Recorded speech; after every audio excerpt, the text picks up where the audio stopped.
Okay, great. Thank you. Okay, so Wayne, you are now, So Andy's, we've started the webinar, so we're streaming right now. Okay, great. Thank you. Yep. All Bob, right. you can start whenever you're ready. Can I ask quickly if there's a link to access the webinar that we could share? Zach, if you look in the right top left-hand corner, if you click on that arrow that says YouTube, it should give you a streaming link. Thank you very much.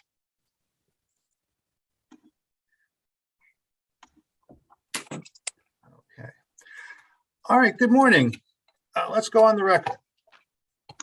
Today is the 9th day of remote evidentiary hearings being held by the Energy Facilities Siting Board staff in dockets EFSB 20-01, DPU 20-56, and DPU 20-57. The petitioner in all three matters is Park City Wind, LLC. My name is Robert Shea, and I am acting as the presiding officer in this proceeding for today. Actually, I am the presiding officer in this proceeding now. The original presiding officer was Donna Sharkey. We are conducting these evidentiary hearings remotely using Zoom video conferencing. These hearings are being recorded and will be available for viewing on YouTube. Parties should be aware that the official transcript of the proceeding is the transcript that is being transcribed by the reporter appointed by the Siting Board for that purpose. The court stenographer is also participating remotely. He will transcribe everything said during this hearing. We are all relying on the internet or, in some cases, telephones to participate. Therefore, we could all experience some technical difficulties, such as sounds from speakers, which might include background noise or video and audio issues, which could cause potential delays. Therefore, it is imperative that we each speak slowly and clearly to allow a speaker to finish speaking before beginning speaking, and to pay attention to the video of the person speaking and to my video. I don't have an image for myself here on this, but I will raise my hand. I will raise my hand as a signal on my video if I need to interrupt the person currently speaking to ask them to stop. It is also helpful if everyone who's not speaking would mute their audio to reduce any background noise. And we appreciate all of your cooperation. As you can see on your Zoom video stream, there are several other people from the Energy Facilities Siting Board who are participating on our virtual bench today. I will ask that they raise their hand in their Zoom window when I identify them as follows. The first is Andy Green, the director of the Siting Division. And then there is Joan Foster Evans, the general counsel of the Siting Division. John Young, the technical director of the Siting Division, and Wayne Wong, an energy facilities siting analyst with the Siting Division. Next, I will ask the council identify themselves for the record and also state the name of the party for which they are appearing at this time. Why don't we start with Mr. Rosenzweig? Morning. Thank you, Presiding Officer Shea. Appearing on behalf of the intervener, Eversource Energy, David Rosenzweig and Mike Kaler from the law firm of Keegan Worlin, LLP. Thank you. Mr. Khan, would you go next? Good morning. My name is Adam Khan. I am here for Park City Wind. I'm joined by my colleagues Zach Gerson and Chloe Pippin. Thank you, Mr. Khan. Ms. Dalmas, would you introduce yourself? Yes, good morning, everyone. My name is Victoria Dalmas from Seni and Associates PC out of Brewster, and I am here on behalf of intervener Ms. Jacqueline Johnson. Thank you. Are there any attorneys that did not get introduced? I don't believe there are. I think that we've agreed that Eversource's witnesses will be questioned first today. So I'll ask that each witness introduce himself or herself for the record and state their affiliation. And before they do so, Presiding Officer Shea, I just will let you know that we have a panel of 4 witnesses for Eversource. 4. I had 5 fingers up. 4 witnesses. We have Vandana Devaja. We have Christopher Soderman. We have John Zico, and we have Denise Bartone. From the last hearing, Mr. Soderman had already been sworn in, had offered some testimony, but the 3 other Eversource remaining witnesses have not been sworn. And so we would ask that they be sworn after they introduce themselves, and then we would do some brief direct examination for each of those witnesses. Oh, good. That was my next question. Yes. Mr. Zico, will you just introduce yourself, please? Yes, good morning. My name is John Zico. I'm the Director of Capital Projects Engineering at Eversource. Thank you, Mr. Zico. Ms. Bartone? Yes, good morning. My name is Denise Bartone. I'm the Manager of Environmental Licensing and Permitting here at Eversource. Okay. Who was the third person you mentioned, David? Mr. Devaja, please. Oh, Mr. Devaja. Good morning. My name is Vandana Devatia. I'm the Vice President of Transmission Policy and Compliance at Eversource. And then the final person was Mr. Soderman, right? Correct. Hello, I'm Christopher Soderman, Director of Transmission Line Engineering for Eversource Energy. Okay. For all these witnesses, other than Mr. Soderman, you've been sworn before, so do you understand that you are still under oath at this time for today's hearing? I do, sir. Thank you very much. For the rest of you, would you please, for the other 3 witnesses, would you please raise your right hand and repeat after me? I promise to give, I hereby swear that I will give, the testimony that I will give in this proceeding will be the truth, the whole truth, and nothing but the truth. So help me God. I do. I do. I do. Thank you very much. I appreciate that. Let the record reflect that all the witnesses have been sworn. All right, pursuant to the hearing and witness schedule that was issued on May 20th, the first issues will be the interconnection agreement, Eversource's rights of way, the West Barnstable substation work, and related matters. After siting board staff have asked their questions, the interveners may ask questions, and there'll be an opportunity for redirect examination. But first, I believe, Mr. Rosenzweig, you have some direct examination. We do, Presiding Officer Shea, and Mr. Kaler will proceed if that's okay with the staff.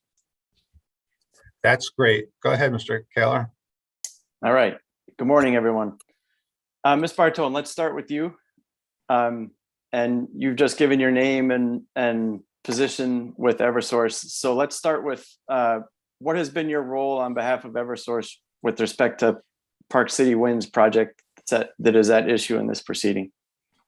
Sure. I've been responsible for coordinating the environmental permitting, the company for the company owned portions of this project. On what topics are you prepared to testify today? I'll be testifying on the environmental impacts and permitting related to the company owned portions of this project. Were the responses to information requests and record requests that bear your name prepared by you or under your supervision? Yes, they were. Do you have any changes to those materials? No, I do not. Today? I'm sorry, the question again? Do you have any changes to those materials to offer today? No, I do not. Do you adopt all materials provided in this proceeding that bear your name as your testimony in this proceeding? Yes, I do. Thank you, Ms. Bartone. Mr. Devaja, you provided your name and your position with Eversource Energy. So what has been your role on behalf of Eversource with respect to Park City Winds project that is at issue in this proceeding? As the VP responsible for all transmission interconnections, my role has been the negotiation of the transmission support agreement and all matters pertaining to the interconnection agreement. Thank you. And are those the topics you're prepared to testify today? Yes, I am. Thank you. Were the responses to information requests and record requests that bear your name prepared by you or under your supervision? Yes, they were. Thank you. Do you have any changes to those materials provided in this proceeding that bear your name to offer for the record? No, I do not. Do you adopt all materials provided in this proceeding that bear your name as your testimony in this proceeding? Yes, I do. Thank you. Thank you, Mr. Devaja. Mr. Zico. Morning. Good morning. What has been your role on behalf of Eversource with respect to Park City Wind's project in this proceeding? I've been responsible for coordinating the engineering for the company-owned portions of the project. And on what topics are you prepared to testify today? I'll be testifying on engineering matters related to the company-owned portions of the project. Were the responses to information requests and record requests that bear your name prepared by you or under your supervision? Yes, they were. Do you have any changes to those materials that bear your name to offer for the record today? No, I do not. Do you adopt all those materials provided thus far in this proceeding that bear your name as your testimony in this proceeding? Yes, I do. Briefly, Mr. Zico, can you describe what Eversource proposes for the work to be performed for the grid interconnection and the Park City Wind upgrades? Yes. The company proposes to build two 345 kV underground lines from the Park City Wind onshore substation to its West Barnstable substation. The West Barnstable substation is proposed to be expanded and a new 345 kV switching station is proposed to be located in Bourne. A line that is proposed to be constructed between West Barnstable 115 kV substation and Bourne 115 kV substation. This line is the subject of dockets EFSB 19-06, DPU 19-142, and DPU 19-143 will be repowered for 345 kV operation. Other existing 345 kV lines will be connected to the expanded and new substations in West Barnstable and Bourne. Thank you, Mr. Zico. Focusing in on West Barnstable substation, what equipment will Eversource be installing at West Barnstable substation to accommodate the Park City Wind project?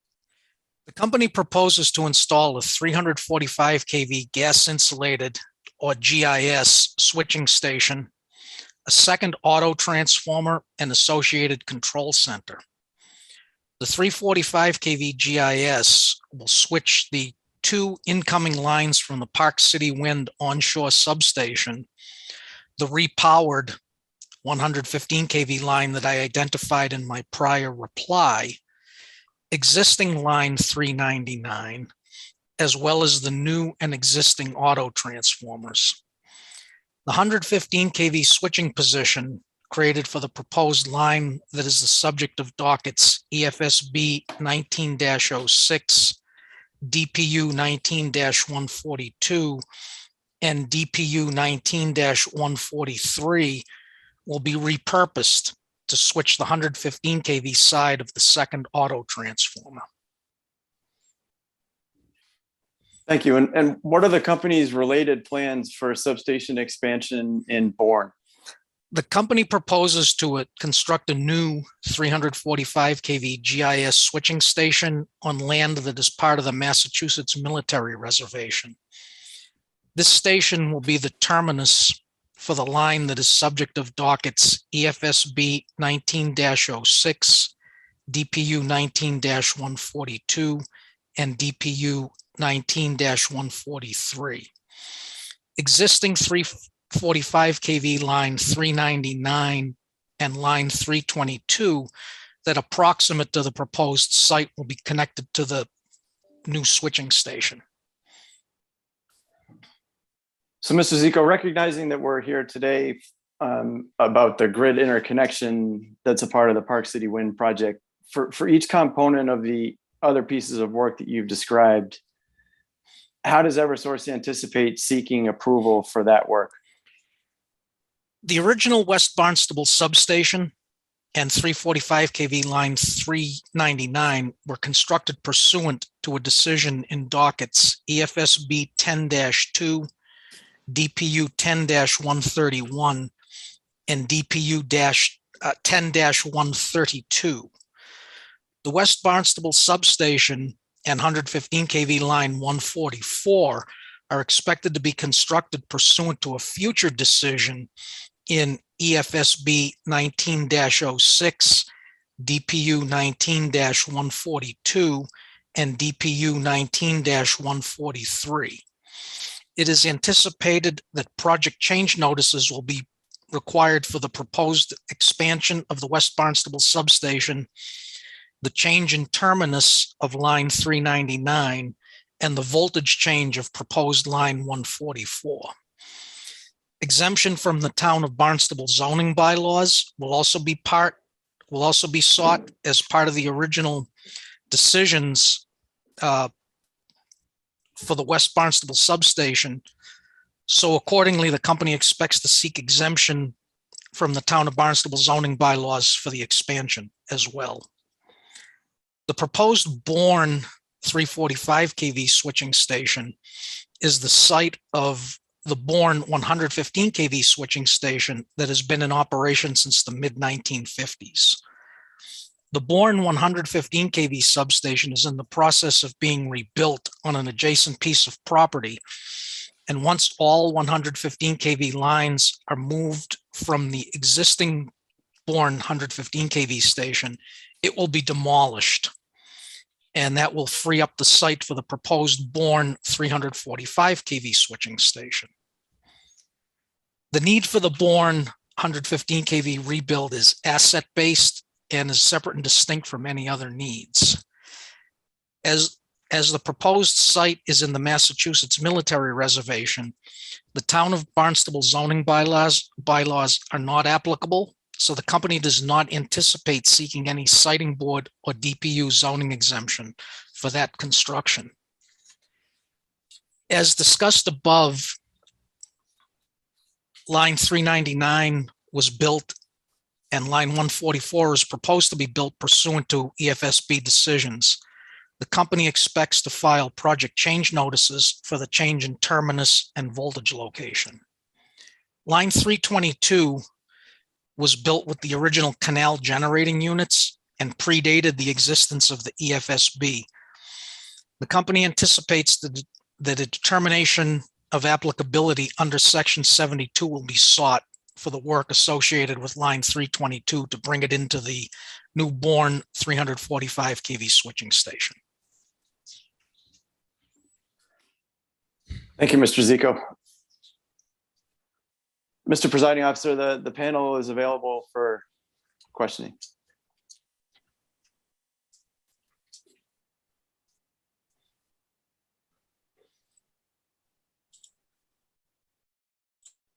Thank you, Mr. Kaler. Now, I'm going to ask a few questions. Some of them may seem repetitive in light of previous discovery and testimony, including some testimony, the direct testimony today Mr. Zico just gave. But the project has changed a fair amount since it was originally proposed. So I would just want to have, I do want to have one place in the record where I have an answer to all these questions. So pardon me if these questions seem, if some of the questions seem somewhat repetitive. My first question is in reference to the response to record request EFSB-52S. And that, that response talks about tree clearing in the answer. What are the environmental impacts of the tree clearing described in this response? For example, when the trees are cut down, do the stumps remain? Are there any other impacts? Sure, this is Denise Bartone. I could answer that question. Thank you. With the removal of trees and the need to install an underground transmission line, we will need to remove some stumps in order to facilitate the installation of the line, as well as stumping for any expansion of the West Barnstable substation.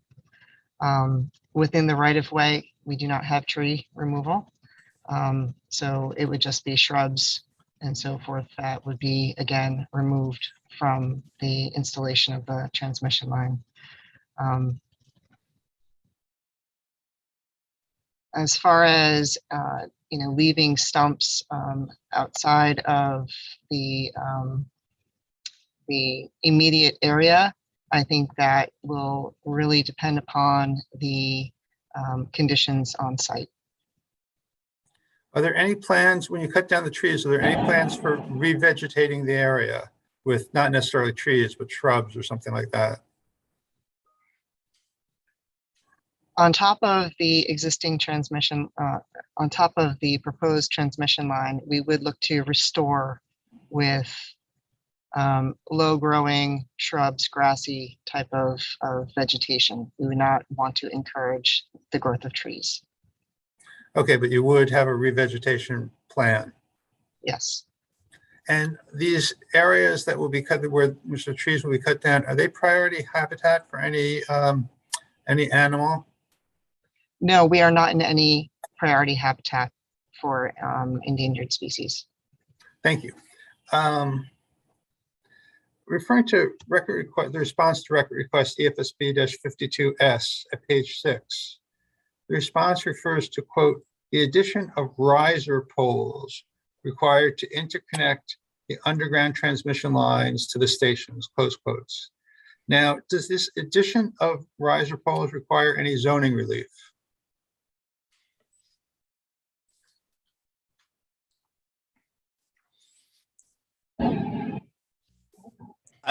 I would certainly allow the witnesses first to describe the facilities, but just as to the sort of legal issue, we do not anticipate the need for zoning relief for our own facilities that pertain to transmission lines within our right of way. So, they can talk about the technical components of what they would build, but as a zoning matter, it's Eversource's position that it builds distribution and transmission lines through every community, and that we do not typically seek zoning relief for those particular facilities, as opposed to perhaps a substation. So I'll leave it to the witnesses to talk about the specific equipment, but that's the legal point in response to your question.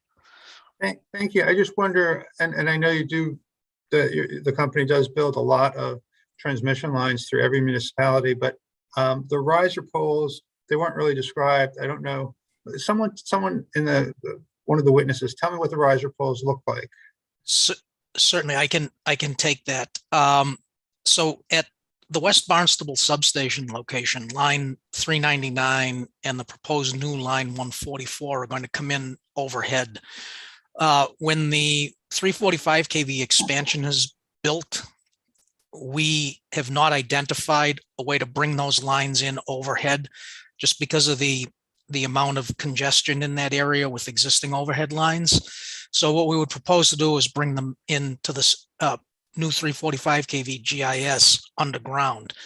The riser structure is what would facilitate that transition from overhead to underground. And it would be a monopole where the existing overhead lines would be dead-ended and then converted to a cable system. So sticking out the side of the monopole would be the cable terminators and surge arresters, and then the cables would run down the pole, disappear underground, and go into the station.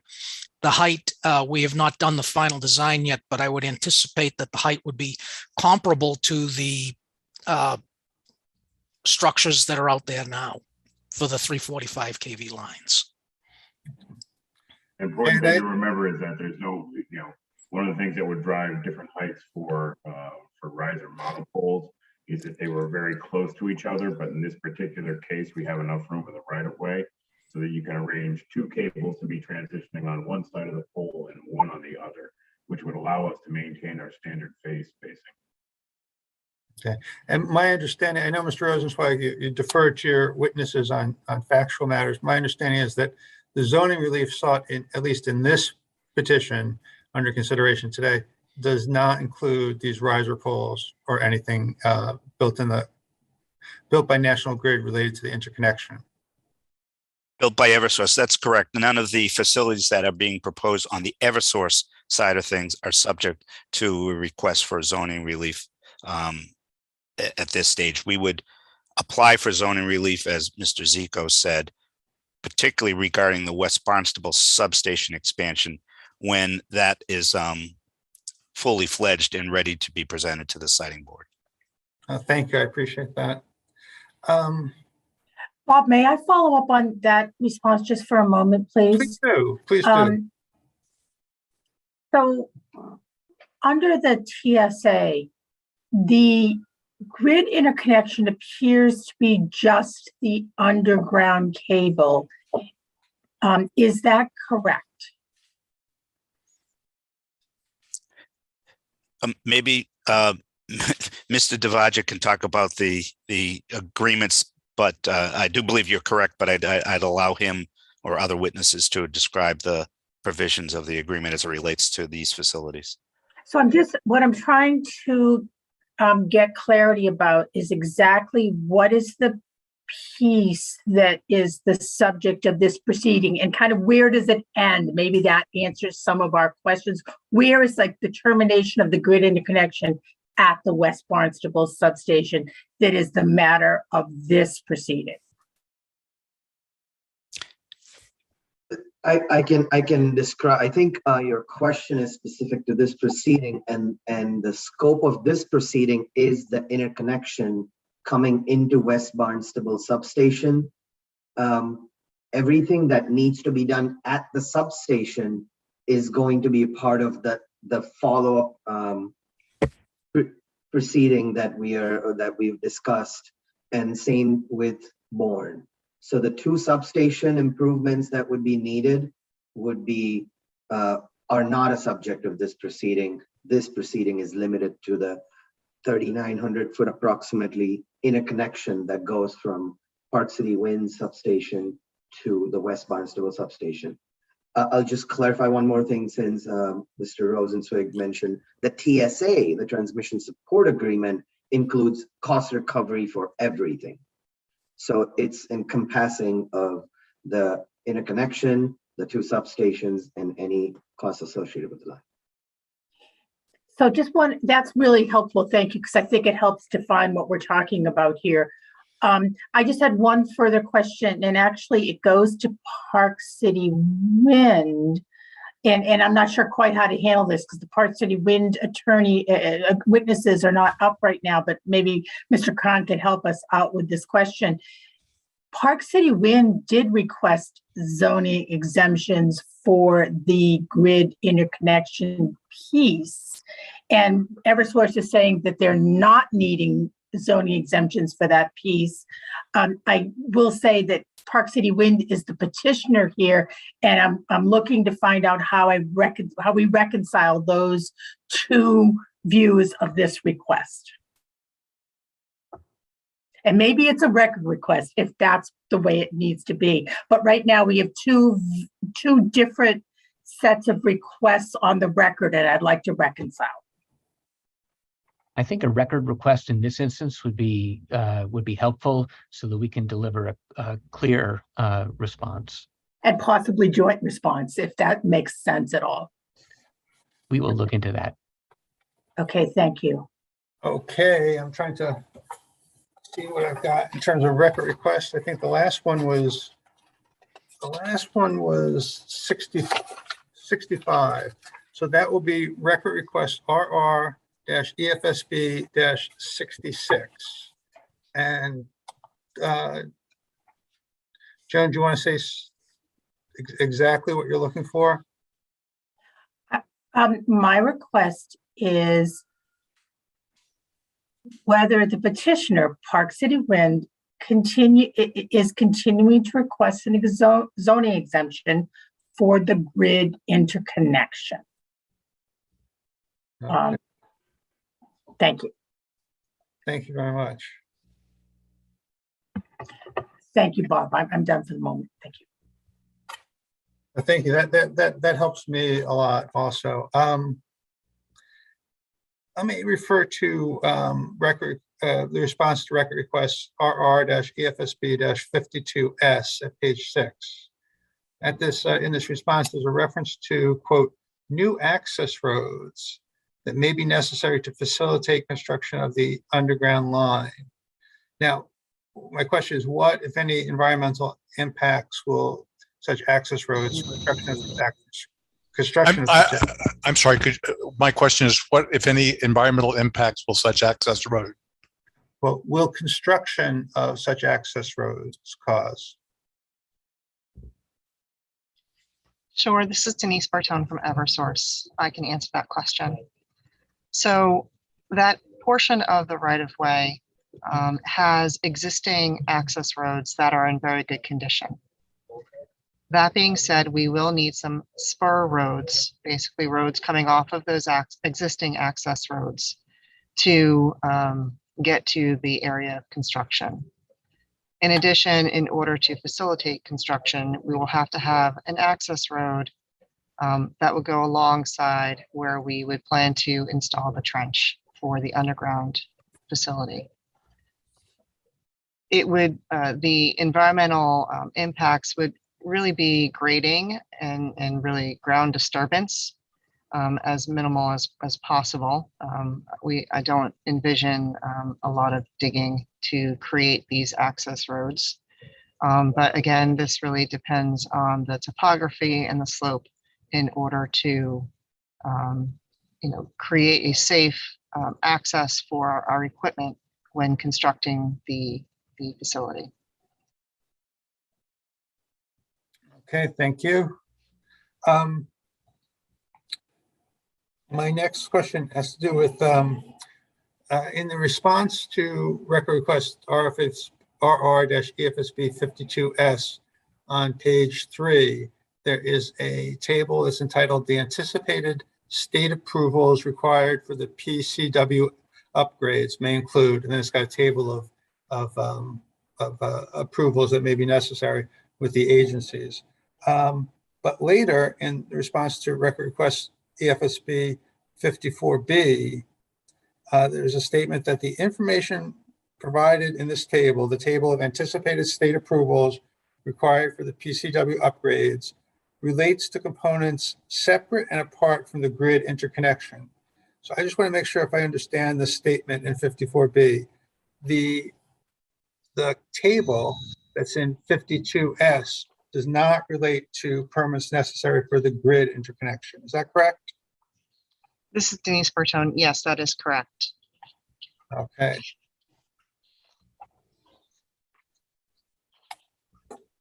Then my next question is in response to record request EFSB 54C. The response states that, quote, Eversource and PCW are working cooperatively to apply for any permits necessary for the grid interconnection.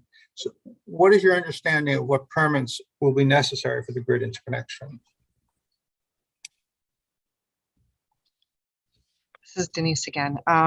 My understanding for the interconnection is that we would require a US EPA NIPDES general permit for stormwater discharges from construction activities.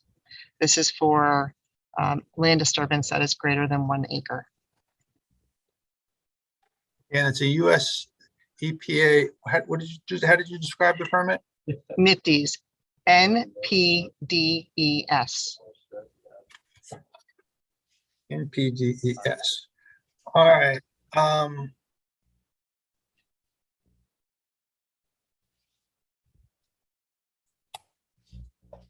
Regarding the TSA, I understand that the FERC is reviewing the TSA. Is that correct? That's correct. All right. Is there any updates that you could provide me on FERC's review of the TSA? We don't have any updates from FERC on the review of the TSA. We filed the TSA to FERC on March. I'm sorry, I just couldn't understand you. We don't have any updates on FERC what? On where they stand with the review of the TSA. The TSA, as you know, was filed on the 4th of March, 2022. We did ask for FERC to approve the TSA expeditiously in our filing letter, pointing to the need for that clarity as soon as possible. But we are also aware that they are working on various notice of proposed rulemakings. So we hope to receive approval from FERC soon. It could be weeks or months, but no specific updates from FERC. Okay. Can I ask a record request? Then I'd like to do a record request that you, once you get a FERC ruling on the TSA, that you send it to us. And that'll be, pardon me? Absolutely. Thank you. I appreciate that. So that would be record request RR-EFSB-67. And that will be once Eversource gets a FERC action on the TSA, that a copy of that document will be sent to us. And I assume you may get more than one action. You may get something, an interim action or request for more information or whatever, but whatever you get from FERC regarding the TSA, I would appreciate it if you could send a copy to us so that when we go in front of the siting board, we'll be able to answer any questions the siting board may have. And let the record reflect that Mr. Tasha is nodding yes. Is nodding in confirmation. Thank you. Thank you. I appreciate your cooperation.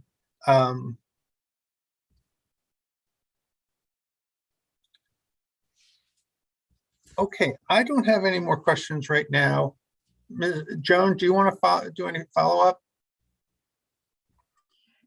Yes, Mr. Shea, I would like to ask a couple of follow-up questions, if I could, on the subject matter that we've been discussing before we turn it over to someone else. And I would like to just ask a couple of clarifying questions on Mr. Zico's direct testimony on the various pieces of the three sets of actions lined out in the TSA. And just so it's crystal clear, my understanding from what you said, Mr. Zico, was that first of all, the third category of actions, the direct, I'm going to use the wrong term here, the I'm sorry.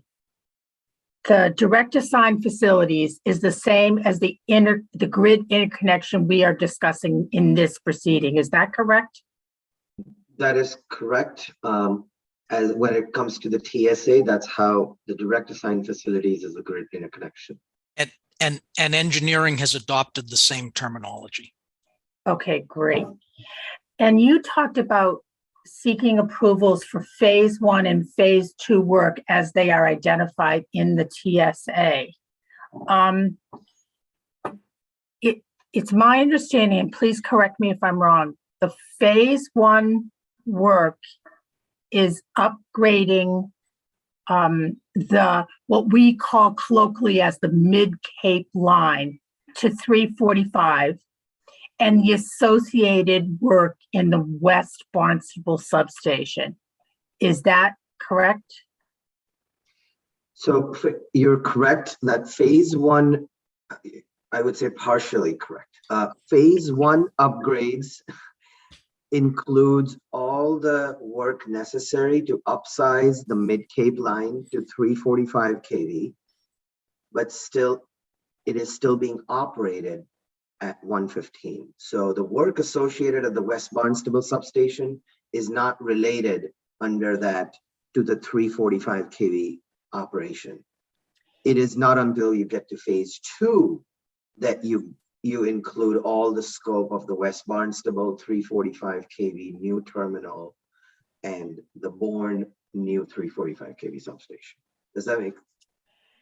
So, and I know it's only tangentially related to the Park City Wind proceeding, and let me apologize if I'm wandering out of my lane a little bit. I hope you can indulge me. The work to turn the Mid-Cape line, should the siting board approve it, to a 345, the company, Eversource, seeks to request approval of that with a project change filing. Is that correct? That is what I testified to, yes. Thank you. And I'm trying to get my hands around the work at the West Barnstable substation.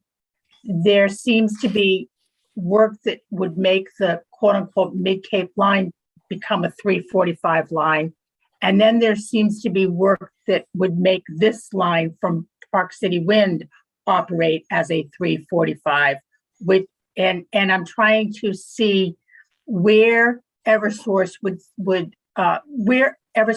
propose that the siting board review those two sets of work in what proceeding. I'm a little unclear about that. So I think I can help clarify that. Thank you. If we look at the way the West Barnstable station exists today, there's a single 345 kV line that enters the station overhead, goes into a breaker and terminates into the single auto transformer that's there now. So it's what we call in the profession, we call it the line is captive to the transformer. There is essentially really no 345 kV switching infrastructure at the station now. When the project that we've colloquially calling the Mid-Cape project, which is also the same as what I've been referring to as line 144, when that gets built, the company proposes to add an additional 115 kV switching position to the existing West Barnstable substation. So that's the state that we expect to be in, post construction of the Mid-Cape project. Enter Park City Wind. There are two lines that are proposed to be constructed from the Park City Wind onshore substation to the West Barnstable substation. There is line 144, or the so-called Mid-Cape line, that is going to be in need of a 345 kV switching position. There's going to be a second auto transformer, again, as part of the Park City Wind upgrades, that is going to be required, that will be in need of a 345 kV switching position. As I said earlier, there's essentially no 345 kV switching infrastructure at West Barnstable now outside of that single 345 kV breaker. The company proposes to build a 345 kV gas insulated substation, GIS substation, that will switch the two lines that go to will be coming from the Park City Wind onshore substation, the existing and the proposed new auto transformer, line 399 and line 144 when it gets converted to 345 kV operation. That's a rather long-winded reply, but I think that spells out the present state and the future state that we propose to migrate to. And thank you very much, Mr. Zico. And my second part of my question was, I understand where the company may be proposing to seek approval of upgrades to West Barnstable related to the Mid-Cape line. Will the company also seek approvals to operate the upgrades to operate the Park City Wind line, or is it really basically the same upgrades?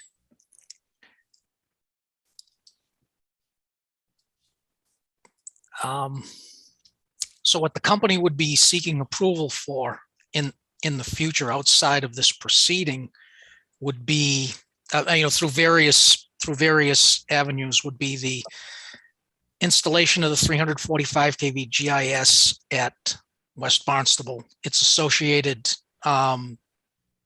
control center, the addition of the second auto transformer, and the reconfiguration of the existing 345 kV line, the voltage upgrade of line 144 or the Mid-Cape line, and that 345 kV GIS would also serve as the termination point for the two lines that will be coming from the Park City Wind onshore substation. Mr. Zico, could I offer a visual aid so we know what we're talking about? I think there's some confusion. That Right. may be immensely helpful. Thank you. Yeah.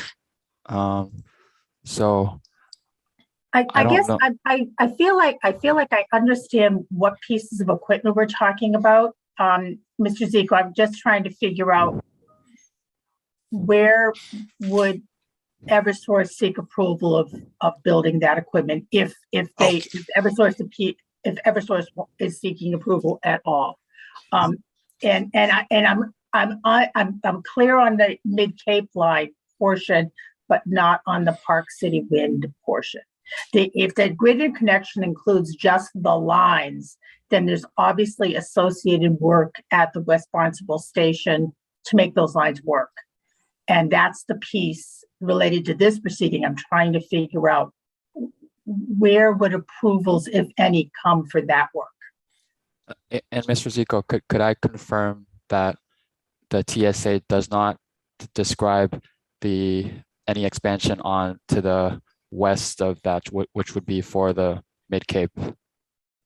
Is that correct? So again, my understanding, and I would ask Mr. Devadia to clarify if I misstate anything, but the area that is proposed for the West Barnstable substation, 115 kV substation, to the west of the existing 115 kV yard, which is namely the addition of a third bay of 115 kV breakers, is not part of the TSA. That's part of what we've been identifying as the Mid-Cape project or the Line 144 project. Yeah, anything that's part of the existing Mid-Cape 144 project is not a part of the TSA. The way it does tie back to the TSA is the cost associated, the cost difference between if it were to be 115 versus the 345. Those costs are a part of the TSA. I'll pause there and see if there's more questions. Yeah, and this agreement was also filed in that proceeding, if I remember correctly. Correct. To address that cost question. Correct. Thank you. So I'm still back to my question about the upgrades needed to the West Barnstable substation to support the two Park City wind lines that are the subject of the grid interconnection. Are those lines, I'm sorry, excuse me for a sec, are those? Joan, you've muted and Joan.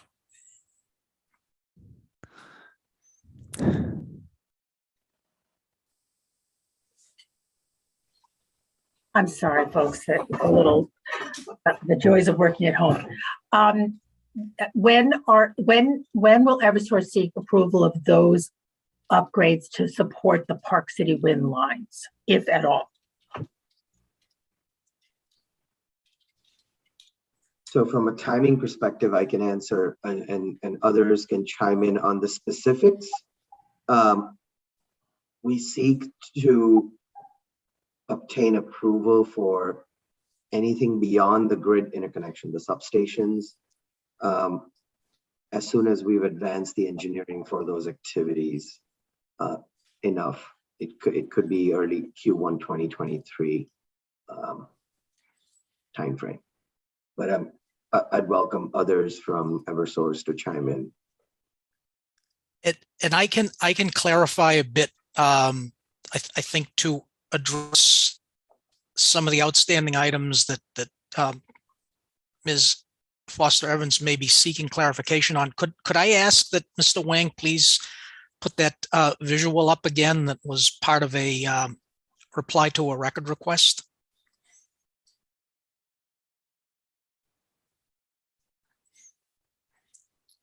So let me see if this helps to clarify. So I'm referring to an attachment that was part of record request RREFSB 52S, and it's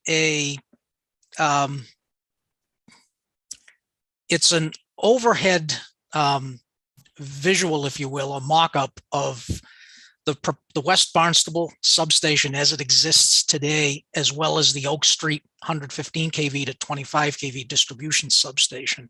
And on that visual, there are there's a single red line that diverges into two red lines that are the proposed incoming lines from Park City Wind, the Park City Wind onshore substation. They terminate in what is now shown as a treed area. That treed area, as well as other areas of the substation, other areas of the parcel, would be the location of the proposed 345 kV GIS and associated control facility.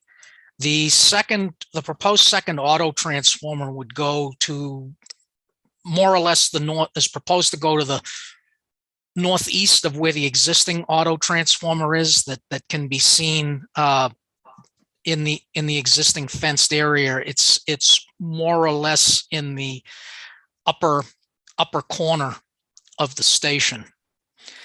As far as those upgrades go at West Barnstable, we would be seeking, potentially seeking through project change notices to the existing, to the EFSB and other decisions that allowed the West Barnstable substation to be created, as well as the one that's, I believe, pending approval for the Mid-Cape project, as well as any necessary zoning exemptions to accommodate the expanded area of the West Barnstable substation. Thank you. The project change is where I was trying, what I was trying to understand. So thank you. So that I can be clear, as it relates to the Mid-Cape proceeding, sort of the demarcation point is we do ask for zoning exemptions in that proceeding at West Barnstable to accommodate the Mid-Cape line, which is, as proposed to the siting board, a line that we would ask the siting board to approve that would be constructed to a 345 kV specification, but operated at a 115 kV level unless and until we make that project change filing with the siting board subsequent to the approval of the Mid-Cape project to be authorized to operate that line at 345 kV, inclusive of the, let's say, the Park City Wind related upgrades that we need to install at West Barnstable to expand that substation. I hope that brings the two of them together in a clearer sense. Thank you. Thank you. One more, hopefully, follow-up question. Mr. Zico, regarding the Bourne substation, you explained how the existing substation, the fact that the company is rebuilding it as an asset condition project and eventually demolish the existing 115 station in order to make room for the new 345 station. You also stated that because this 345 station is, or because the equipment, and this is where I'm unclear, is located on a military reservation, the town of Bourne zoning rules do not apply. Does that statement apply to both the 115 new location for the 115 and the new location for the new 345, which is where the old 115 is sitting? So stopping short of drawing a legal conclusion, when we worked on the construction of the new Bourne 115 kV station, there were discussions with the town of Bourne, and at that point we were told that they do not have zoning bylaws that cover inside the Mass military reservation. By extension, and in some conversations that we've had with council. By extension, we are working with the presumption that is applicable to the new facility as well, since it's directly adjacent and it adjoins where the former 115 kV, the former and the existing and new 115 kV borne stations are on adjacent pieces of property. They abut each other. So we're working on the presumption that the zoning bylaws do not apply to this either. Thank you, Mr. Zico. That might have been unfair of me to ask you to draw any kind of legal conclusion. I was not asking you to do so. Okay, I think I'm clear on the approvals that Eversource may seek for the related work or the work related to the TSA. Thank you. You're welcome.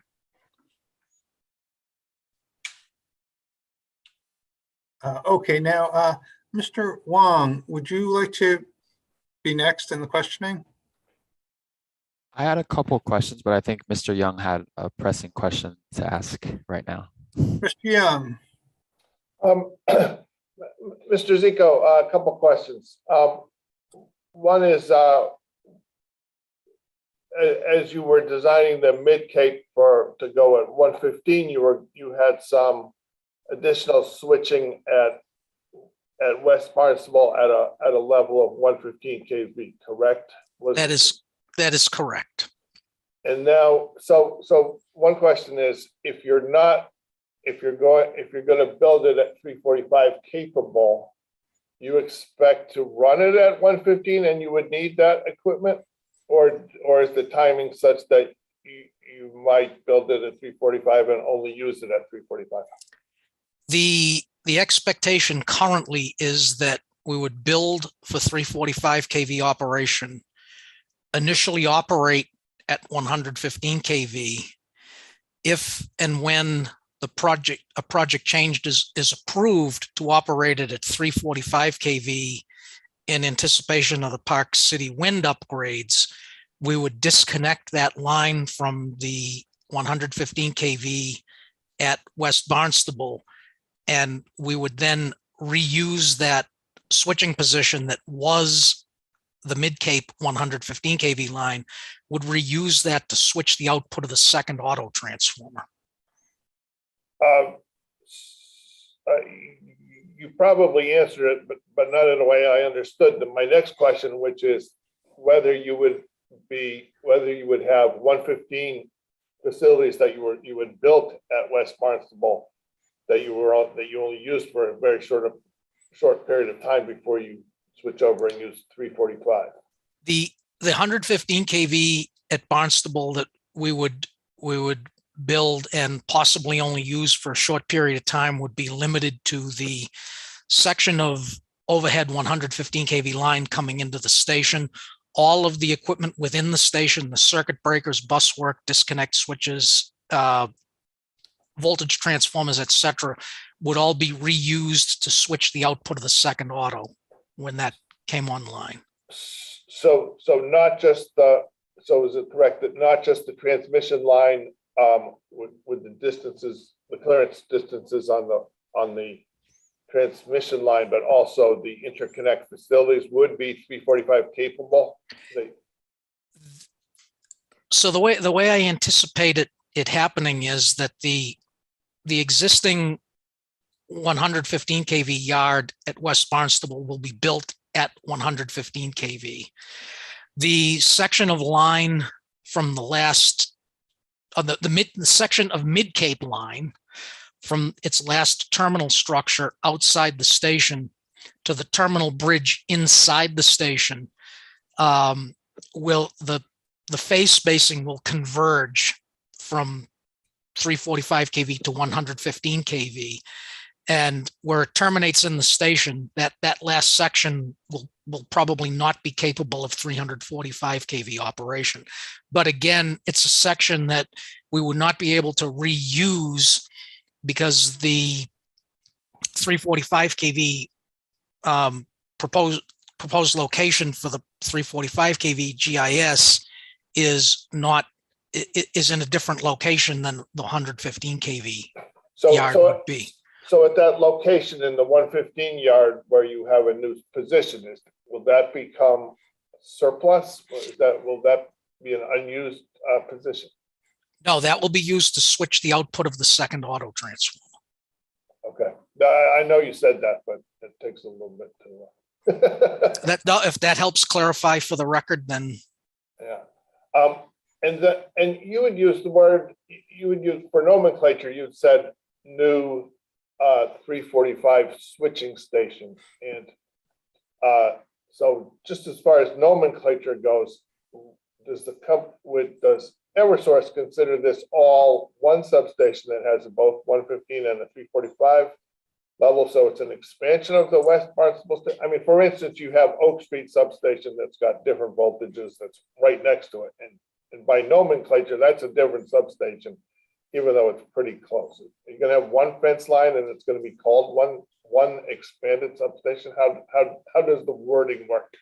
We would call it, that is the existing 115 kV and the proposed expanded 345 kV West Barnstable substation. We would call that the West Barnstable substation because they're connected there's a tie between the 345 and 115 kV system via the two auto transformers.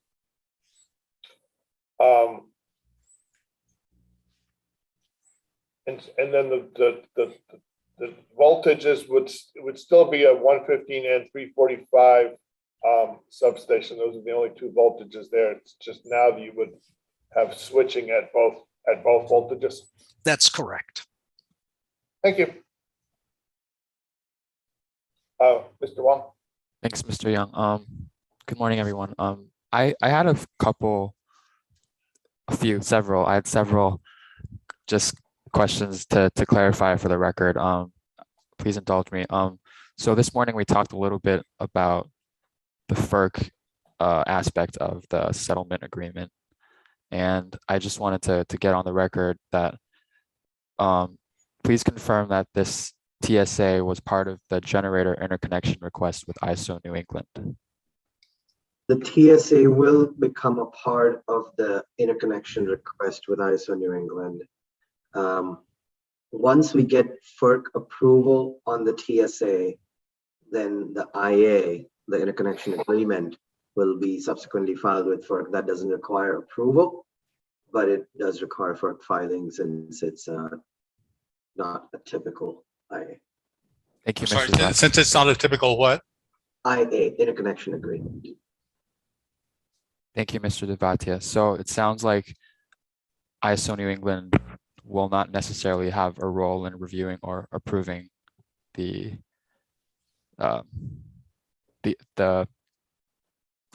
co-option of the TSA into the interconnection agreement. ISO New England is has already reviewed, along with the three parties, Park City Wind, Eversource, and ISO New England, have already coordinated how the TSA and the interconnection agreement are all connected and do not have any information that conflicts, but is complementary. So ISO is already on board with the TSA as well as its role within the interconnection agreement. Thank you. That was very helpful. And we talked extensively about the grid interconnection this morning. I just needed a statement stating this, that please confirm that Eversource has finalized the location of the grid interconnection and isn't considering any of the variants that are previously proposed by Park City Wind. That is, yes, we confirm that we are not pursuing any variances, and the grid interconnection is as described in this proceeding. Thank you. Mr. Devatia, the question was variants, like different routes, not variances like zoning variances. In your answer, I wasn't sure whether you said variance or variances, which to me mean quite different things. Correct. I was referring to different alternatives or routes when I said variances. Thank you. Thank you both. Next, so this is also just a confirmation. So the settlement agreement, TSA, does that preclude having any of the lines for the grid interconnect being overhead, or is that still a possibility? The transmission support agreement does not preclude the line being overhead. It does clarify the cost recovery as if the line was going to be underground. The TSA specifies that this, here's how the line will be built, and we'll collect the cost of it as if it was an underground line. Thank you, Mr. Tavacia. So I understand that sort of implies that it's going to be underground, but it sounds like for whatever reason it could not be underground if Eversource finds that that's possible, that's needed.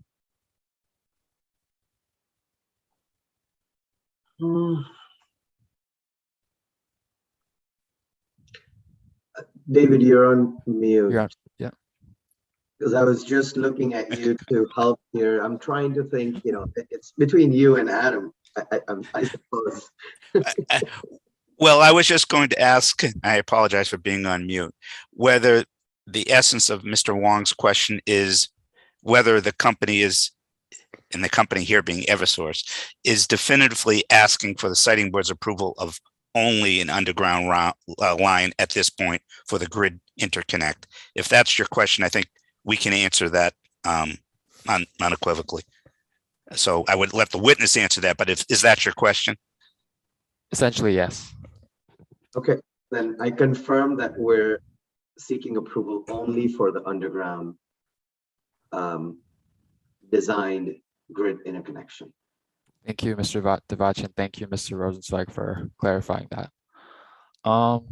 Okay, so as we saw in the figure that I shared previously, and this might have been clarified in subsequent record requests, but as part of EFSB ES6, if you need some time to get to there, in the meantime, I'm going to describe what it says. It says that Eversource replied to a question by EFSB that it might need to obtain property rights for the parcel to the east of the current West Barnstable substation boundary in order to build the grid interconnect. And it looks like in the figure that was shared on the screen previously that the lines might go through that parcel. So is there a need to modify that response, or is there a confirmation that you will obtain the property rights with regard to that parcel? I confirm that we will obtain property rights to the parcel in order to complete the construction and the interconnection of the grid interconnect. Ms. Foster Evans, I see you. I was waiting till you were done. Sorry, Mr. Wang. Is that parcel 214?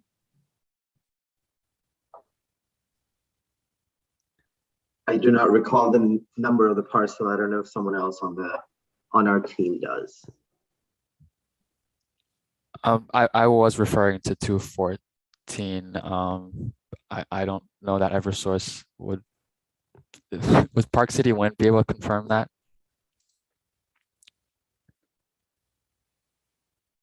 And I guess the follow-up question is that parcel currently owned by Park City Wind or some previous version of Park City Wind?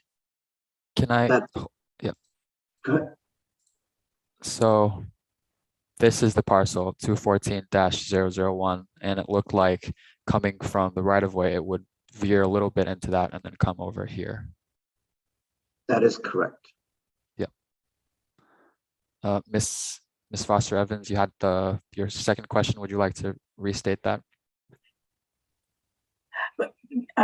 Was Mr. Devashia's answer an answer to my question, that whether that's parcel 214 and then that parcel is currently owned by Vineyard Wind, Park City Wind? Yes. Thank you. Thank you, Mr. Wang. No problem. And this is more of my not understanding completely, but property rights, do you mean you're gonna buy the parcel, or do you mean you're just gonna get like a what's that called? The easement. Yeah. We will obtain an easement Thank you. on that parcel. Yep. Thank you.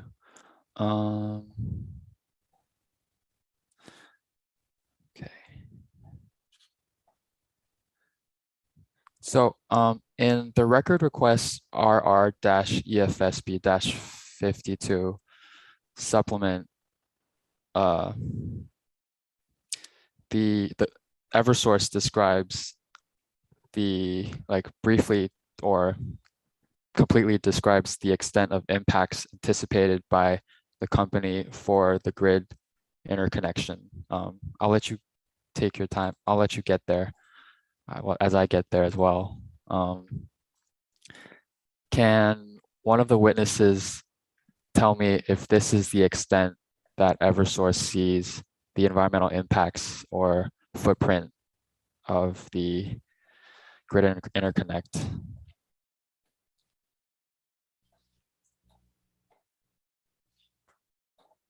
This is Denise. I'll take a stab at that.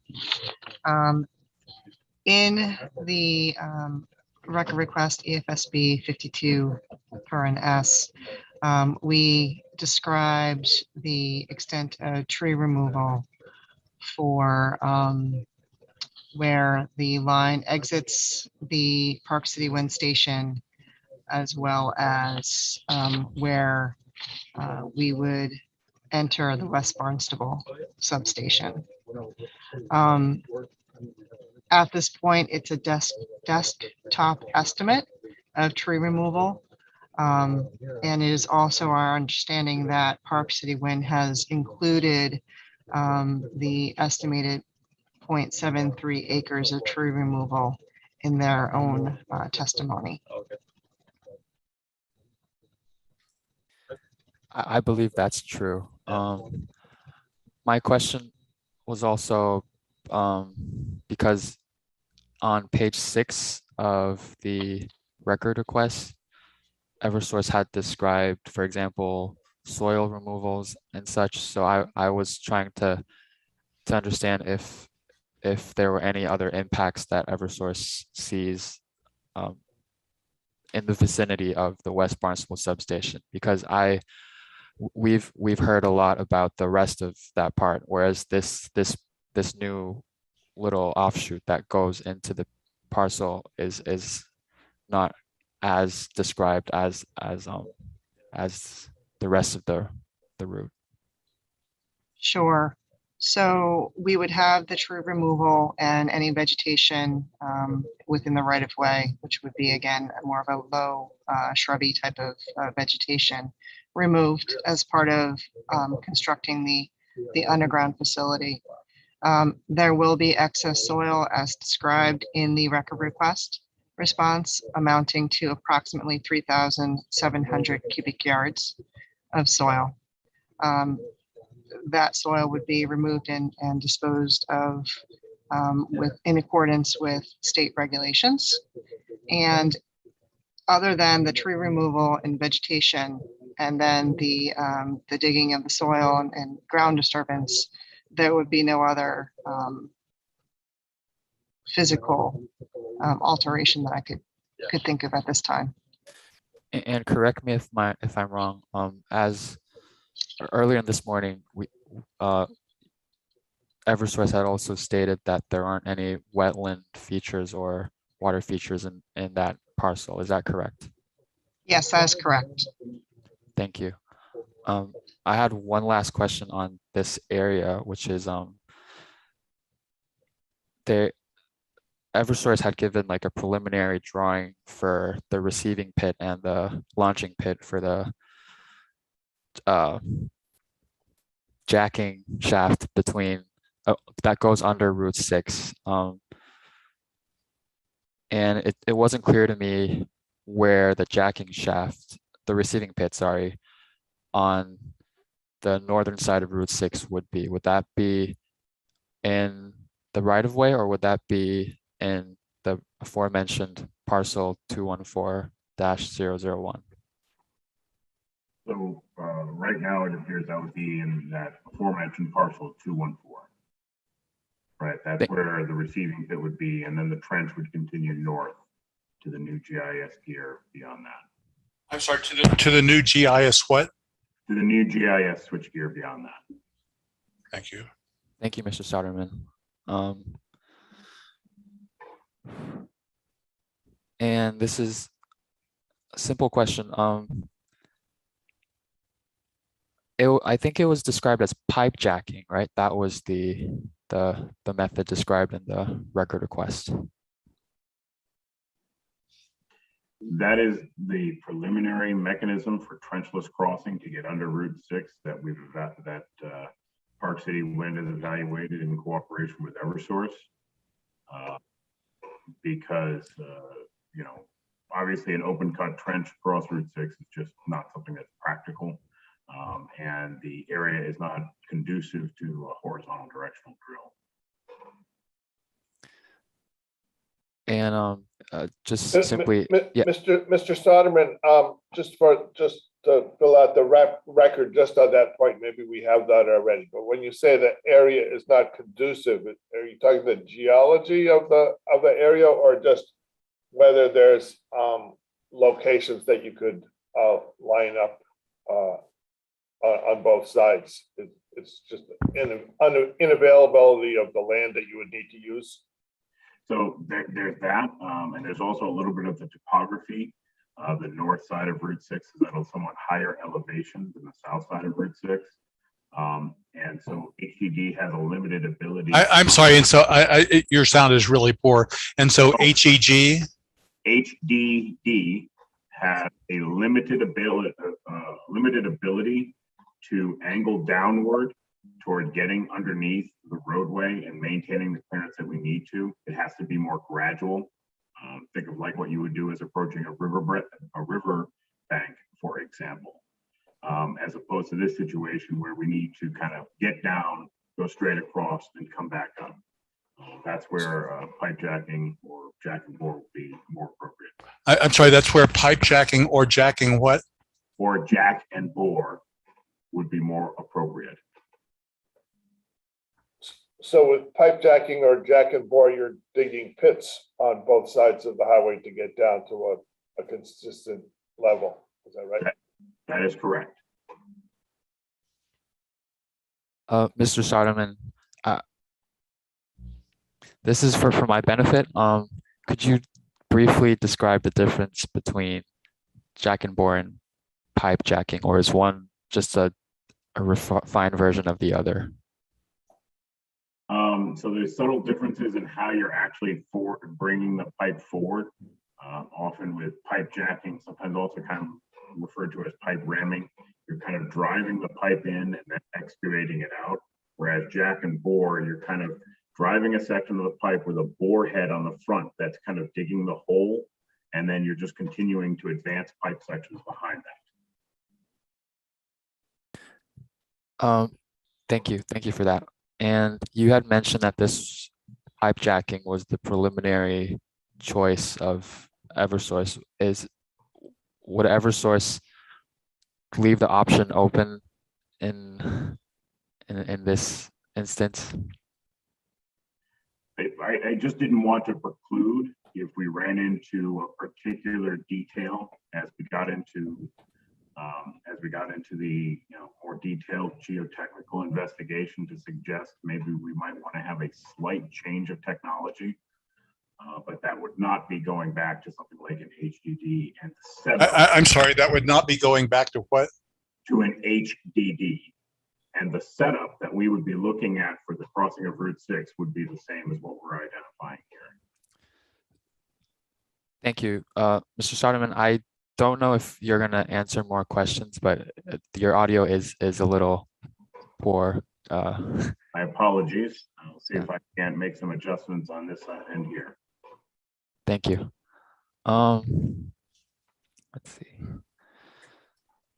So I'm going to switch gears. I have one last question on the grid on the transmission lines, and then I had some simple questions on the West Barnstable expansion. But I'm going to open up a figure for everyone to look at and then ask my question. If that's okay? That's fine. Yep. Thank you. So we've talked about the interconnection between West Barnstable and the new substation for Park City Wind. And I was just curious about this little portion of the line that goes from In Street into right-of-way 343 of Eversource. Could I ask if any of the Eversource witnesses are familiar with that portion of the Park City Wind onshore cable? Mr. Wang, could you identify what, for the record, what we're looking at, where this figure comes from? Thank you, Ms. Evans. Mr. Foster Evans, sorry. So this is an overview map of the preferred route by Park City Wind to go from the landing site to their Park City Wind new substation. So most of this preferred route goes through In Street ways, and then it looks like the preferred interconnection route goes into the Eversource right-of-way 343 before going into the new substation. There's also a variant 3 that goes In Street and then into the new substation. But as of right now, the preferred route is still described as going through the Eversource right-of-way. So, Mr. Wang, can you just identify the exhibit? Does this have an exhibit number so that we could find it again later? Yep, this is the FEIR. I'm not sure what exhibit number it was given, but this is FEIR figure 1-2 in the final environmental impact report given to MEPA by Park City Wind.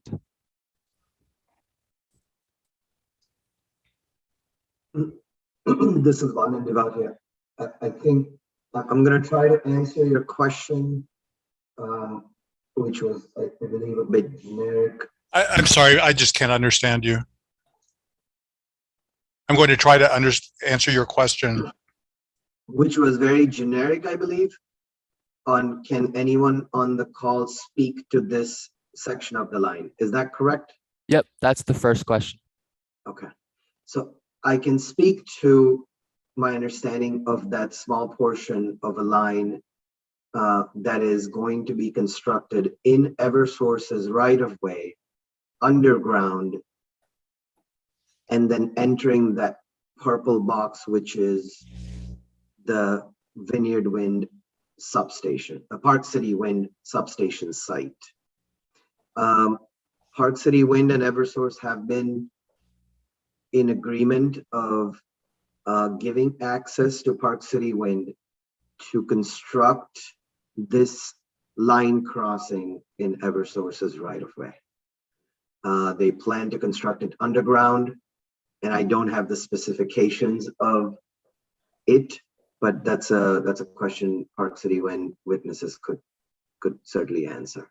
And I've seen some more detailed, this is Christopher Zoderman, I've seen some more detailed depictions as it pertains particularly to where it would be in right-of-way 343 to make sure that there would be no impact on the rating of the proposed interconnecting line with this, we'll call it the collector facility line. There would be no thermal effect from one side of the right-of-way to between the two underground lines, that we would be able to maintain rating of both. And even if the option 3 variant. I think the variant that was shown depicted in that map were selected.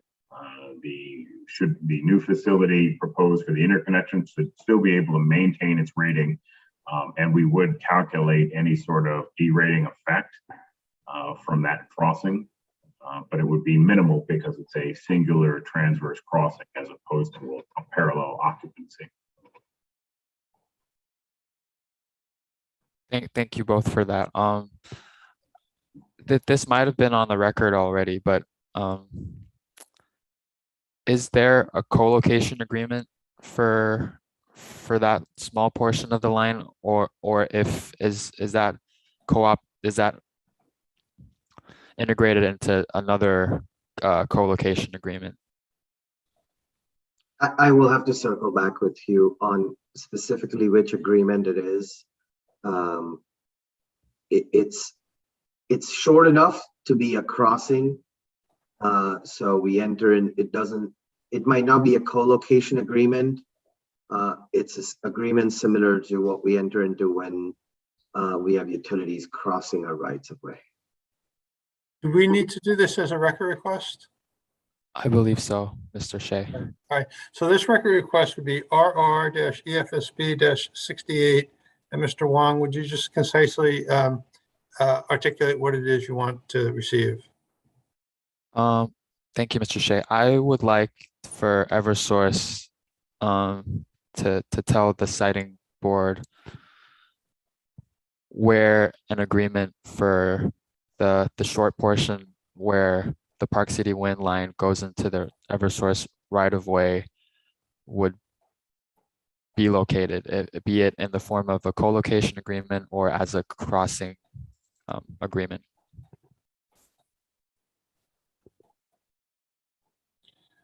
Okay, does anyone have, from the Eversource side, have questions on that? Do you understand what's being requested of you? We understand what's being requested. Thank you. Thank you. Thank you. Sorry. All right, please continue, Mr. Wong. Thank you.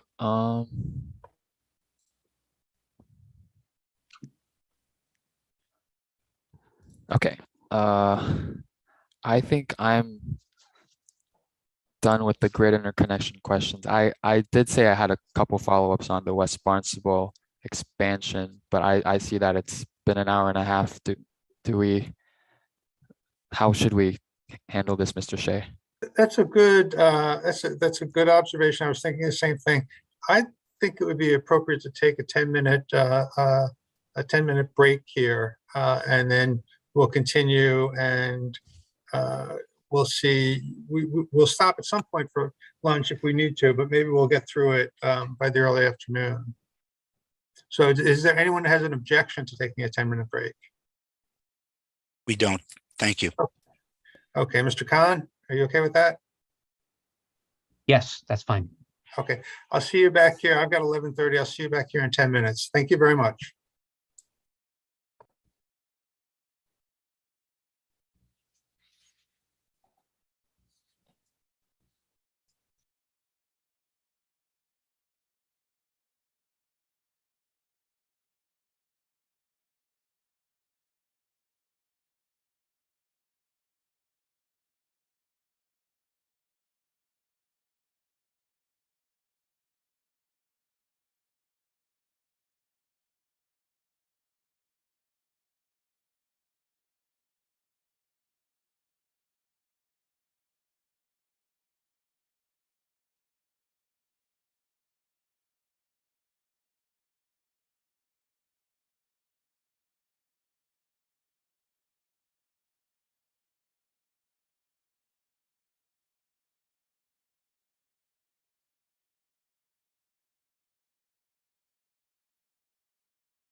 Mr. Shea?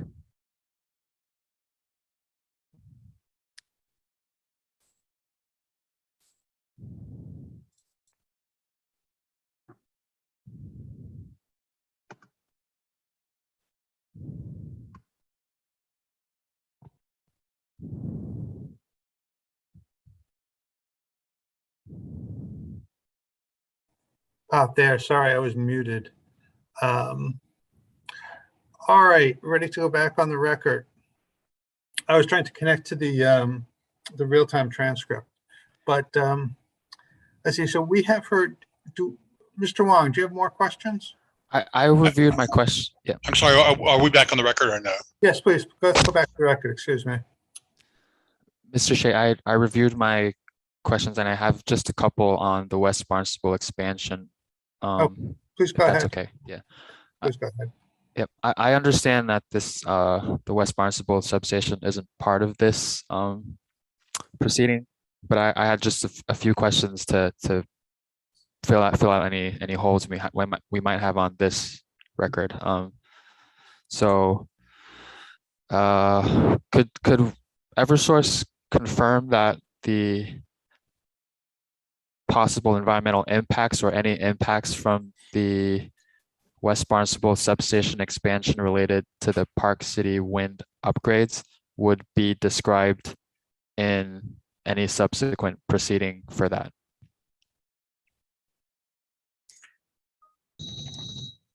Sure, it's just Denise Bartone.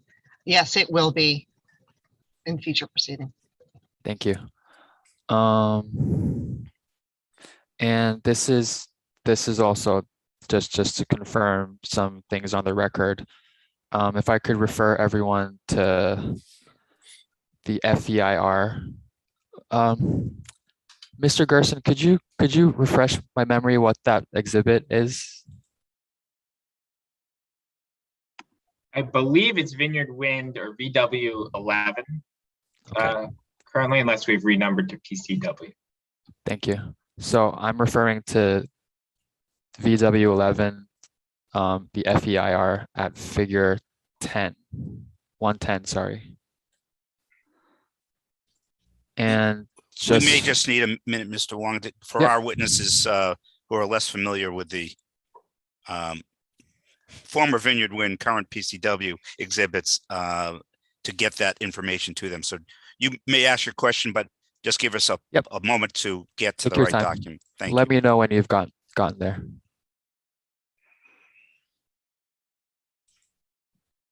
Mr. Gerson, I don't know if you have it at your fingertips, if you're able to email it to me.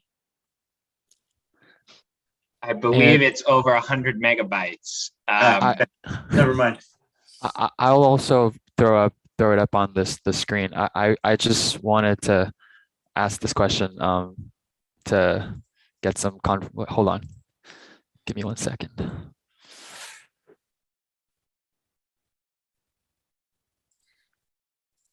So I'm referring to this figure that shows the West Barnstable substation, the existing West Barnstable substation and the expansion. So let me also do this. I'm going to rotate it such that north is sort of up on top.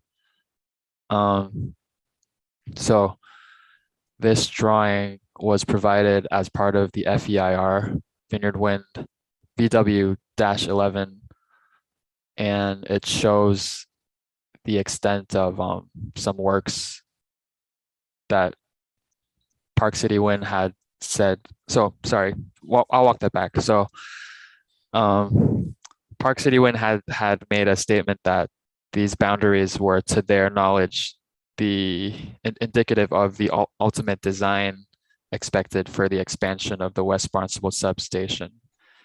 I just want to get confirmation that that's true. Well, yeah, I can take that. So the layout that we're looking at, if you look at their black circles, small circles interconnected with lines that they call out as the assumed substation fence expansion, that is that is generally where it is going. However, what I will stress is that it does encroach into parcel, and I can't see the number, it's cut off on my screen, parcel 214-001. And, the company would need to seek some sort of property rights to do that. The other thing is the green line that they have shown as the proposed grid interconnection.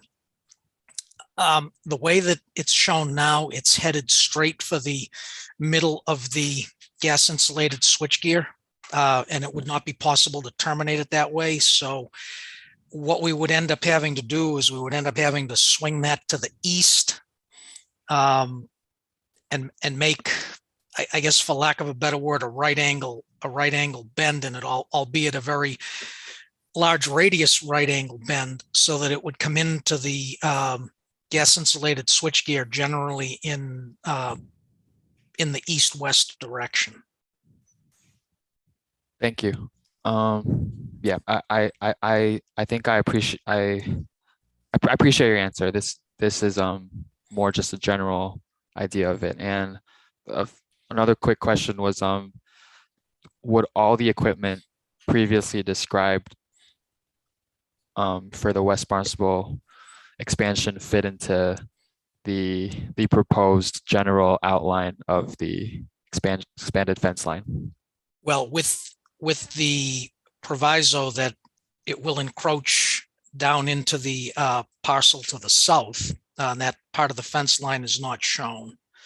So it's not incorrect. I think a way to characterize it is that it doesn't necessarily capture all of the detail of the West Barnstable substation expansion, nor is it probably the intent of this figure to do that. Thank you. And just also to clarify, this figure doesn't show the expanded west fence line works. Is that correct? That's correct. That I can verify. Thank you, Mr. Zico. Finally, just three quick questions.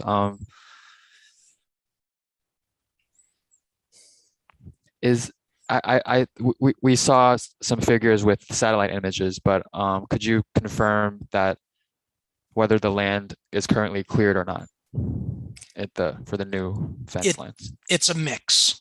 Okay. It's a mix of cleared and uncleared. Yep. And really quickly, would any of the new equipment be a source of noise? The second auto transformer would be a source of noise. It would, out of necessity, have to be an electrical duplicate of what's there. So it would not double the sound, but certainly it will increase the sound. And whatever the final design turns out to be, would certainly take that into consideration so that we meet all of the necessary guidelines and regulations. Mm-hmm. Last question. Mr. Zico, follow up on your saying it would or would not double the sound. One way to measure sound, and I'll ask you if you're familiar with it, is sound power levels, where if you had two sources that had the same sound power level, then that would be just regular math, twice the amount of sound power. I am familiar with that, and that is correct. Yes. And so, and then there's sort of a subjective human ear interpretation of sound, where doubling of sound might be a 10 decibel increase or so. That's correct. So when you said it wouldn't double the sound, did you mean on the subjective version, or are you saying in the sound power it wouldn't quite double because of some other reason, like you're splitting the total amount of power going through? I was saying it in the subjective reason to the human ear. Okay, so do you think that on the sound power, the amount of sound power would double, or not sure? I'm not sure. I don't want to speculate. Would it, is there any reason it would more than double the sound power? I can't think of any. And as I said, whatever it turns out to be, we're going to meet the DEP and any other requirements that are associated with the installation. Okay, I just that whole idea of twice the sound or whatever, I wanted to specify as well as I could from your testimony. Thank you. Thank you, Mr. Young, and thank you, Mr. Zico. I don't think I have any more follow-up on that. Most of it was just simple, back of the envelope thoughts on possible impacts. And I understand from Ms. Bartone that that'll be more described in a subsequent filing. Thank you. That's correct. Oh, I'm sorry. One last thing. I was curious. You'd mentioned that the new equipment would be GIS. Do you know can you speak to whether the current equipment are AIS or GIS? GIS meaning for Mr. Brock's benefit, GIS is gas insulated switchgear and AIS is air insulated switchgear. That's correct. And the G in GIS, just to help round out the record, is sulfur hexafluoride gas. The existing equipment the existing construction of the West Barnstable substation is AIS, air insulated substation. So that means that the bus bars, disconnect switches, etc., are all insulated with air. The breakers themselves that are at the existing West Barnstable substation do use sulfur hexafluoride gas as an interrupting medium, but they are not GIS. It is not a GIS station. So I don't know if that clarified or made things more confusing. I'll let you tell me, and perhaps in a follow-up question if you have one. I think I understood. I don't want to belabor the point too much because this isn't part of this. I just wanted a general idea because we have some follow-up questions later on for Park City Wind on that. So I just wanted a general feel of the insulation. So for that. One way that I have been using it is when I use the term GIS, gas insulated substation, that means everything. The bus work, the disconnect switches, the instrument transformers, the breaker interrupting chambers, everything is in gas, a tank that's filled with sulfur hexafluoride gas.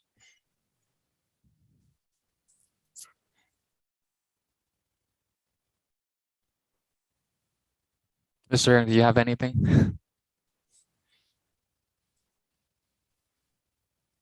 Do you have any thoughts on that, or otherwise? I'm sorry, I didn't hear. Who did you ask? Mr. Young, sorry. Oh, I didn't hear either.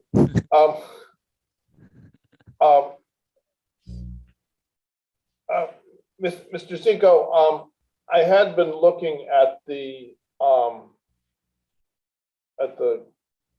at something in the FEIR that said how much sulfur hexafluoride gas would be used. And Mr. Wong, would you remind me which station I was looking at? That's for the Park City Wind. So I think that would be better suited for those witnesses. Mr. Zico, what's if you have a full gas insulated substation, could you give me an order of magnitude of how much you were describing it all being in a tank, like it was one big tank with all of the machinery in there? Is there an order of magnitude that you've seen in the substation? And does the company have substations or switching stations that are all GIS? We do have, the company does have all gas insulated switchgear or GIS substations. The amount of gas in a total GIS is highly variable. It depends on the voltage class, the interrupting capability, as well as a number of other things, including how many breakers are in it, how much bus work there is. That makes sense. Okay. When the to clarify, the sulfur hexafluoride gas is not all in one big tank. The tank is compartmentalized. and it's done in, again, it depends on a number of factors, how big the gas zone is, et cetera. And it's made so that you can, if you have to access the interior of the GIS, you can do it and degas only the sections you need without having to shut the whole GIS down. And somehow you can partition it without creating electrical conduits that would sort of make the whole thing fail. That's correct. Yes. And so I fully understand how it would vary depending on lots of factors, the capacity of the substation and stuff. But do you have an order of magnitude amount of sulfur hexafluoride that's in say one of your larger all GIS substations or switching stations? I do not have that data readily available at my fingertips, unfortunately. Would that be easy to come by, or I mean, is it in the file somewhere that you could give me the top 3 in Massachusetts for that Eversource has, something like that? We could possibly do that. Yes. So why don't we ask for that as just as a record request to note, just for background information for a different question that I have that we may have. To the extent that you have that it's readily available, what's the volume of sulfur hexafluoride gas? And by volume, I suppose I mean in pounds, which is not a volume, but that's you do it by pounds, correct? We do it by weight. That's correct. Yeah. So the weight of sulfur hexafluoride in, you don't have to name them, but the three, you can name them if you want. The 3 switching stations or substations that are the largest, or if it's just 3 large ones and you don't know if they're the large ones, you can answer that instead and qualify that. I'm sorry, you can answer that instead. What? That you can qualify, you can answer instead, here are 3 large substations with the amount of SF6 in each, and you can qualify it that you're not sure that those are the 3 biggest, if that's what you can give me. Okay, I understand the request. Yes. That will be record request RR-EFSB-69.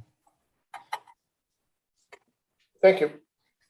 Thank you. Mr. Shea, I have nothing further on for Eversource, but it looks like Ms. Foster Evans does. I have a follow-up question regarding acquisition of land rights for the expansion of the West Barnstable substation. Eversource has testified that it will need to acquire some land rights across that parcel 214 to install the grid interconnection.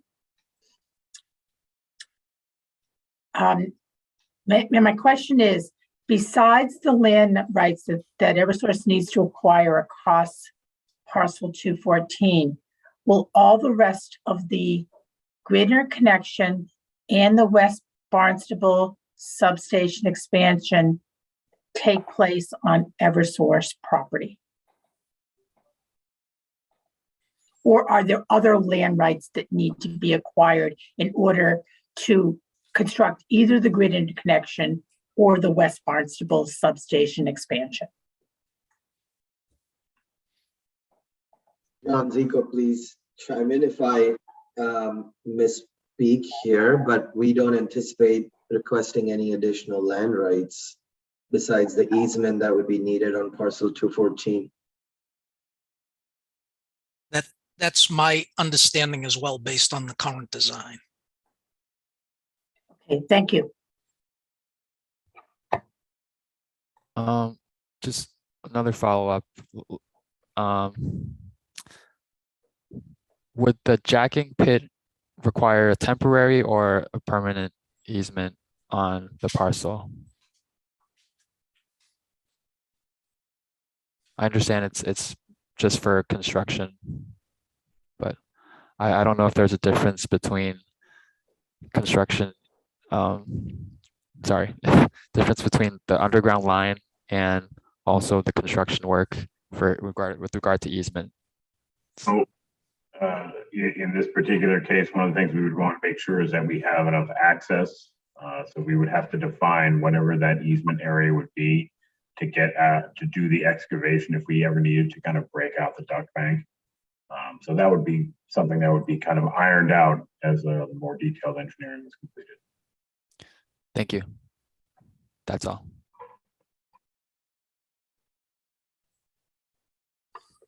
I have a follow-up again, please.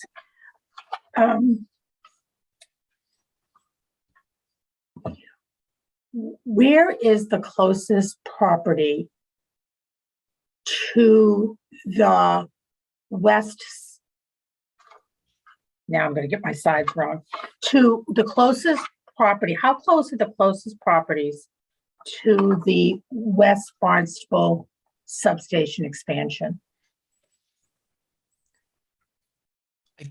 I don't have that number at my fingertips, but what I can say is that we chose to locate the expansion of the West Barnstable substation away from the residents that are on Oak Street. Those were the nearest residences to the existing West Barnstable sub. I just don't have that number at my fingertips. Mr. Zico, that's helpful. I would like to ask a record request to get that number. It's unclear from the pictures we've been looking at exactly where the properties are.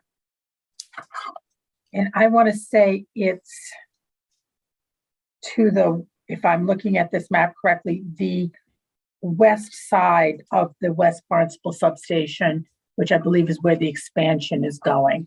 If I'm correct, Mr. Zico. The expansion for the proposed Mid-Cape project is going on the west side of the existing West Barnstable substation. The proposed expansion for the Park City Wind upgrades would be going towards the east side of the West Barnstable substation. Thank you for clarifying that for me. It's helpful if I could read this map that I'm looking at, which is very, very small. So I'm interested in the properties to the east side where the West Barnstable expansion for the 345 West Barnstable expansion would happen. How close are the properties to that east side? Thank you. Okay, that's understood. Okay, and that question is record request RR-EFSB-7D. All right, does anyone else on the from the siting board have any questions? Mr. Young? No, thank you. Mr. Wong? It's just a quick addition to Ms. Foster Evans' record request. Could you, as part of that record request, also give the distance to the grid interconnect construction for that, because that's also in the vicinity. Is that okay, Ms. Foster Evans? That's a good clarification. Thank you. Thank you. Okay, and that will all be part of record request RR-EFSB-7D. So, Ms. Foster Evans, do you have any more questions? No, thank you. Mr. Green, we haven't heard from you. Do you have any questions? All set. Thank you. Okay, thank you. Then we've had our questions. I believe that Ms. Dalmas has been waiting patiently. Do you have any questions? Yes, I do. Thank you, Presiding Officer Shea. And these questions were set out helpfully by you in an email, so everyone should have had a heads up. 3 questions, and this relates to the electric and magnetic field EMF impact on my client's Miss Johnson's property. And the record reference for everyone's ease of reference should be EFSB-MF-15, open paren, capital S, close paren, 2. And these are 2 asks and 1 clarification, because I know there's been many changes since we last. Could I interject, Ms. Dalmas? Are you intending your question towards Park City Wind or Eversource? Oh, thank you, Mr. Wang.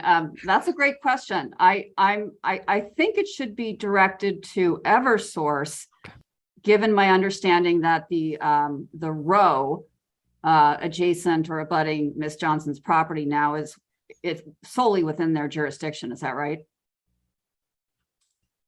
I think so. And thank you for the clarification. So you'd like to address these questions to Eversource?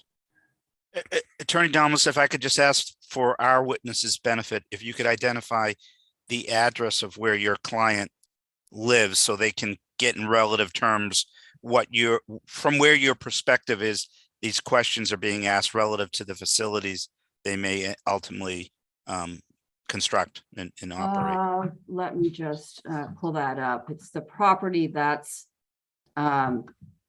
abutting the new proposed substation on and also abutting the row where the transmission lines and duct banks. Let me just get the chute line. Could I share an image so it's easier to describe it, Ms. Dalmas, if that Yes, would help? thank you. Yeah. So I'm again showing the FEIR, which is Vineyard Wind VW11 figure 1-5, and I believe Ms. Dalmas's client lives in. I don't want to misspeak. I thought it would be this one, but Ms. Dalmas, is that? That's correct. Thank you. Yeah. And this is the right of way 343 is what we're talking about. And for the court reporter, this figure shows some land parcels around the new Park City Wind substation parcel. And I believe the address is 82 Chute Flying Hill Road. For that lot. And I'm sorry, Mr. Wong, could you tell me again which figure we're looking at? I can see it's from the Figure FEIR. 1-5. I'm sorry, you interrupted. I can see it's from what? The FEIR. Okay, Figure go ahead. 1-5. Thank you very much. I appreciate that. Yep.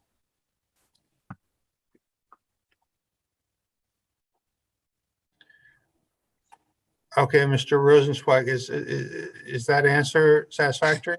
I think that may be helpful to them to give them a relative sense of where that property is relative to the facilities that they will be that we are proposing to build for Eversource for this project. So she may continue. Thank you. Very good. Ms. Dalmas, you said you had some questions and a clarification. Please continue. Yes, thank you. So the first two questions, which were discussed in prior hearings, and this relates to row 343. Mr. Wang, I don't know if you want to put that image back up. It might be helpful for everyone. Yeah. Wonderful, thank you. So the first question relates to the duct bank and the transmission line. I believe the outbound 345 kV transmission line are closest, originally were lined up closest to Ms. Johnson's property. And we had requested two things. One, that the duct bank, I understand there's a vertical design and there's a horizontal design. I understand the horizontal design has more optimal from my client's perspective, lesser EMF exposure. So we had asked if in the build that the horizontal duct bank could be utilized. The second request was that the transmission line itself and that duct bank, if they could be positioned further into the row away from Ms. Johnson's property. And I'm not an expert on EMF, but I understand that the closer those two transmission lines are positioned together, it will have a kind of a self-canceling magnetic field or some extent of self-canceling magnetic field result. So those were the two requests. that on behalf of my client, I'd like to continue to make. And then the final third request relates to the EMF, the magnetic field contour map that was also made part of what I cited, EFSB MF 15 capital S2. And that contour map indicated that the maximum milligauss impact at my client's residence would be between 1 and 2 milligauss. So I would like to confirm that that is still the case, and that original contour map does not need to be changed at all to reflect any changes that have happened in the proceeding. Thank you. Okay, pardon me, Ms. Delmas. There seem to be a few questions there, and we're all looking, and thank you, Mr. Wong, for pulling this up. We're looking at a very helpful map. For the record, it's a map that's been pulled up. Could you, and one of your questions is whether or not the duct banks could be located further into the right-of-way, farther from your client's residence. Is that correct? Correct. All right, let's ask that question. Anyone from Eversource who wants to reply to that?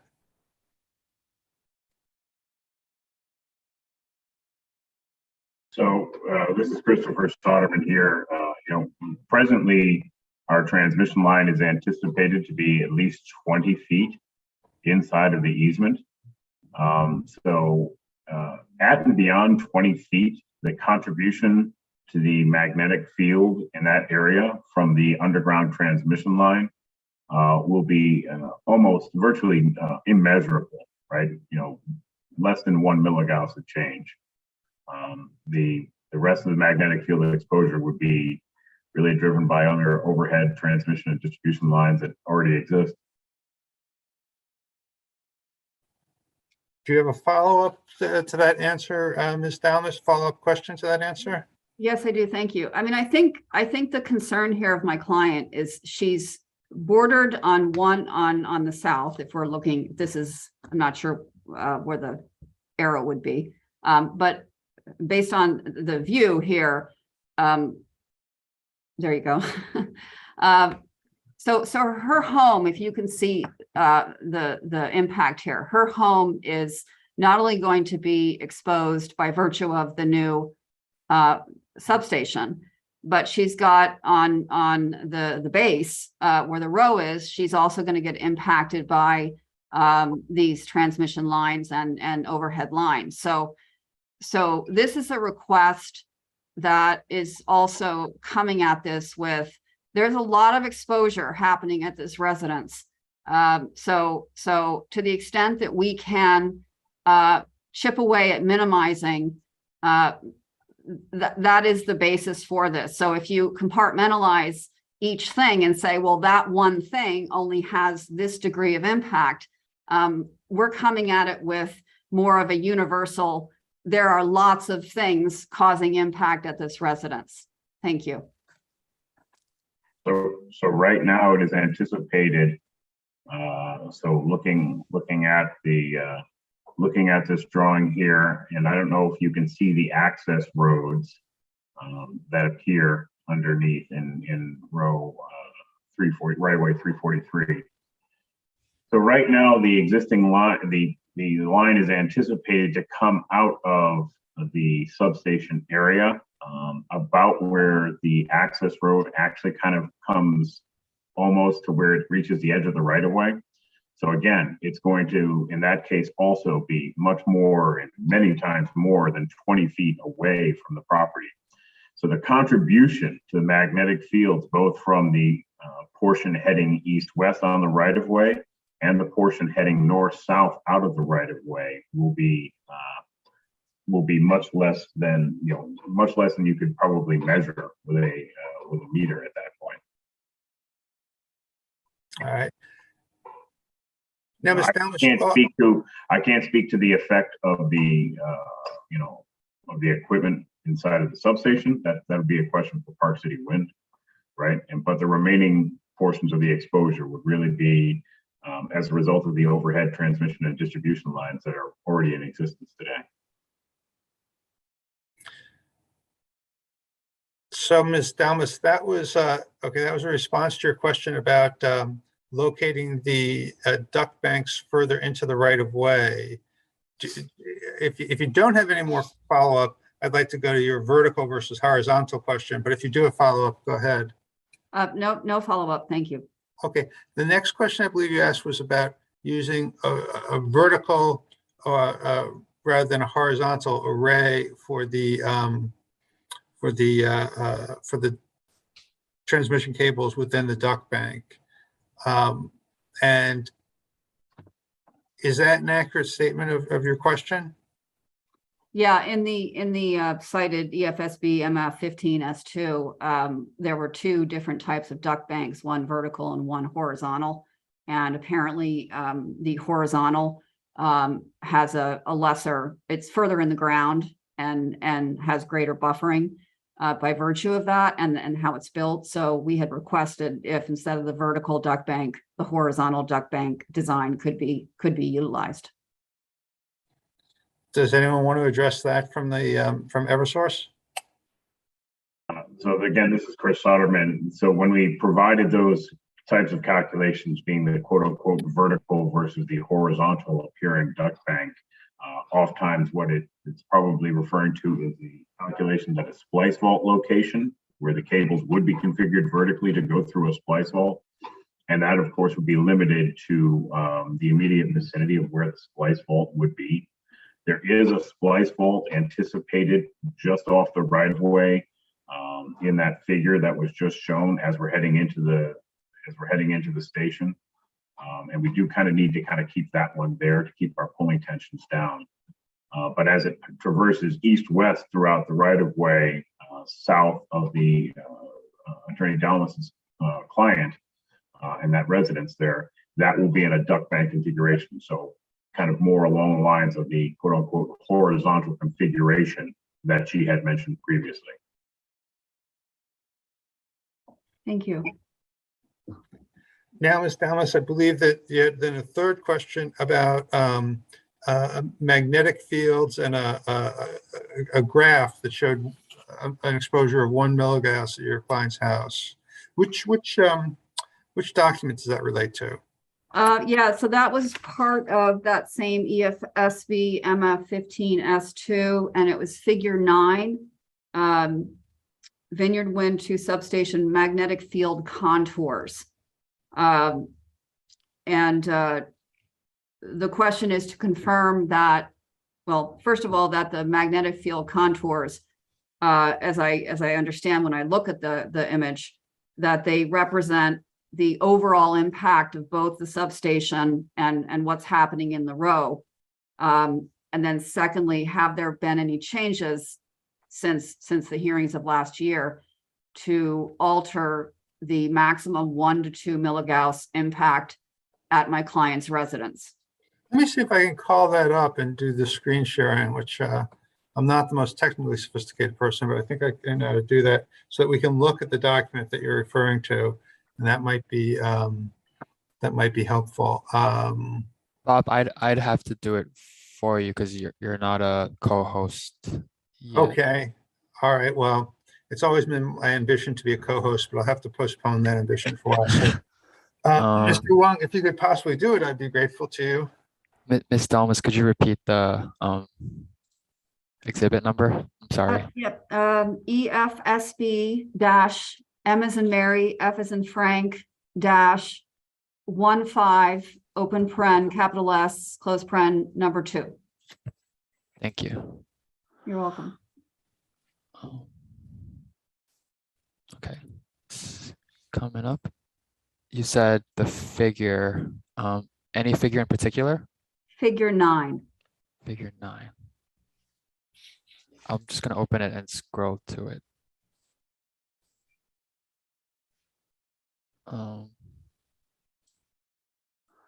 Figure 9. Table 7. Figure Is this the figure you were referring to? Yes, that's it. Okay, so this is a figure showing, as Ms. Dalmas had described, magnetic field contour lines of around the substation to be constructed by Park City Wind.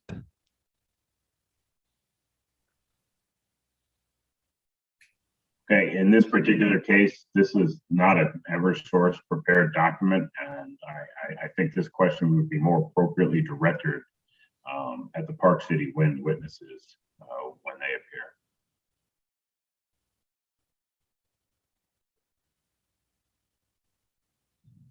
Okay. Let me just ask Mr. Khan, do you have any witnesses available who could answer this question? Mr. Barton may be able to speak to it. We do have Chris Long scheduled for tomorrow. He's not here today. Okay. Mr. Soderman, could I ask a quick question? So one of these lines, hold on. One of these pairs of lines would be Eversource constructed. Am I correct? So if you're taking a look, the northernmost line would be the line to be constructed by Eversource, right, as it pertains to the agreement presently. Okay. Eversource didn't prepare these particular calculations, so I can't really speak to their efficacy. Got it. All right. Well, Mr. Barton, if you feel comfortable, maybe you can add something here. If you don't, that's fine. I would ask that before Mr. Barton is asked to answer anything, if we could clarify what the question here is. It's been some time in the record since the question was actually stated. Sure. Ms. Dalmas, would you like to clarify the exact information you'd like to obtain? Yeah, so the question is this contour map, which shows magnetic field impact on my client's residence, and if you look at the lines that are on either side of my client's residence, there's a kind of a lime green line, and then there's a blue line. Mr. Wang, if you scroll down a little bit, you can see the the other way. You can see the green, the lime green represents 1 milligauss, and you can see the blue represents 2 milligauss. So Mr. Wang, if you please scroll back to the house. So the question is this an accurate contour map showing the project's magnetic field impact on my client's residence?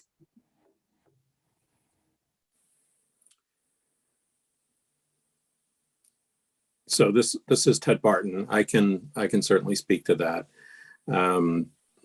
So the plot that you're looking at here is modeling work that was done roughly a year ago by Gradient, our subcontractor for EMF modeling, and it responded specifically to a siting board question to analyze the magnetic field impacts of the then Vineyard Wind to now Park City Wind project. So the new substation, the incoming 275 kV underground lines, and the outgoing 345 kV underground lines.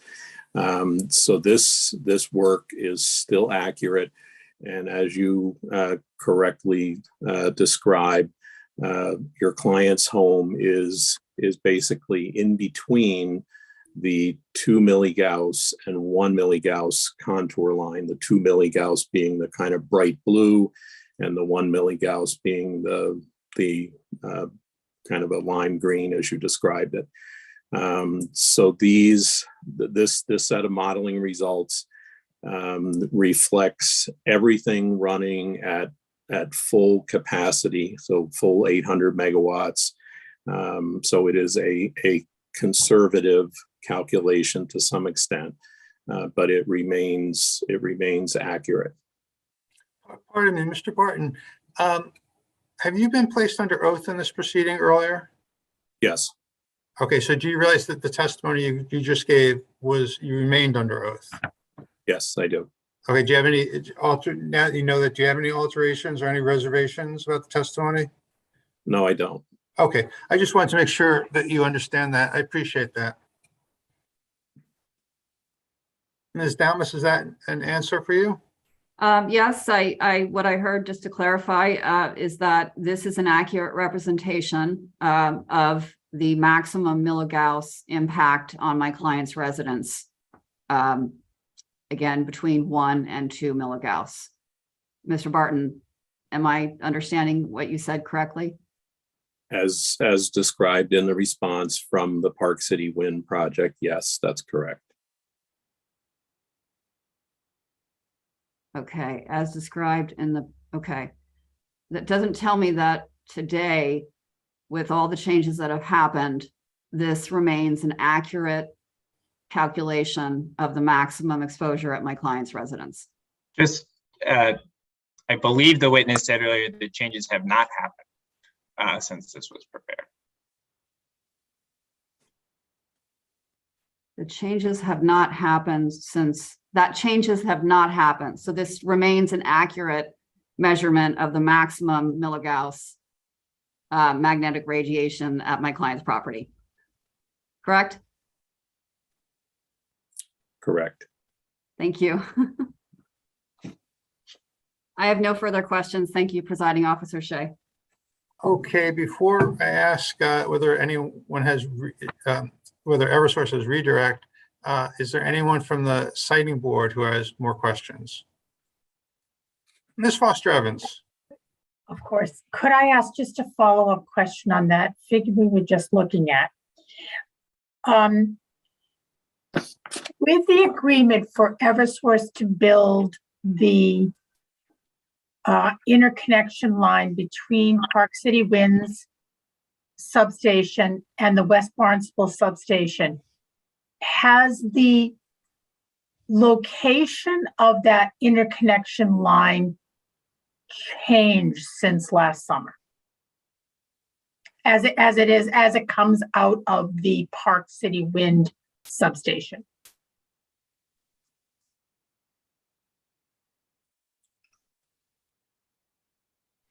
So I can offer my understanding of that, and then perhaps Mr. Soderman would like to comment as well. But my understanding is that the 345 kV underground line coming south out of the substation onto the right of way and then heading west is still basically as was depicted a year ago. Now, the one caveat I would add to that is that my understanding is Eversource has yet to do its final design, so perhaps there could be some minor tweaks to that. But what we heard earlier and what we saw in a recent Eversource supplement was that those locations were still basically as proposed by Park City Wind. So the underground duct bank, as Mr. Soderman said a few minutes ago, is still roughly 20 feet off the edge of the right of way.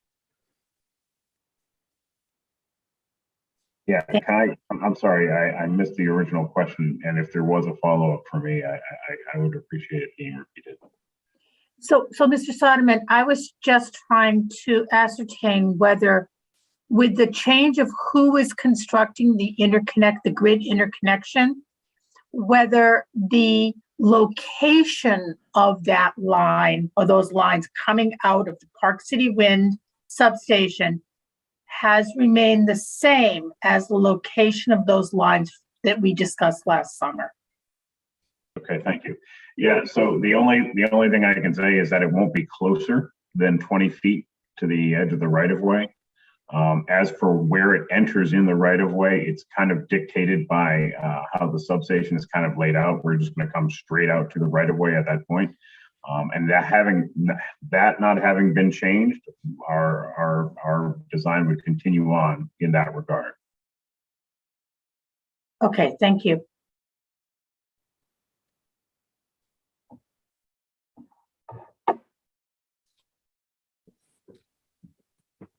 Pardon me, I was muted. Does anyone else from the siting board have any other questions? All right, and then Ms. Dalmas, do you have any more questions? I do not. Thank you, Presiding Officer Shea. All right, Mr. Rosenzweig, Mr. Kaler, do you have any redirect? I believe that the answer is no, but if we could go off the record for a minute, there was some new questioning at the end that I just want to confer with our witnesses to see if they have any need for clarifying the record on any point. So if I could just have a minute with off the record with our witnesses. Sure. You want to stop the video and stop the... We will stop the minute and we'll go to some parallel medium so we will not be interrupting this Zoom cast. So nothing needs to be done by others. We will just take our video off and mute our connection and be back on within a minute or so. Thank you very much.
Mr. Gerson or Mr. Khan, I had a quick question on the witnesses available today, like in case we had time. Just a moment. Did we want to go off the record? We're off the record. No, we're not. No, we're not. Oh.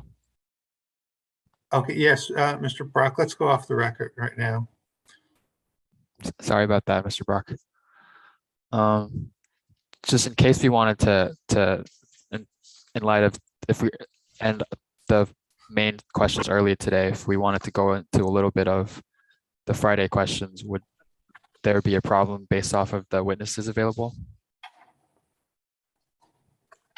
I believe the significant witnesses we do not have today that we would have on Friday would be related to noise. And then also magnetic fields, although as you just saw, we have some ability to respond to those questions today. We will have additional witness availability on Friday. Thank you. That's helpful. What about, Mr. Gerson, what about the host community agreement? We would be prepared today to discuss the host community agreement as well. Thank you.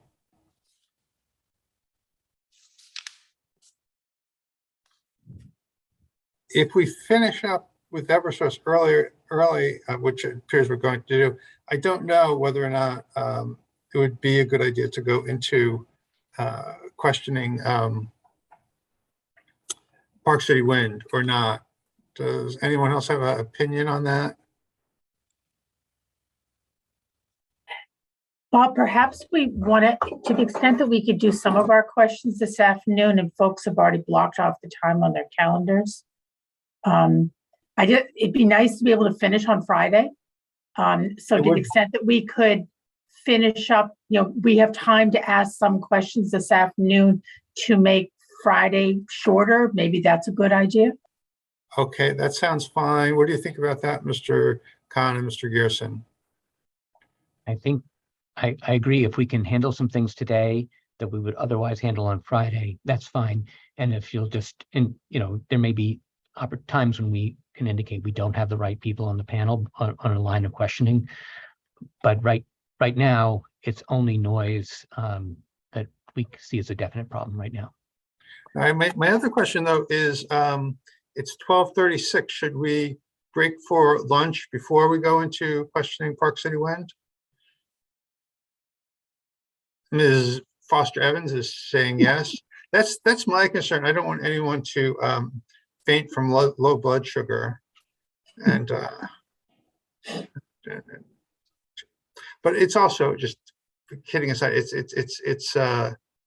is often good to take a break, and especially it's not good to question hungry witnesses because your mind's on something else,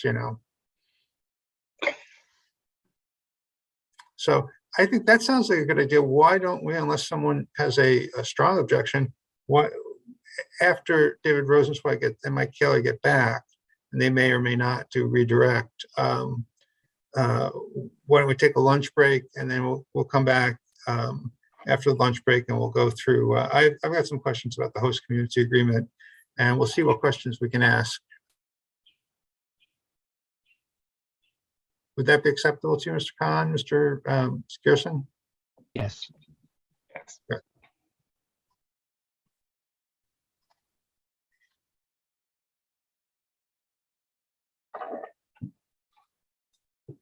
The Eversource team should be back. I'm sorry? The Eversource team should be back. Go ahead, David. Are we on the record now, or should we? We're not. Okay. Let's go on the record, Mr. Brock. Thank you, Presiding Officer Shea, for giving us a moment to speak. I think we're satisfied with the state of the record and have no further redirect for our panel.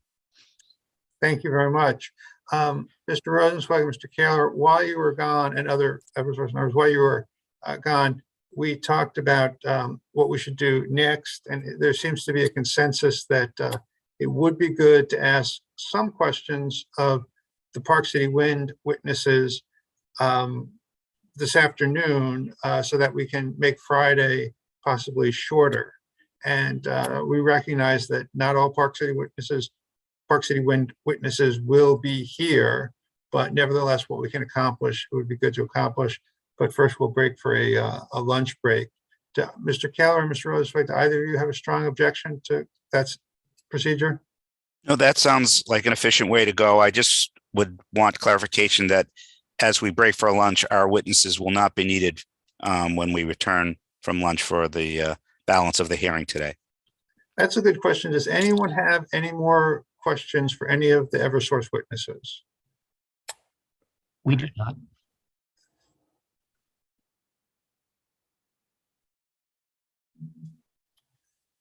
Thank you, Mr. Khan. I apologize. I should have specifically asked you since you're the petitioner. All right. Seeing that no one has any questions, yes, Mr. Rosenzweig, I think we can stipulate that all of the Eversource witnesses, thank you very much for appearing. I appreciate your coming, appreciate your answers, and I will see you at some further time, but there's no need to come back after the lunch break. Why don't we break now for about an hour? I've got 12:40 p.m., so I'll see you back here at 1:40. Thank you. All right. All right. Thank you very much. I'll see you at 1:40. Thank you.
Alan, how you been?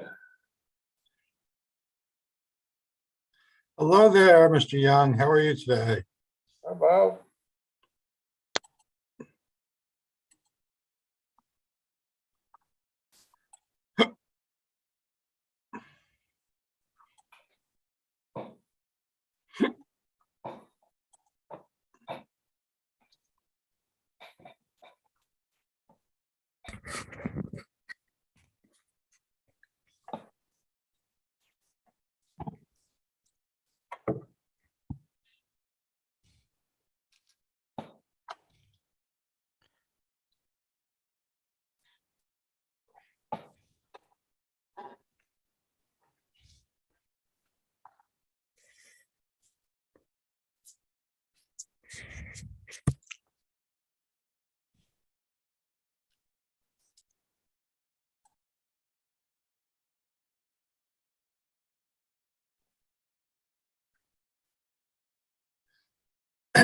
let's see, how do things look in terms of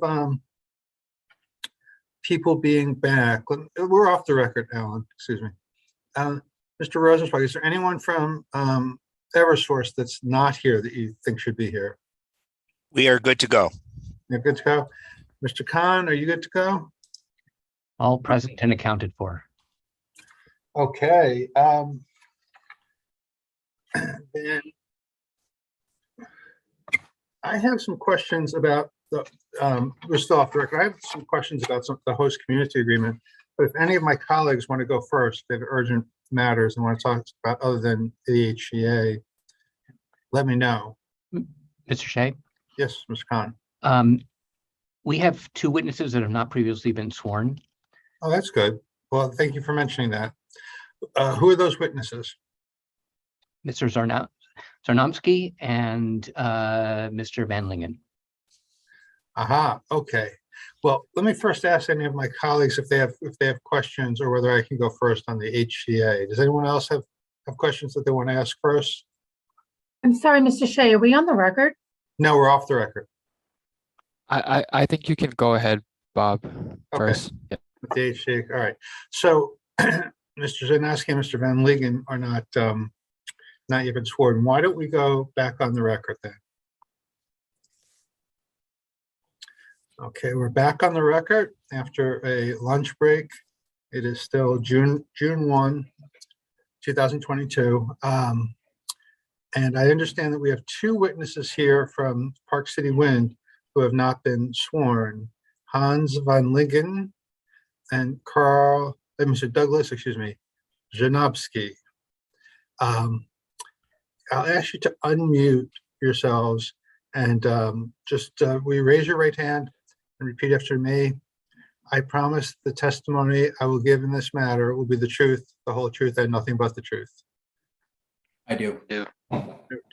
Thank you very much. Let the record reflect that Mr. Van Lingen and Mr. Szynomski have been sworn. As I mentioned, I have some questions about the host community agreement. If you can't answer them, that's fine. We've got another day, but to the extent you can, we can get this out of the way. Regarding the host community agreement. I'm sorry, are we going to do direct examination? Oh, excuse me. Mr. Khan, do you have direct examination for your witnesses? Yes, Ms. Pippin will be carrying out the direct examination of the witnesses today. Okay. Thank you, Presiding Officer Shea. Mr. Zarnomsky, I'll begin with you. So can you please state your name and business address for the record? Douglas Zarnomsky, business address Avangrid Renewables, 125 High Street, Boston. And in what capacity are you employed by Avangrid Renewables? I am onshore package manager for Park City Wind. Thank you. And on whose behalf are you testifying in this proceeding? Park City Wind. Was your resume submitted as attachment 1 to the participant list filed on May 27th by Park City Wind in this proceeding? Yes. Have there been any changes since its submission? No. Did you participate in the preparation of Park City Wind submissions in this proceeding, including the information requests and record request responses that bear your name? Yes. And were those information and record request responses that bear your name prepared by you or under your supervision? Yes. Do you have any changes to those materials at this time? No, I don't. And do you adopt those materials as your testimony in this proceeding? Yes. Thank you. Mr. Van Linken, can you please state your name and business address for the record? Hans Van Lingen, business address is 125 High Street, Boston. And by whom are you employed and in what capacity? Avangrid Renewables. I am the state permitting manager for the Park City Wind project. And on whose behalf are you testifying in this proceeding? Park City Wind.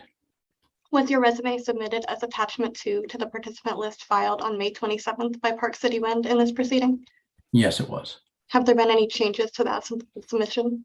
No, there has not. Did you participate in the preparation of Park City Wind submissions in this proceeding, including the FEIR for the project marked as Exhibit VW11 and the information and record request responses that bear your name? Yes. And were the information and record request responses that bear your name prepared by you and under your supervision? Yes. Do you have any changes to those materials at this time? No, I do not. And do you adopt those materials as your testimony in this proceeding? Yes, I do. Great. Presiding Officer Shea, the witnesses are now available for cross-examination. Thank you very much. Let me put on the record, I received an email from Ms. Downless saying that she was not going to participate in this afternoon's proceedings. So let me ask some questions about the host community agreement. First of all, are all the obligations under the host community agreement obligations of Park City Wind, or have some of these obligations been transferred to another entity? I believe the obligations are all under Park City Wind. Thank you. I'm going to refer to sections 4.I, 5, and 16 of the host community agreement. These sections each reference that they make reference to the Park City Wind's transmission lines, quote, shall not, quote, transmit energy from facilities located within Nantucket Sound. And in addition, the company agrees not to contest the town's prayer for an injunction against the installation of transmission lines that transmit energy from facilities located within Nantucket Sound. So what purpose does this exclusion serve? I believe, Ted, you might have been a little bit more involved in that discussion. If you don't mind, would you be willing to? Mr. Barton, you're muted.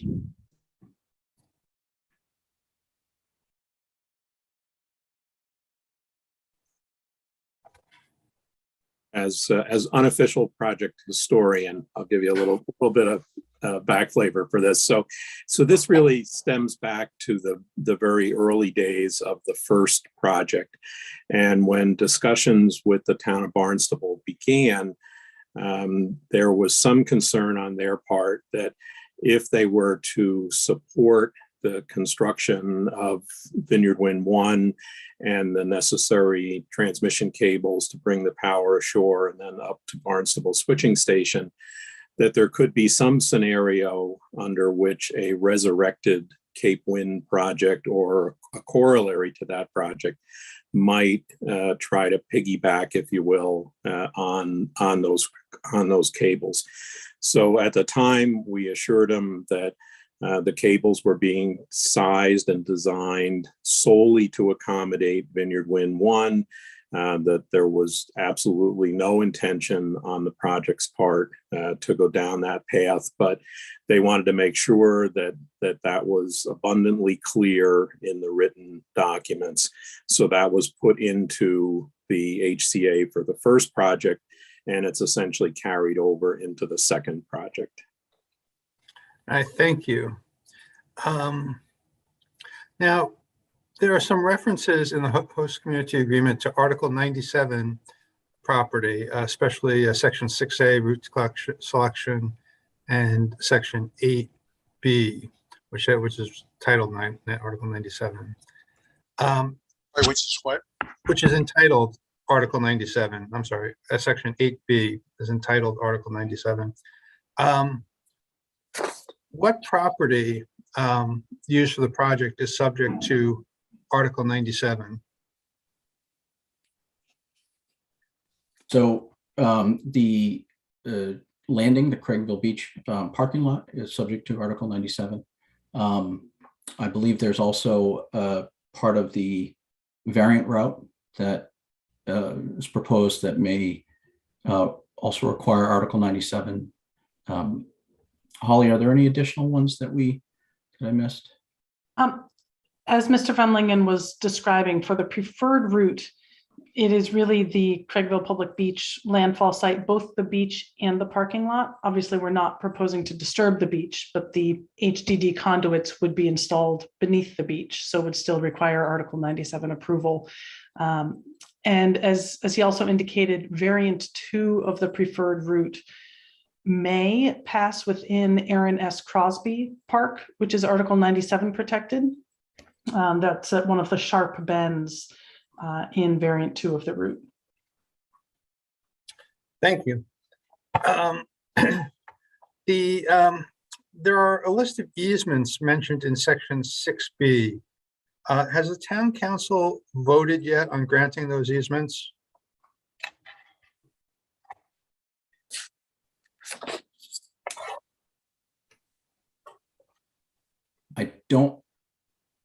I'm not certain if they have. I don't believe they have voted yet on granting those easements, but. I'm sorry, I couldn't see who was responding. Sorry, this is Hans. Yeah, so you're not sure if they have granted those easements or not yet? I don't believe they have yet. Okay.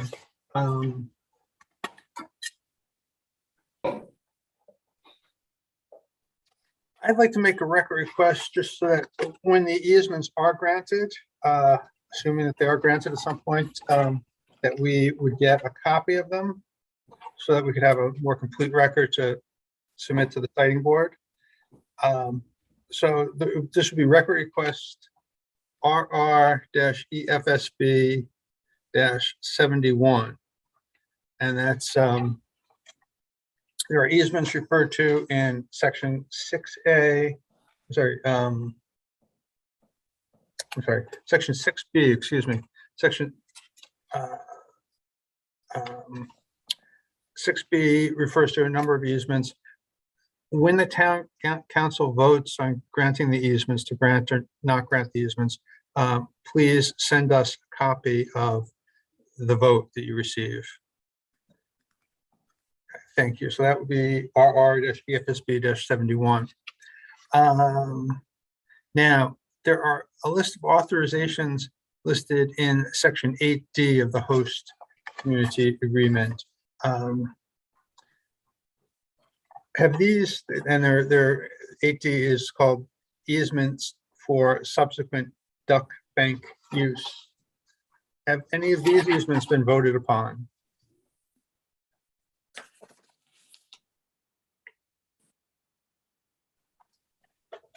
Sorry, what section of the HCA are you in? HCA, it's I said, I'm sorry, it's 8D, excuse me. Effective date, town council approvals. And there's 1, 2, and 3 listed right there on page 9. And then on page 10, there's 4 and 5. So with respect to those town council's improvements regarding 1, 2, 3, 4, and 5, have any of those been voted upon? Just number 1. All right.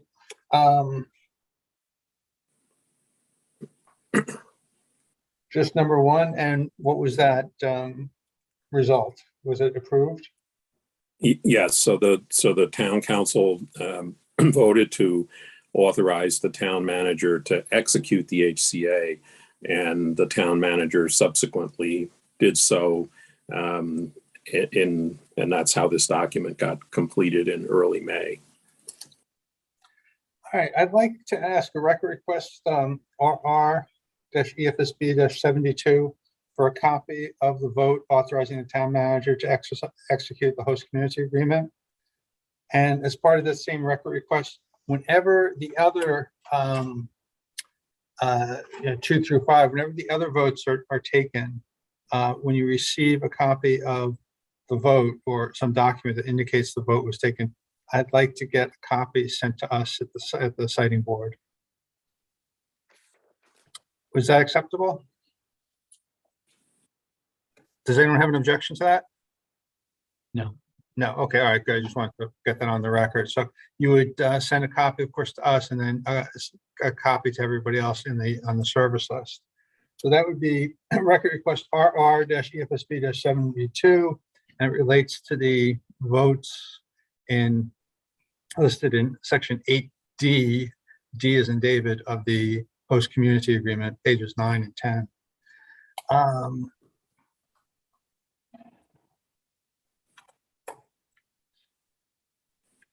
Now, in section 6B of the host community agreement, the agreement provides that the town has the right at its discretion to reserve surface rights in Covell Beach and Craigville Beach, and surface and subsurface rights in all other easements, quote, consistent with PCW's intended use, close quotes.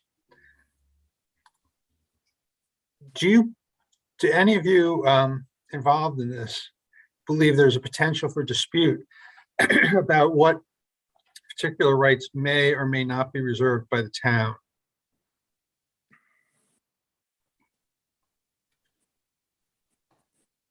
I guess specifically what I'm concerned about is, although the rights the reserves have to be consistent with PCW's intended use, is there a potential for the town to reserve rights that don't prevent PCW's intended use, but make that use very difficult? Does anyone have that concern?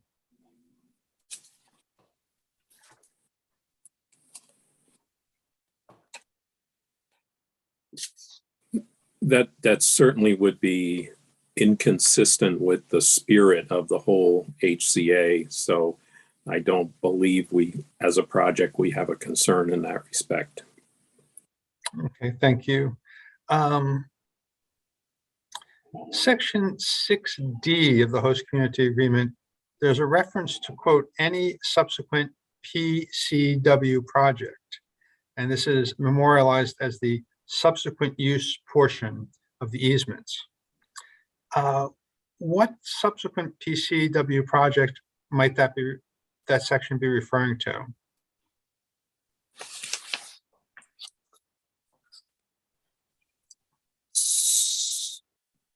So this is perhaps a question better put to the attorneys that actually negotiated this piece of it.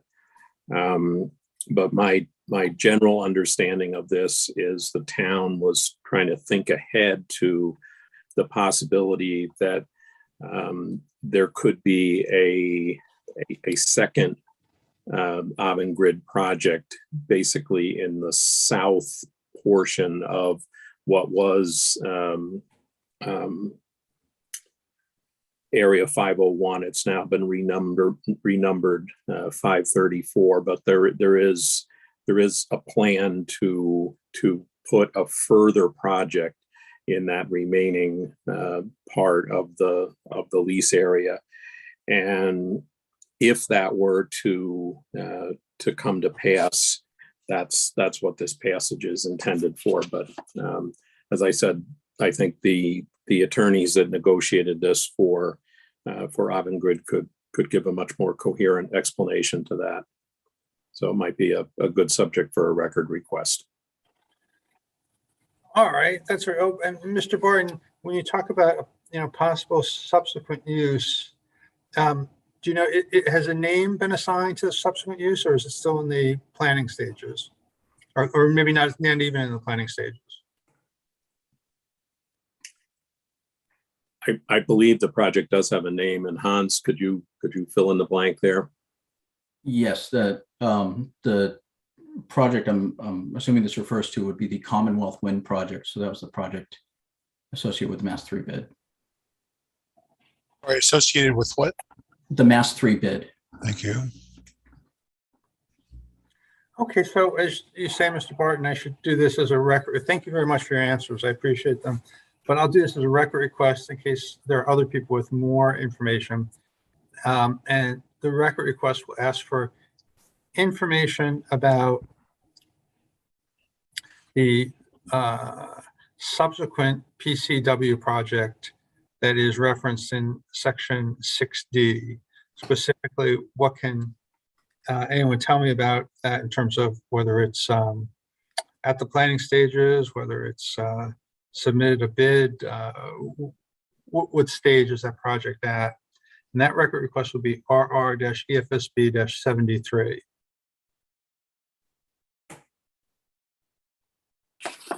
All right.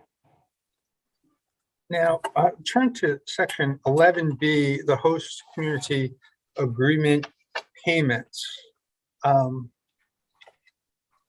It strikes me as a little complicated. And do the payments total $16 million minus taxes or $16 million regardless of tax payments?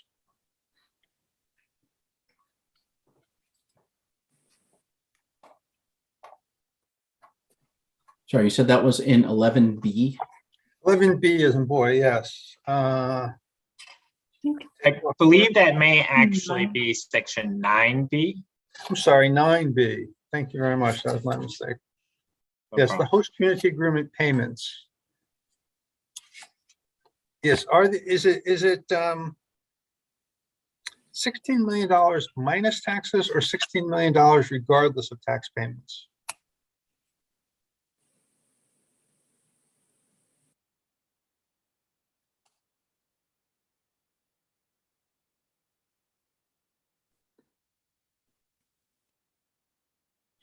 Does no one know the answer to that question?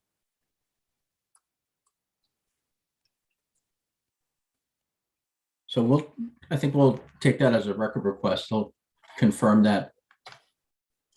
Okay, so this would be record request RR-EFSB-74. And the question is, what is the extent of the host community agreement payments, which the number 16 million is in the document, but it's not clear what effect payment of taxes have on the 16 million, whether it's a obligation, whether the host community agreement imposes an obligation to pay $16 million minus taxes or $16 million regardless of the tax payments. That'd be record request EFSB RR-EFSB-74.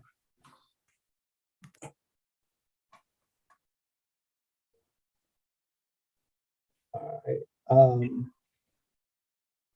And related to that, there is a reference in this host community agreement to the 25th anniversary of the start date.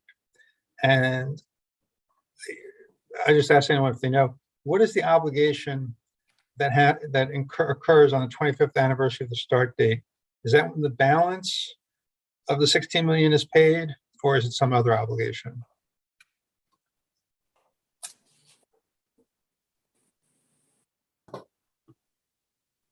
Can you point me to where that is in the document? Yeah, look at, yes, I can. Look at, all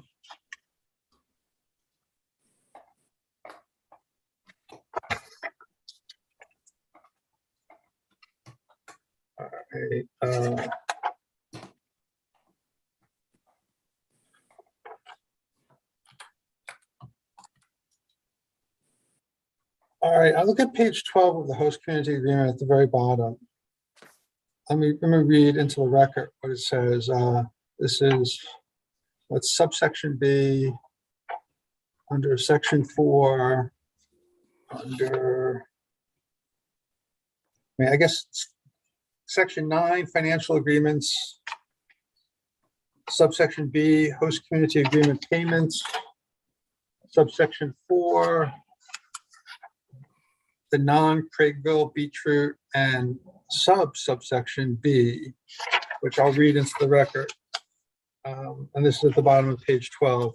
In the event that on the 25th anniversary of the start date of the second project, the total aggregate HCA payment made by PCW is less than $6 million, word less is underlined.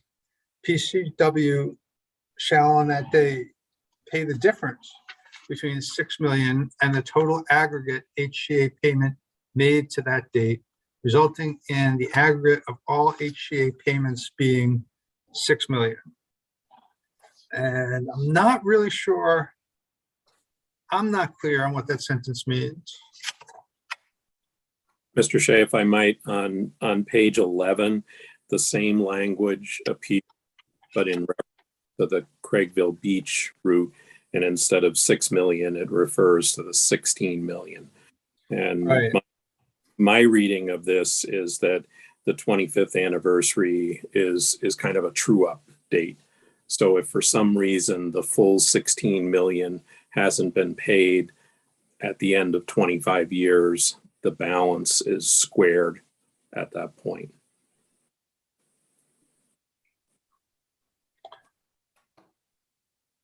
That's very helpful. Thank you. I'm going to ask Mr. Brock, I've written down, I'm writing as I speak. Can you tell me the last record request that I made, the number of it? We're off the record right now. Oh, just, okay.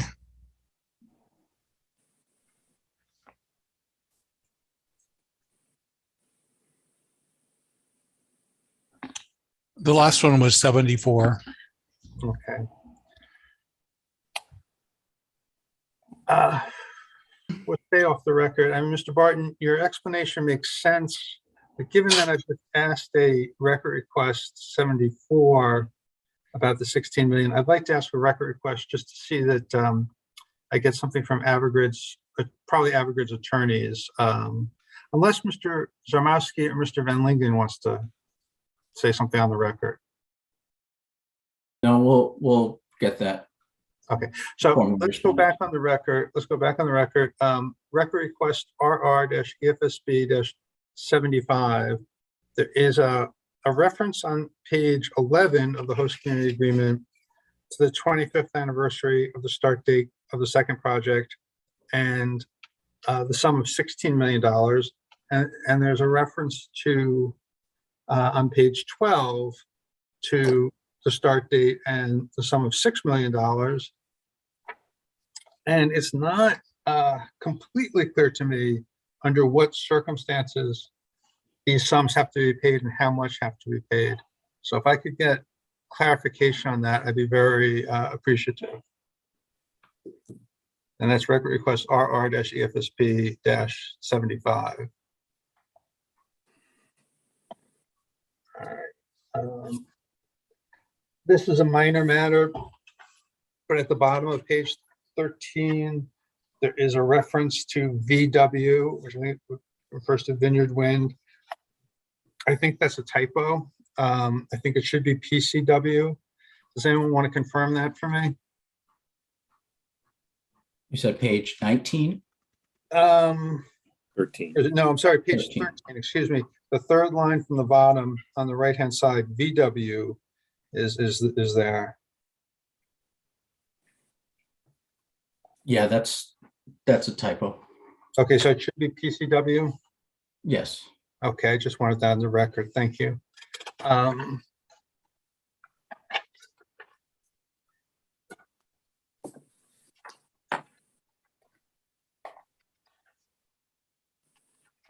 Okay, section 9D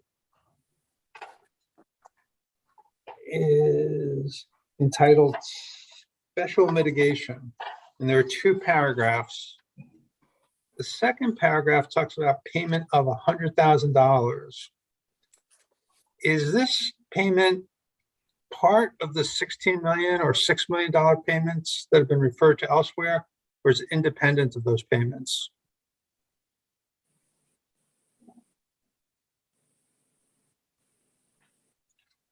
If no one has that information, I can use it as a record request.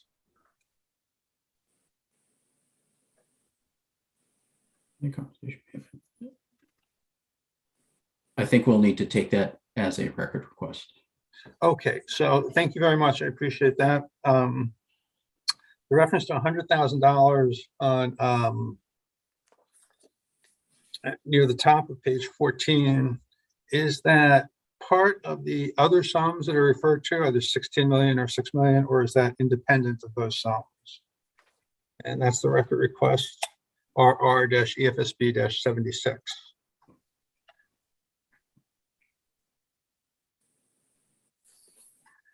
Now, I noticed, going for a second to the FEIR, the FEIR in section 1.10.1.4 mentions a number of EJ, environmental justice communities, within 1 mile of either the onshore transmission routes or the port facilities that might be used.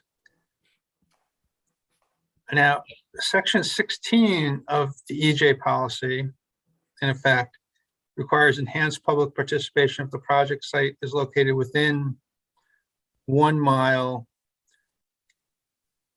and the project exceeds certain mandatory EIR thresholds. Does anyone know whether the project exceeds any of those thresholds? Yes, and just to point you to an area of the record where this has been discussed that may be helpful, DEIR section 2.7.3 discussed environmental justice, and the DEIR is exhibit VW-7.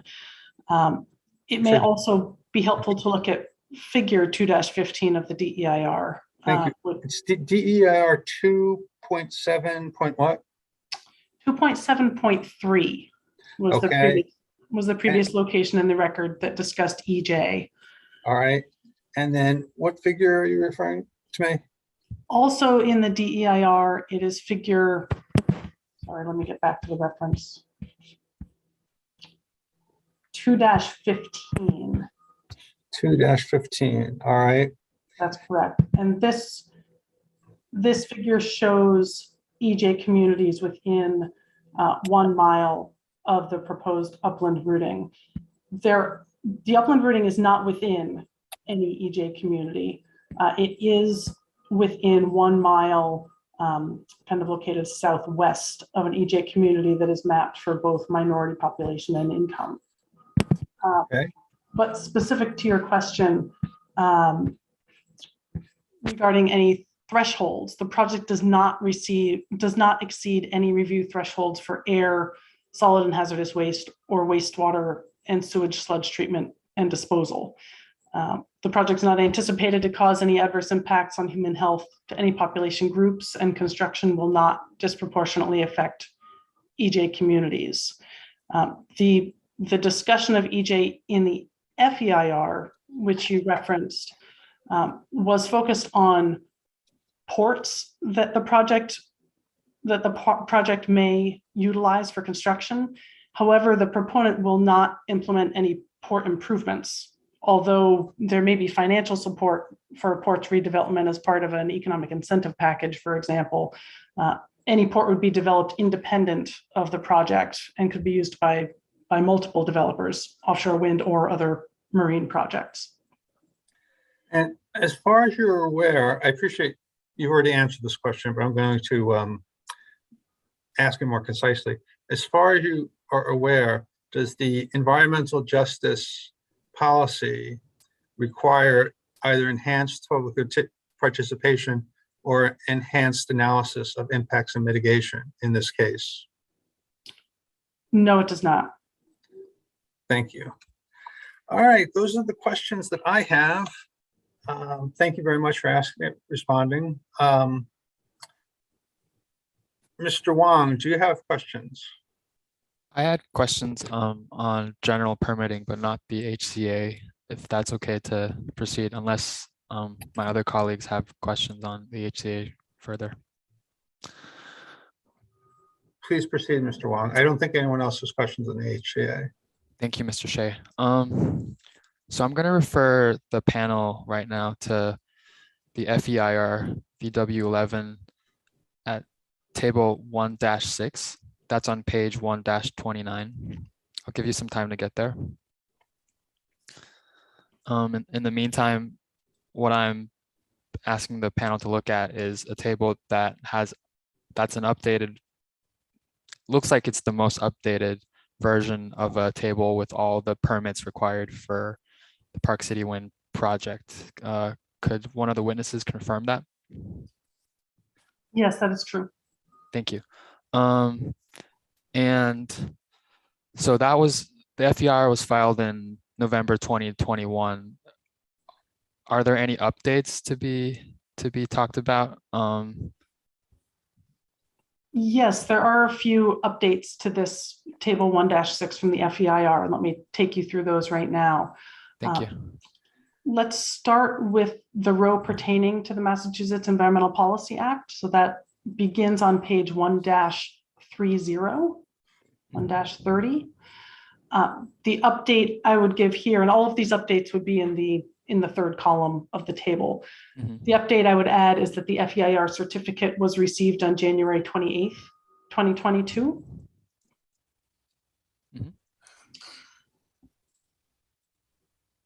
And I'll go slowly through these updates so you can all follow along in the table. But 3 rows down is the row pertaining to Mass DEP.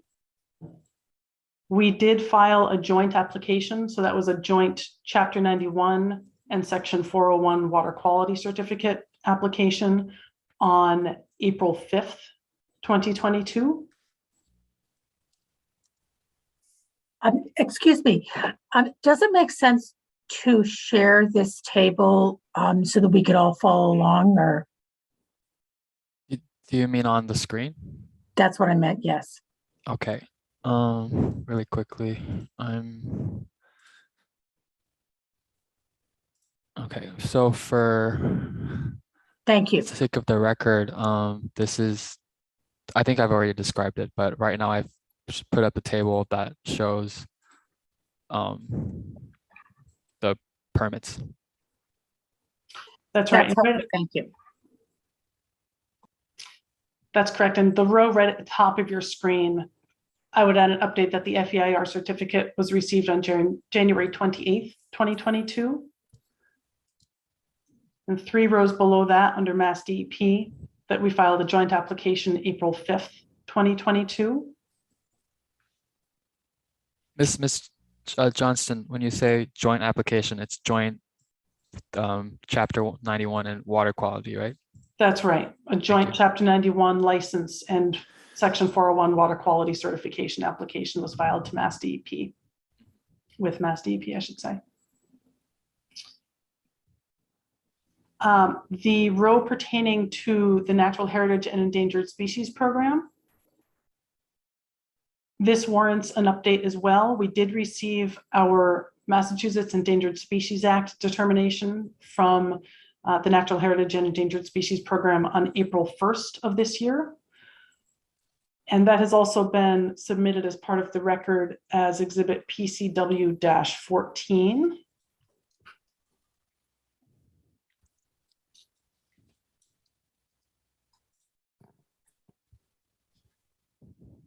Under local permitting, if you scroll down a bit, we filed our notice of intent with the Barnstable Conservation Commission on April 29th, 2022. We've also filed our NOI with the Edgartown Conservation Commission. That was filed March 23rd, 2022. And we both filed our notice of intent with the Nantucket Conservation Commission and completed their review with an order of conditions issued on May 16th, 2022. I believe that takes us through all of these substantive updates to this table from the FEIR. Thank you, Ms. Johnson. I had a question on this. So I don't know if the witnesses recall, but as part of EFSB-G-4, we'd asked for a table, and in that response, the company provided the DEIR version of the table. I'll give you some time to get there, but I'm specifically referring to the MHC row. I wanted to clarify if the FEIR which has a date that's not as recent as the one in the DEIR, if that was a mistake in like the chronological order, or if that was a correction of it. So in the FEIR table, no, in the DEIR table in EFSB-G-6, it says an extended permit was issued on March 2nd. And in the FEIR, it states that the request was submitted on February 23rd.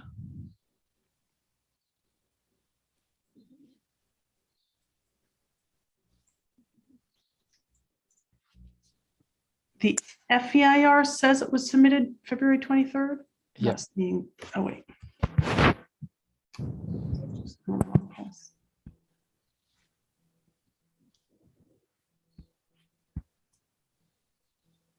And the DEIR seems to state that it was issued on March 2nd already. Right. Holly, I think in the FEIR, we're talking about a request to amend, extend submitted February 23rd, 21. That's right. The request to amend and extend was submitted February 23rd, 2021, and that was issued March 2nd, 2021. I would note that the survey is complete at this point. Okay. Yep. Updating that row. I'm sorry, I didn't hear that last comment. Oh, I was just adding, so it would be worth updating that row of the table as well, just to note the survey is complete. Yep. So to make this easier, could I, and thank you for walking me through all of the substantive updates. Could I just request for the table in EFSB-G-4 be updated with the most recent information? I think that makes sense, yes. Thank you.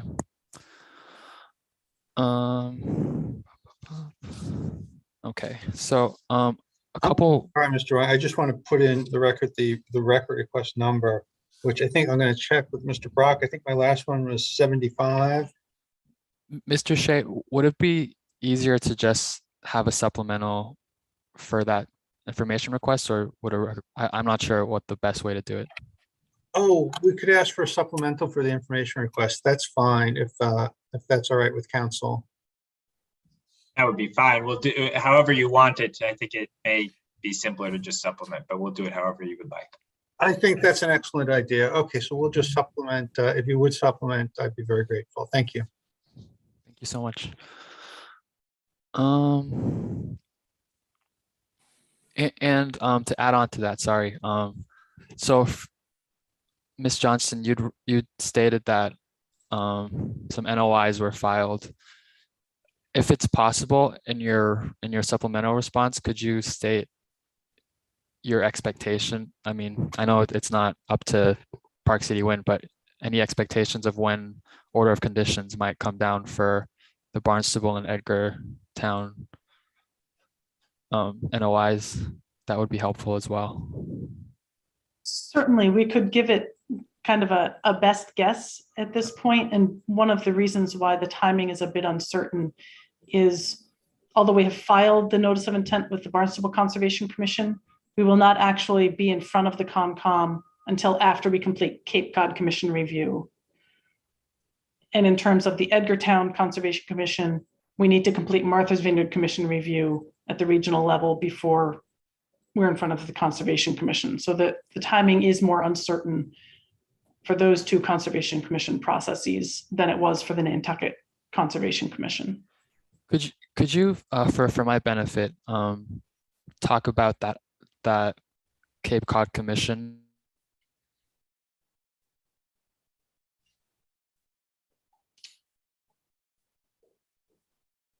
Seen with projects has that. I'm sorry, you froze for a minute.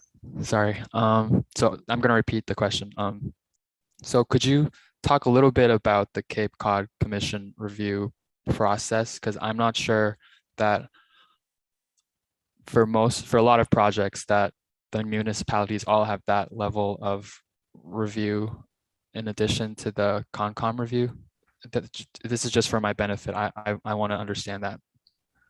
Sure. So referring back to the same permitting table that we've been discussing from the FEIR, table 1-6, I believe it was, under the regional portion of that table, we list the Cape Cod Commission, and that is specifically a DRI review, or a Development of Regional Impact review. For this project, because we triggered mandatory EIR thresholds during the Massachusetts Environmental Policy Review, the project is automatically declared a DRI and must go through Cape Cod Commission review.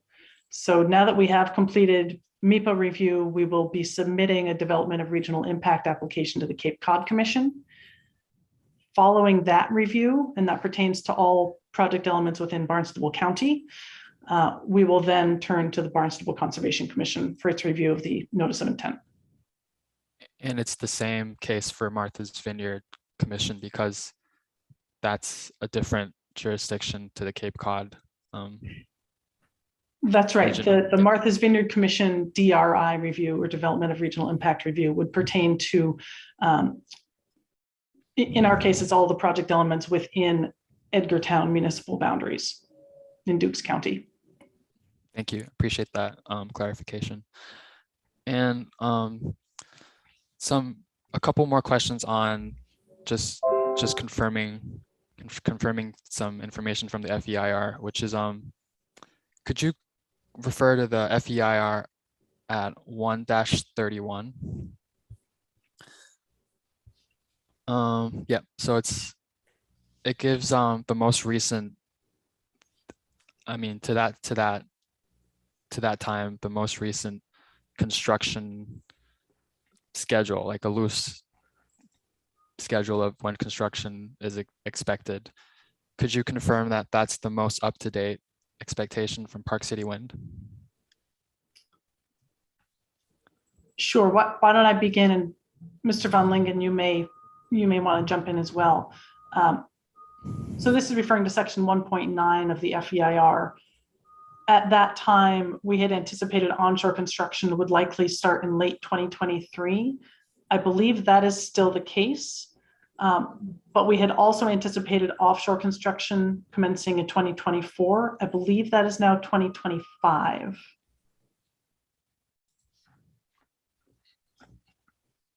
Mr. Van Lingen, do you have anything to add? No, I believe that's correct. Thank you.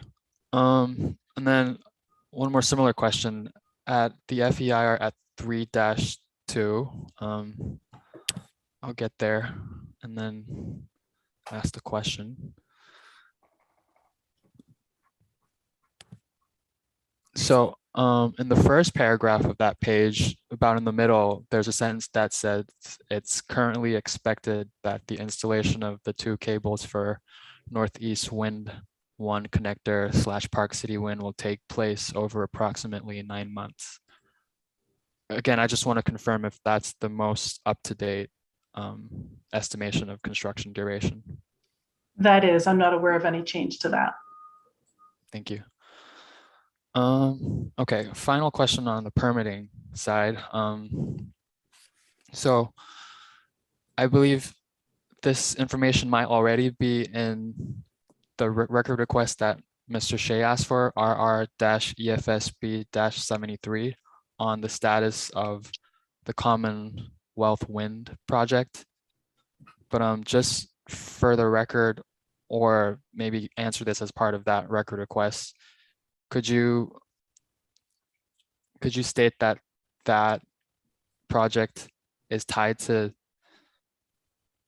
sorry, just for the record, could you state the result of the MASS 3 offshore wind bidding process? Because I think we've, in this record at the moment, we've talked about it happening, and then it's already happened, but on the record, we don't have the results of that. Maybe just to clarify, are you asking about the current status of the Commonwealth Wind project? That's correct. No, sorry, about the bidding for the 3rd round of offshore wind for Massachusetts. Sure. So the project was awarded up to, I believe, up to 1,200 megawatts of power going to Massachusetts. That's the Commonwealth Wind Project. We are currently in the planning phases for that project and preliminary design. Thank you. That's all I needed. Mr. Shea, I'm done with my permitting questions. So whenever we're ready, we can move on to the next phase. Thank you. Ms. Yeah. Foster Evans has some follow-up, I believe. I have one follow-up permitting question, if I could, before you move on. Could the Park City Wind witnesses give us an update on the BOEM permitting or BOEM review process, where we are right now?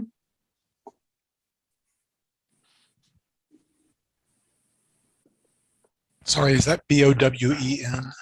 BOEM. Thank you.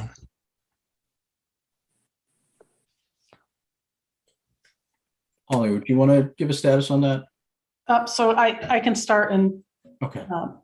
You may want to add to my response, but the Bureau of Ocean Energy Management, or BOEM, is still in the stage of reviewing the construction and operations plan submitted by Park City Wind. We are currently awaiting the draft environmental impact statement, which has not yet been issued as part of their review under the National Environmental Policy Act. Is there a schedule for BOEM to release the DEIS? Mr. Van Lingen, do you know what that date is? I don't have that off the top of my head.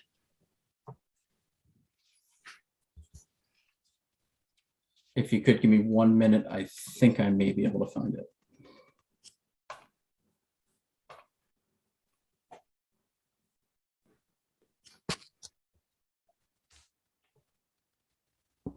So the question was the targeted date for the DEIS?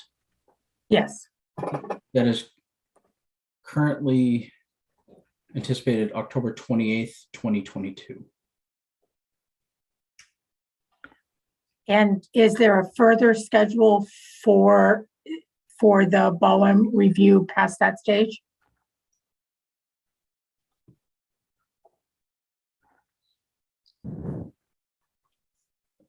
So that I'm not entirely certain of, but if you would like additional information, we could.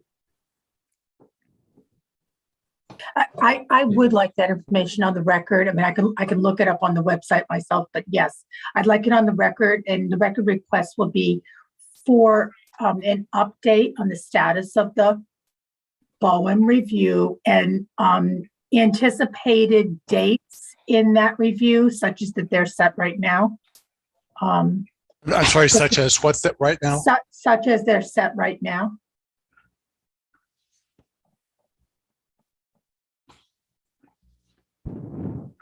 Thank you. Okay, that will be, and let me check with Mr. Brock, but I think that would be RR-EFSB-77. But why don't we go off the record, Mr. Brock, you can tell me if I'm accurate.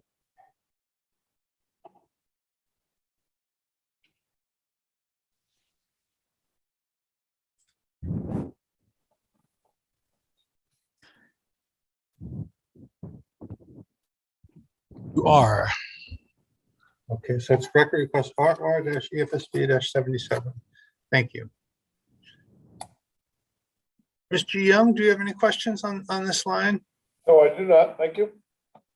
Okay, Mr. Wong, did you want to pursue another line of questioning?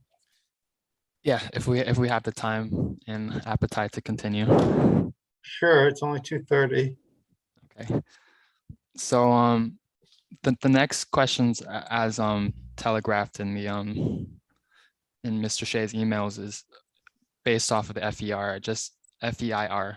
It's just to get an update on the information that we received in the last round of hearings last year. So really quickly, this first question is about could Park City Wind describe any updates? So to go back, the FEIR at 1.4 onwards describes differences between. I'm sorry, the FEIR at 1.4 onwards? Onwards, 1.4 1-4 onwards. Okay.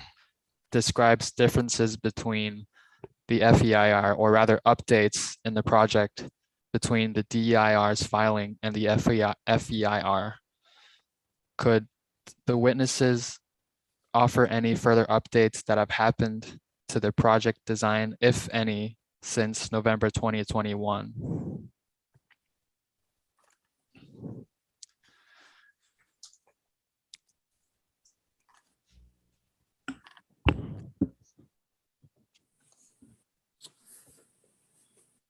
Well, this, at the risk of stating the obvious, we've talked about this already, but the final bullet in that section does talk about plans to execute the HCA, and that obviously has been completed, and it was signed on May 6th, 2022. Yeah, that's correct. In addition to the bulleted list in section 1.2 of the FEIR, which you've just referenced, I'd say the most substantive pieces have been the host community agreement and the transmission support agreement with Eversource. In terms of project design, I am struggling to think of any additional design updates beyond what is included in this list. Doug or Hans, correct me please jump in if I'm missing something. Yeah, I'll confirm that beyond what Ms. Johnston and Mr. Barton just mentioned, there's no design changes. No further design changes in the project.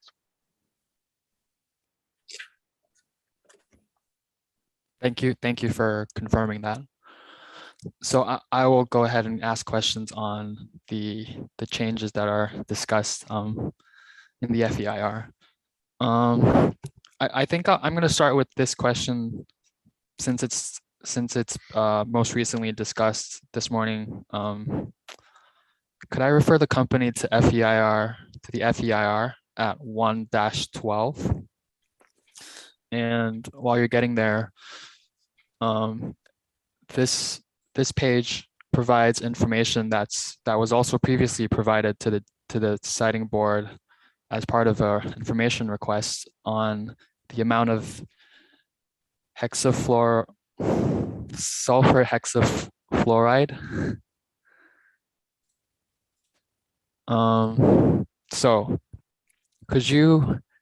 the company's provided the figures for each gas breaker and the number of the figure of gas for each circuit breaker and the number of circuit breakers, as well as the amount of gas that might be required for gas insulated buses.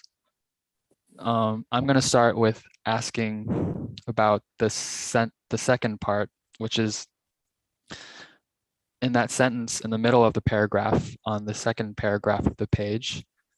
It's stated that gas insulated bus located outdoors will contain a similar amount of gas about every 5 linear feet. We weren't sure. We wanted the company to confirm that the similar amount of gas meant that every 5 linear feet of gas insulated bus would require between 125 to 165 pounds of SF6 gas. Is that correct?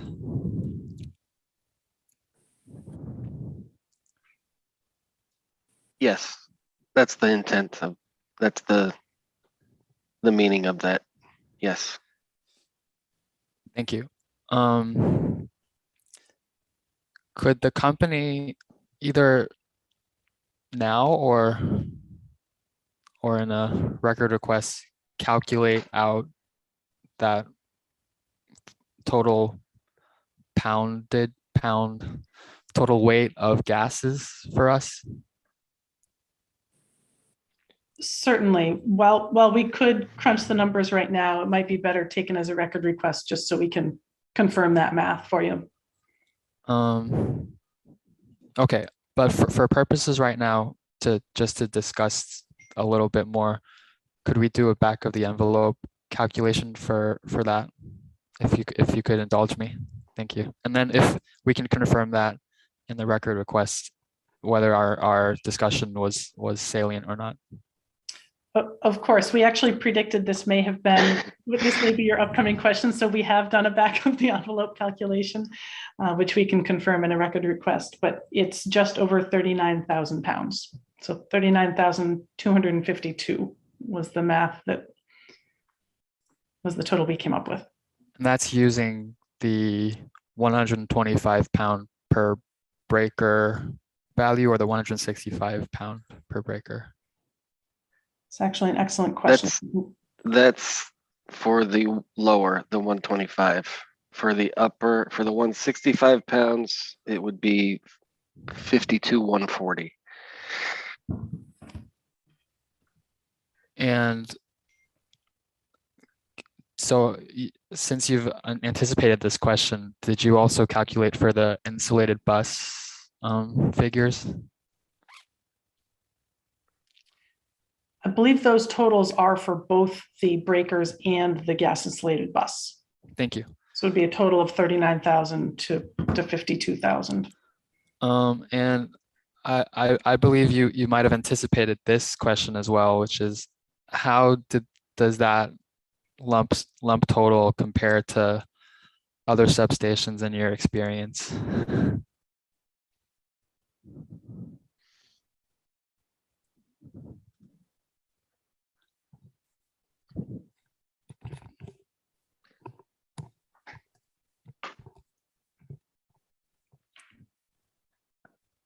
I'd say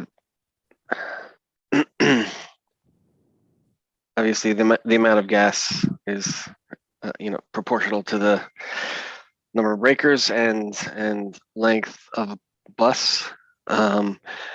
So generally, the larger the substation, the more the gas, of course. I'd characterize this as a larger substation.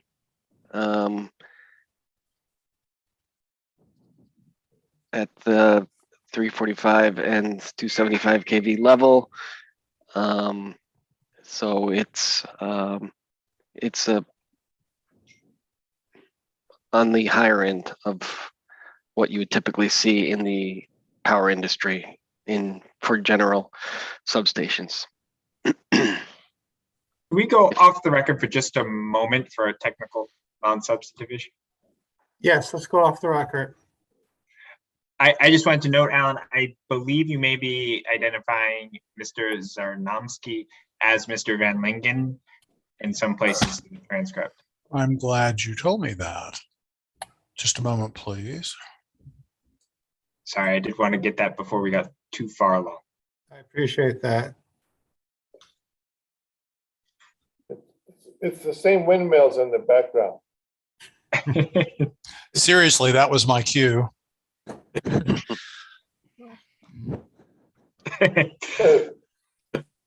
Hans has come in from the outdoors.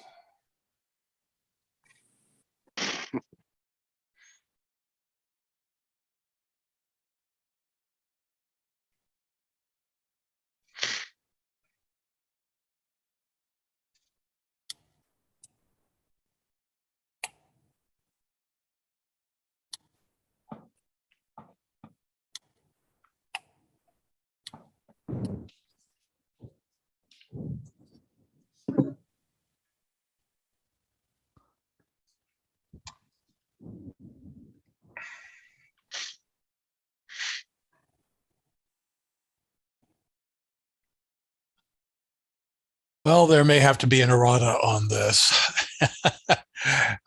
But I have done what I think is right. Okay. We appreciate it, Alan. Sure. Appreciate what you're doing remotely. It's pretty impressive.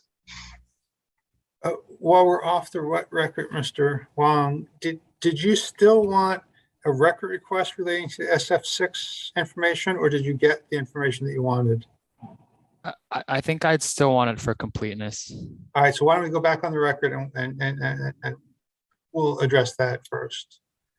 Thank you. Okay, back on the record. While we took a break, we addressed the issue of the information that we've just received about SF6. And Mr. Wong, do you want to state what you would like as a record request? Okay.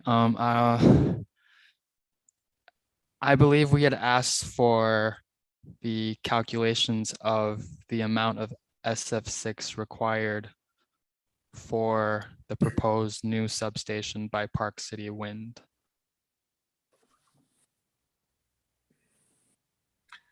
Okay, and that will be record request RR-EFSB-78. So there is information about that on the record, but this record request just asks for a verification and perhaps more precise information if it's available. Thank you. Go ahead, Mr. Wong. Mr. Young, did you have something? Yep. Yes, so that's about 20 tons worth of sulfur hexachloride, right? By your first estimate. Correct. Ms. Carlson or whoever, an audible answer I didn't hear. Yes, that is correct. And does anybody on the panel know how that gets delivered and constructed? Does that come in individual gas tanks, or is there a tanker truck, or how does that, how do you install all of that? Seems like a large amount.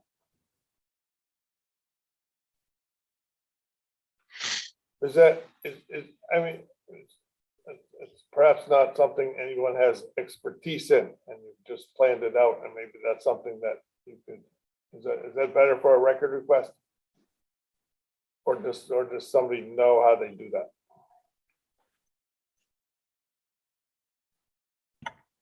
And so just to clarify, the question is the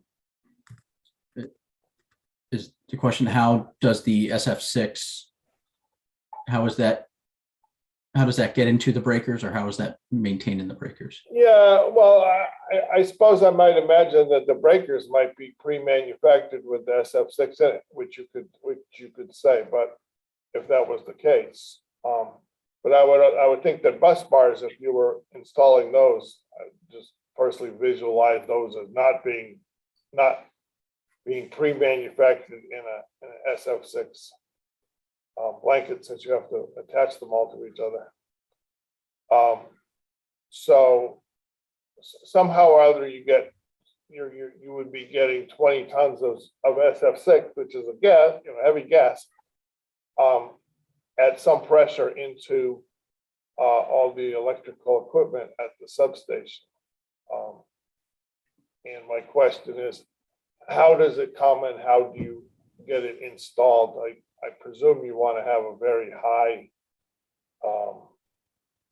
concentrate, you want to be pretty close to 100% concentration of SF6, I would imagine. And if that's not correct, you can tell me that too. But So just how what's the logistics of getting something like 20 tons of a SF6 gas into all the equipment to perform correctly?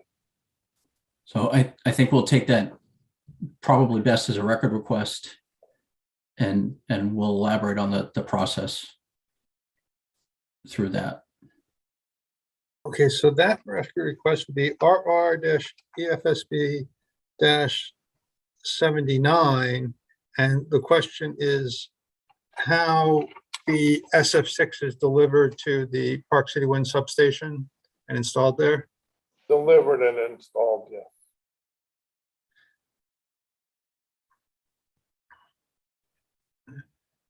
I've got a related question, but I'll wait for you to finish. No, I think that's it. It sounds like the witnesses understand the question. So, do any of the witnesses know the greenhouse gas warming potential of SF6, sulfur hexafluoride, as compared to carbon dioxide?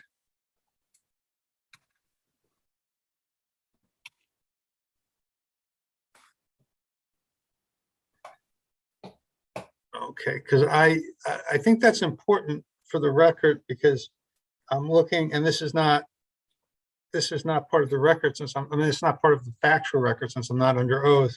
I'm not a fact witness, but I'll just say Wikipedia says that the global warming potential of SF6 is 23,900 times that of CO2 over a 100-year period. So I have no idea if that's an accurate figure or not, but I'd like to, since it's such a large figure, I would like to get some response, some information on that. Do you think you'll be able to get that for me? Yes, I think as to the specific warming potential of SF6, it's best to take that as a record request.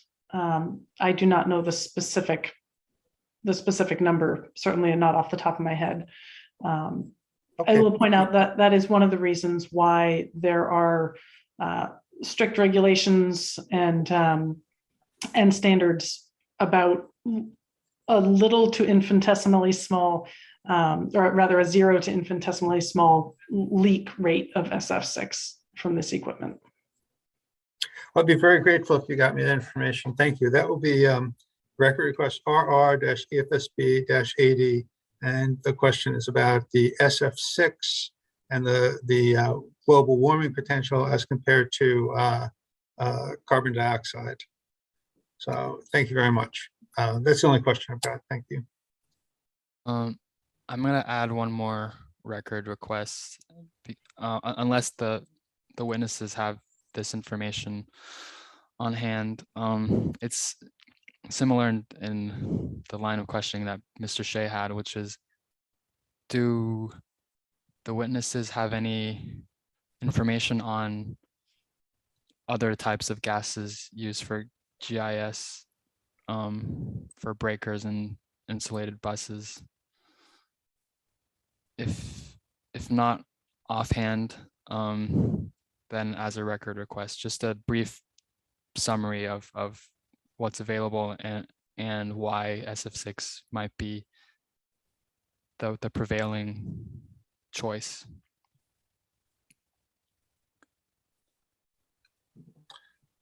Okay, is that clear? Does everyone understand what you're being requested to answer? I believe so, yes. Yeah. So just to clarify, it's are there any other options beyond SF6 for that purpose? That's right. And I understand SF6 is a dielectric. It serves dielectric purposes, so that the well, we'll just leave the record request as it is, and that record request will be RR-EFSB-81.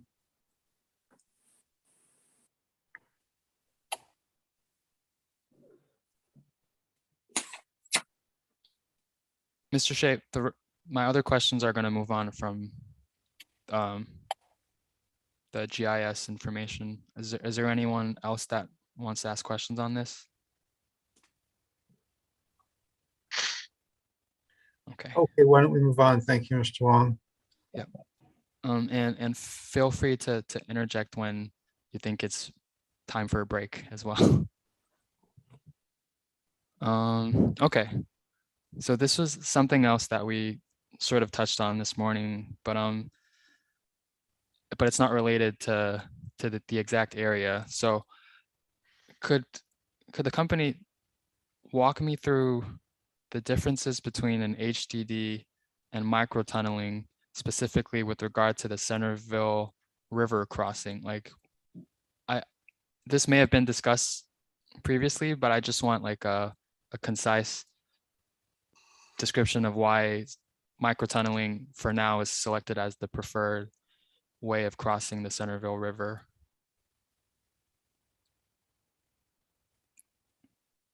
I would say that the witnesses here may be able to provide some response. My recollection is that at previous hearings, we provided a different engineering team who responded to questions on this topic. I don't mean to cut off the witnesses who I'm sure will do the best they can or indicate that it's beyond their expertise. Thank you, Mr. Gerson. My question,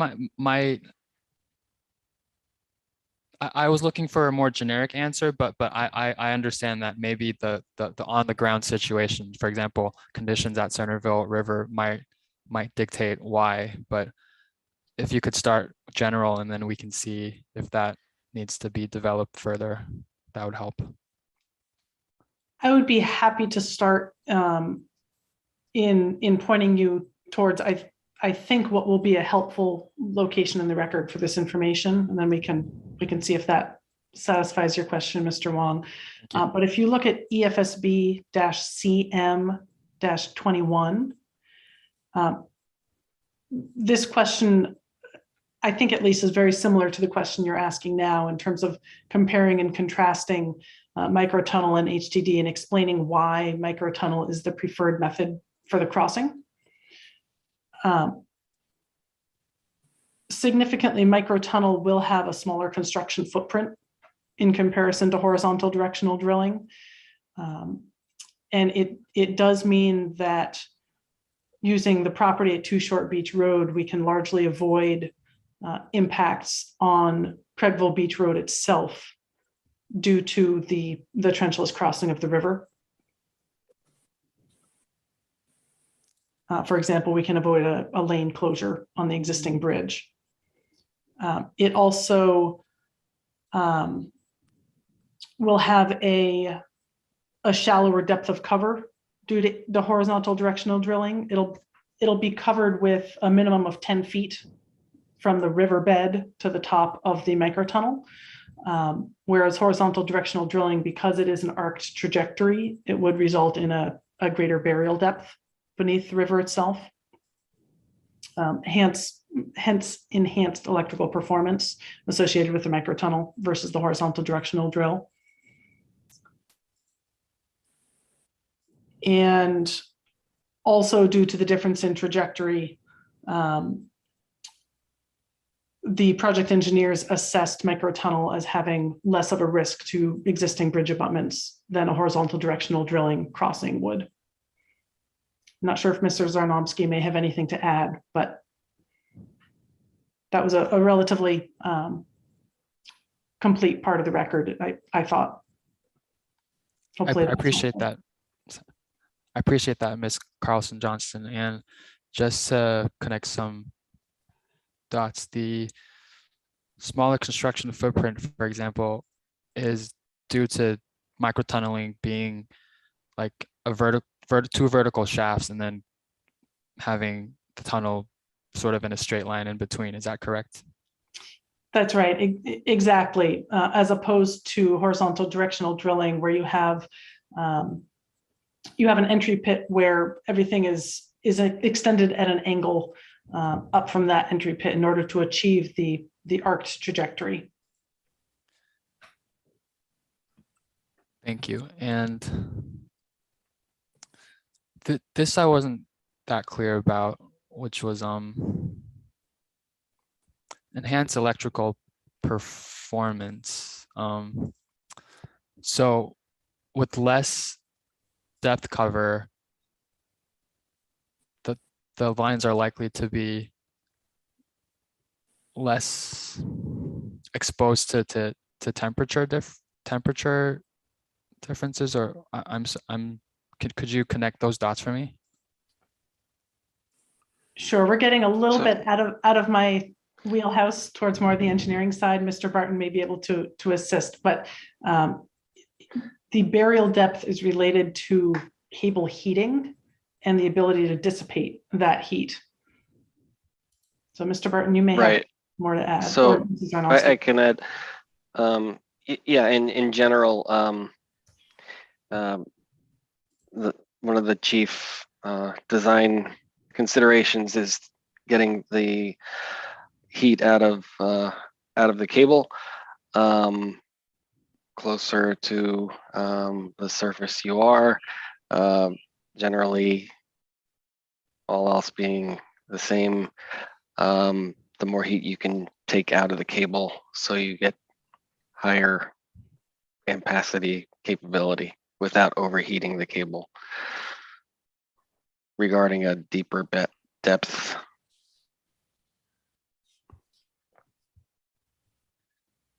all other things being equal.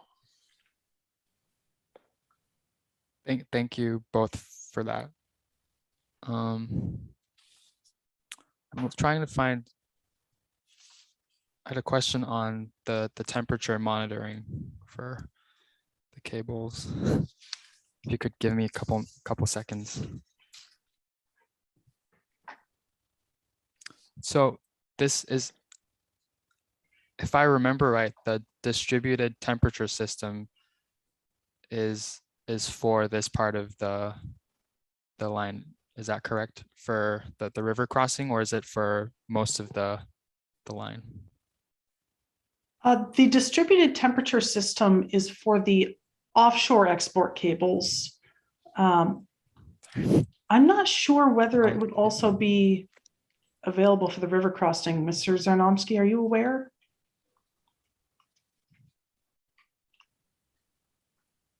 I know that it is included, it's expected to be included in the offshore export cable design to allow continuous monitoring of cable temperature. That's right. It's in the offshore submarine cable. It may be included on the onshore land cable portion. Okay. I appreciate your answers, and thank you for the clarification, Ms. Carlson Johnston. Mr. Young, do you have any follow-up on that, or I'm going to move on? Oh, go ahead. Okay. So I'm going to take everyone back to the page 1-4 of the FEIR. Mainly, I think there was a lot of design changes that were centered around the fact that the company had described purchasing an adjacent parcel that would improve road access to the site. And the company states that because of that, the site elevation could be reduced by 10 feet. It's not immediately clear to me the link between the two. Could someone link the two for me in simple terms? Sure, I can do that. So the adjacent parcel will allow for basically the room for an access road that would provide the ability to lower the elevation of the substation. Based on the available space of the parcel minus the adjacent parcel, the access would have to be closer to the existing ground surface. So put in simpler terms, it basically provides the ability to have somewhat of a ramp down to the substation site. Thank you, Mr. Van Lingen. So if I understand right, maybe I'll throw up the figure and we can talk about the elevation of the existing area so that I can fully understand. Give me one moment. I think now, pardon me, let's go off the record. I'd like to discuss taking a break. Does anyone else, I mean, it's been over an hour since we came back, unless we think we're near the end. No, I think we can take a break if if you'd prefer. Would anyone object to taking let's say an 11-minute break? It's 3:04. We'll come back at 3:15. That's fine. Okay, back on the record. We'll adjourn for 11 minutes. Thank you. Off the record.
Okay, we're off the record. Do we want to go back on the record?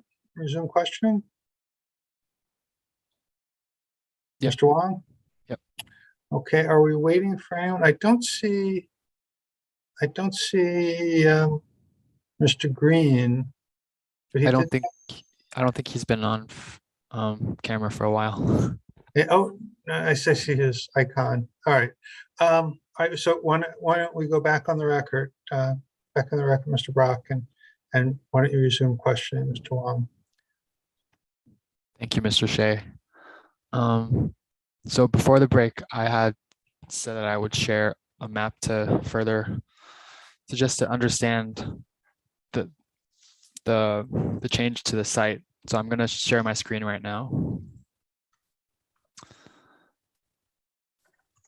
This is the figure 1-5 of the FEIR, and it shows again the parcels around the Park City Wind new substation. So I'm just going to state what I understand the current elevation to be, and then please correct me if I'm wrong. But if I remember right, this yellow bordered parcel slopes downwards towards the back of the parcel. So with this new access, does this mean that you can access the parcel that's at the back, the back end of the parcel without having to bring it up to the road level?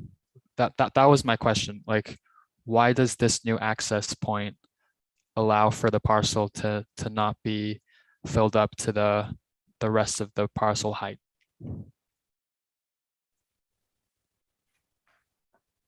So I'm going to sort of go at this in layman's terms, not being a civil engineer, but so in order to have the grading of the site balanced, ultimately the elevation would drop because there is the grade change from front to back. And so in order to be able to access the parcel with having a balanced site, there's a drop in elevation. And so in order to meet that drop in elevation, the additional triangle shaped parcel allows for the space to meet that without having, otherwise there would be the need for a mass import of material to bring the site up to the street grade. And if I may add, hoping it's helpful, figure 1-6, so the very next figure in the FEIR, yeah, you may find this helpful. It shows proposed grading. So if you scroll down just a bit, you'll see how the use of that triangular parcel is graded into an access road coming in about a third of the way down the substation site at 8 Chute Flying Hill Road. And it's illustrative of how with the substation equipment on site, there simply isn't room, absent the triangular parcel, to adequately grade an access road onto simply the 8 Chute Flying Hill parcel without raising the elevation of the entire parcel and having a high retaining wall on its southern end. So adding the triangular parcel provides us with more space for a more sufficient access road, thereby allowing site elevations to be reduced and avoiding a large retaining wall on the southern end.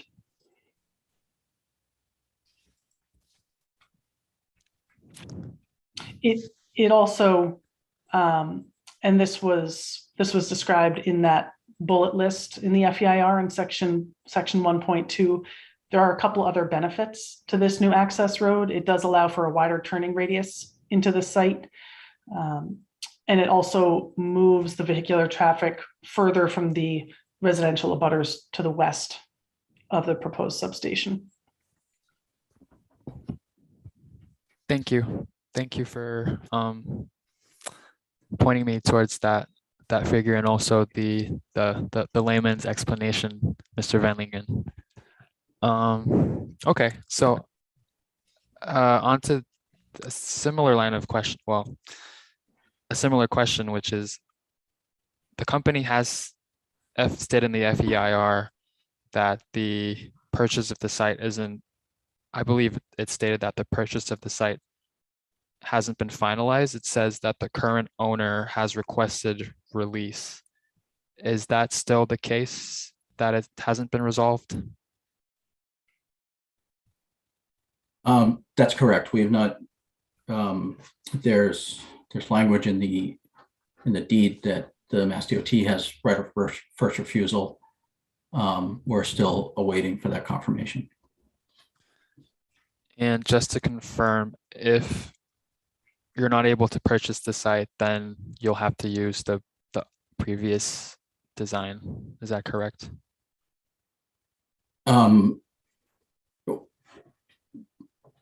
Not necessarily.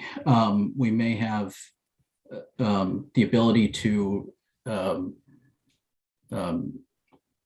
request an easement access or something similar.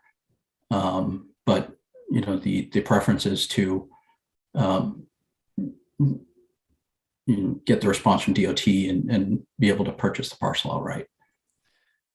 Thank you. And this correspondence with DOT is fully between the current owner and DOT. You don't have any telemetry in that. Is that correct? We Okay, have I'm sorry, any telemetry in that what? Is that correct? So it is between the owner and so the Cape Cod Chamber of Commerce and Mass DOT. We have been checking in and on a regular basis, but it is between the. Thank you. Okay. So moving on to page 1-10, table 1-1. I'd like for the company to explain to me how the negative impervious surface is achieved. Are you taking out existing impervious surfaces, or what does that mean? That's correct. What's shown in the table is new impervious. So a positive number would indicate that we would be creating more impervious surface relative to existing conditions, while a negative number indicates we're removing impervious surface relative to existing conditions. So when you see the row for revised design, which is obviously what is proposed and presented in the FEIR, that negative 0.4 acres indicates that relative to existing conditions, the substation would have 0.4 fewer acres of impervious surface.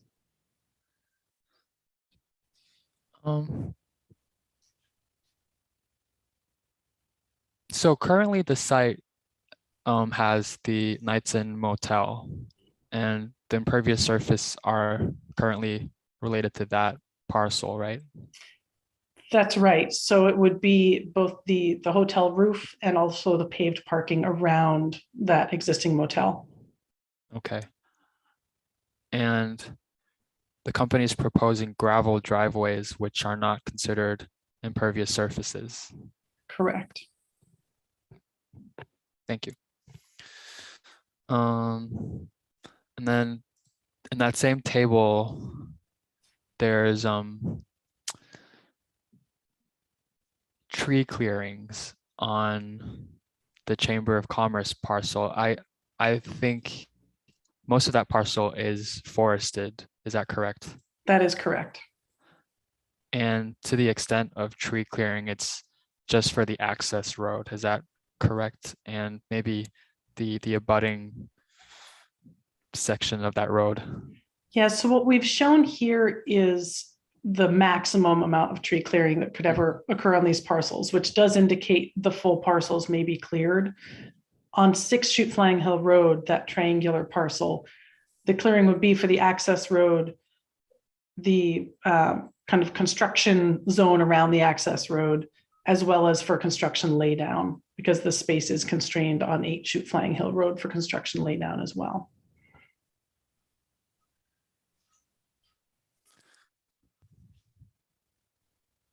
This might have been talked about last summer, but has the company refined the areas of laydown for construction yet, or is 6 Chute Flying Road just one place that there's going to be laydown and there's going to be multiple staging areas?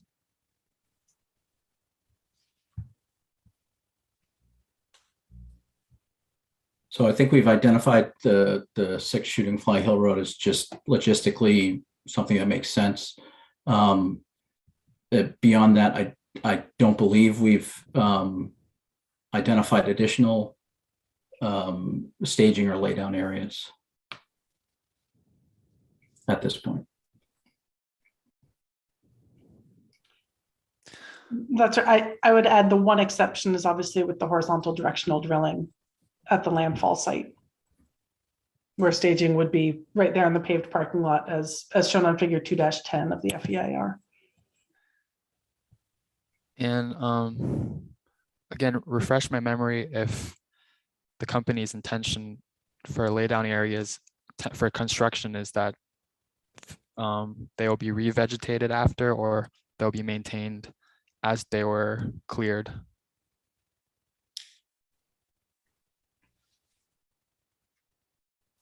So the general intent would be to restore any of the areas within the project footprint that were previously vegetated to a pre-construction state. Anything beyond that, I think, generally, for example, that access road, that except for the footprint of the actual road, would be, we anticipate it being revegetated. Thank you. Okay, on that same page, and we talked about this a little bit with the balance grading, which I understand is a civil engineering term. Is that correct? Sure, yes. I saw it in the FEIR, and you mentioned it as well, so I figured it's a term of art.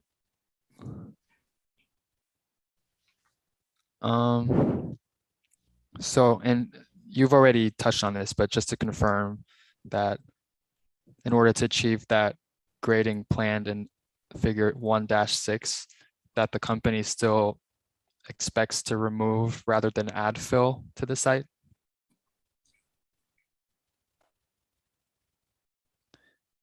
So ultimately, the intent of having a balanced site is to not have any export or import of material.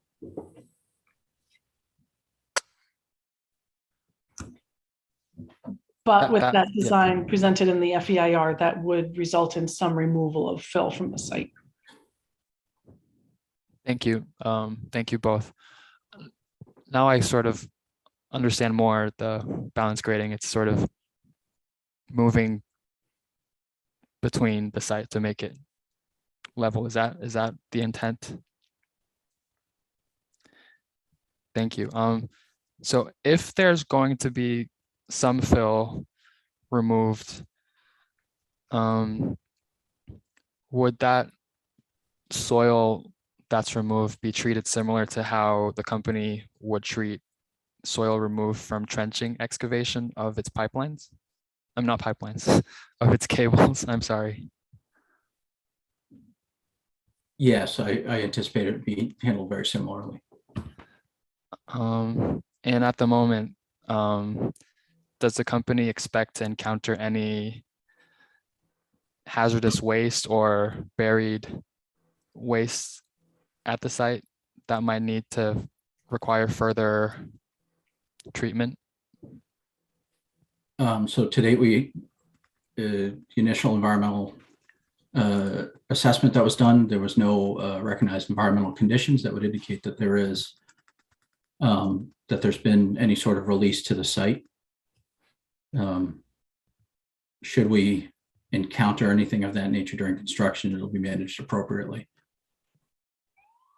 Thank you. And I believe that's also the case for the open trenching excavations. So understanding your previous answer, do you expect them to be handled similarly if you encounter anything out of the ordinary?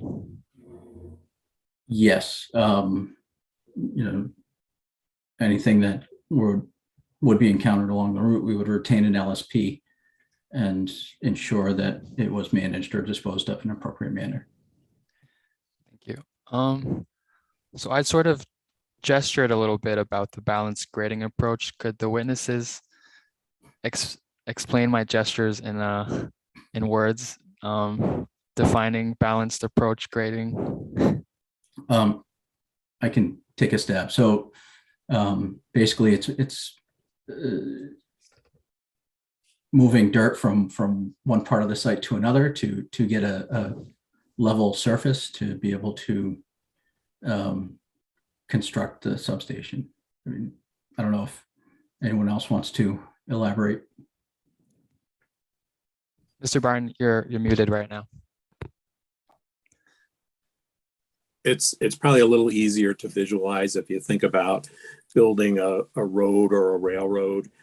So basically the idea of getting to a balanced fill is to cut the tops off the hills and use that fill to fill in the valleys, hence getting a level road bed.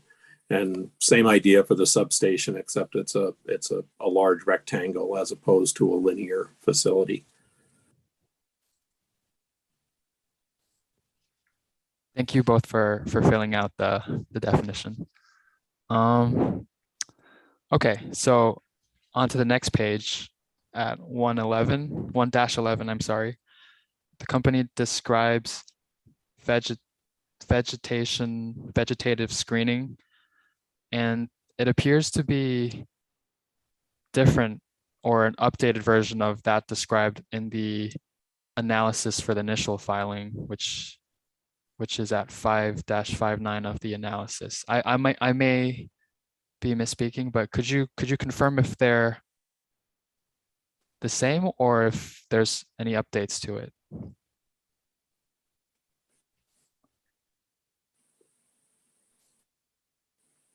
I'm just pulling up the reference you gave for the analysis, if I could just have a moment. Yep.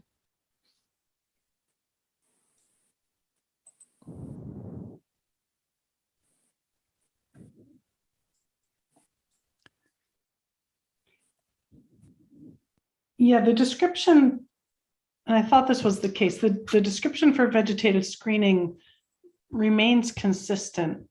Okay. Where maybe we didn't have, in the analysis, it looks like we didn't necessarily define the 30-foot wide vegetated buffer along the western edge. We indicated there would be a vegetated buffer along the western edge, but I think since the analysis was submitted, we defined that 30-foot width. And then there's always been vegetated buffer along the northern edge as well. But of course, nothing on the southern edge due to the presence of the utility right of way. Is there a drawing or figure on the record that could show the vegetative screening, just so I'm clear what it looks like? I'm just having a hard time visualizing.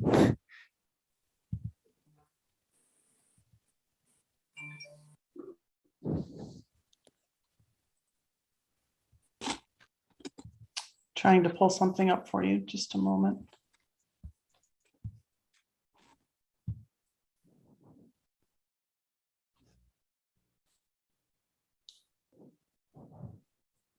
So the easiest thing in terms of vegetative screening may actually be to look at the visual simulations of the substation, which were revised based on the design presented in the FEIR, and let me just pull that reference up for you. It was in a record request.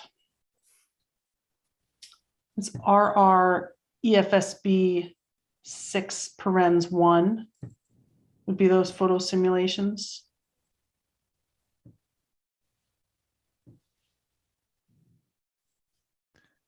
Pages 2 and 3 of that photo simulation packet depict the vegetated buffer along the northern edge. You essentially see what those plantings may look like after 1 year of growth and then after 5 years of growth.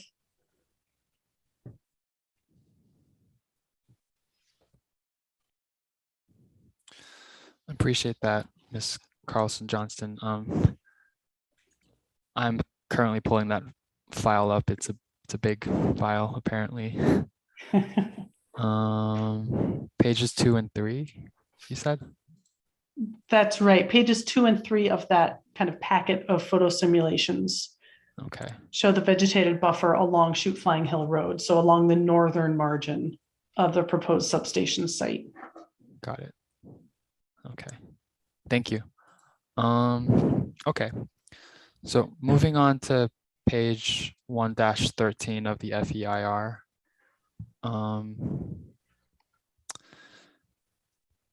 This is just to complete the record as well. On the second paragraph of that page, the company talks about a spill prevention, control, and countermeasures plan. As I understand, this kind of plan is usually for a permit, or usually as part of complying with a permit. Could you name that permit if that's the case?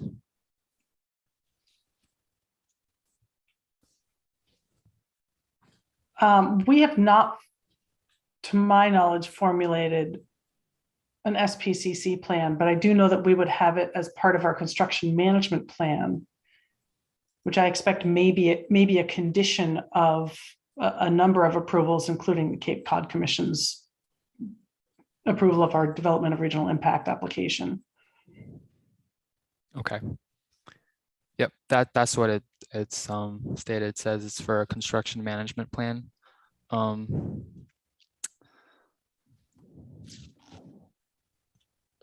So you'd propose to use that plan and also the spill prevention, control, and countermeasures plan, the SPCC, to comply with different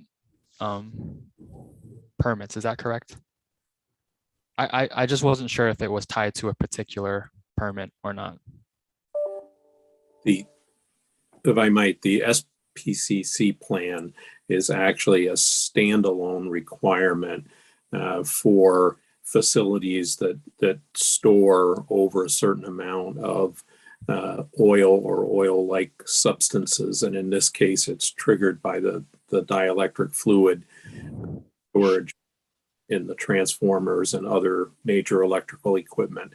And it has to be in place before those vessels are filled, which in turn means that it has to happen before things go into operation. So it's normally something that's written and submitted to EPA later in the process because it requires basically final design drawings as part of it. So and then it's used for other purposes as well, but it is a standalone document. Thank you. And Mr. Barton, you said you had mentioned EPA and some triggers. Could you state what is being triggered and yeah. So off the top of my head, it's 10,000 gallons of either petroleum products or similar types of oils, and dielectric fluid being one such thing. And we have more than that quantity in the transformers. And is that a statute or regulation by the EPA? It's in regulation, yes. Okay, thank you. Do you know off the top of your head what regulation that is? I did at one time, but I filed it off, so we'd have to look it up for you. It's part of the Clean Water Act. Thank you. Thank you. I had some questions on sound, but I understand that's for Friday. Is that correct? That's correct. Yes. Okay. We will have our sound experts with us on Friday. We do have significant related expertise here, but our specific sound experts will be appearing on Friday. Yep, I'll save those questions for Friday. Is this panel able to answer questions on the interconnection, like the both on and offshore?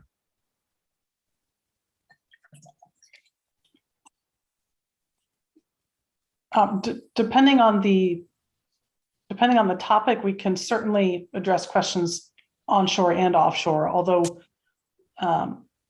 frankly, there haven't been any changes to the offshore export cables. There haven't, but there were some things about the NMFS classifications that I was kind of not clear about. The benthic habitat mapping? Yeah. Sure. It looked like, I mean, you can answer me right now whether that's a new, I mean, it appeared to me that was just like you were applying a new classification system onto existing data, or is that, did I misread? No, you are correct. Just a moment, and I apologize for interrupting. I think Wayne and Holly may know very well what's being discussed, but for the benefit of the record, a little bit more context might be helpful. And I am interrupting because I believe it may be my fault for having diverted the flow of the question. NMFS. Miss Carlson Johnson, could you help to edify Sure. everyone? Yeah. Yeah, National Marine Fisheries Service is NMFS, but the specific question is regarding, correct me if I'm wrong, Mr. Wong, and I know I shouldn't be trying to restate your question for you, but I know it's regarding the benthic habitat mapping, which was requested by the National Marine Fisheries Service, which is the CMEX benthic habitat classification. Is that correct? That's correct. Could you spell out CMX for the rest of the? Sure. Yep. Sure, of course. CMEX is CMECS, which stands for the Coastal and Marine Ecological Classification Standard. And going back to your question, Mr. Wong, you are correct in that the FEIR provided both the benthic habitat mapping that should look quite familiar. It was in the DEIR, and this new CMEX benthic habitat mapping. It's based on the same benthic habitat data. It is simply a different way to illustrate that benthic habitat data and classify habitats. On the federal side, the National Marine Fisheries Service requested that we do map the benthic habitat using the CMEX standard that they had modified and requested. The reason we provided both was both for consistency and also because the prior benthic habitat mapping is actually more consistent with the Massachusetts Ocean Management Plan, where there are SSU areas, which are special, sensitive, and unique areas classified and identified for offshore cable projects. Those include hard and complex bottom, and also certain features like eelgrass and whale habitat. But the reason our benthic habitat classification scheme that we used previously is kind of more in line with the Massachusetts Ocean Management Plan is because it does result in the mapping of hard and complex bottom areas, whereas the CMEX classification system is really more of a mapping of gradations of complex bottom. So we provided both in the final environmental impact report in order to be responsive both to the MEPA office and acknowledging the request from the National Marine Fisheries Service, as well as to illustrate where these SSU areas are within our offshore export cable corridor in order to be consistent and helpful in terms of consistency with the ocean management plan. Thank you, Ms. Carlson Johnston. For the National Marine and Fisheries Service, for their purposes, has the CMEX superseded the old system, or do they also see it as two different systems that offer different benefits?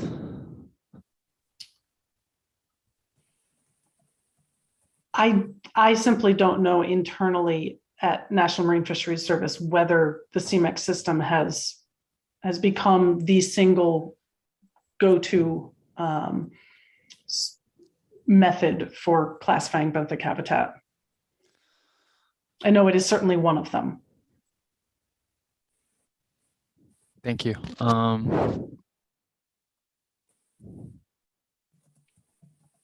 Okay, I have nothing on that for now. I appreciate you describing that.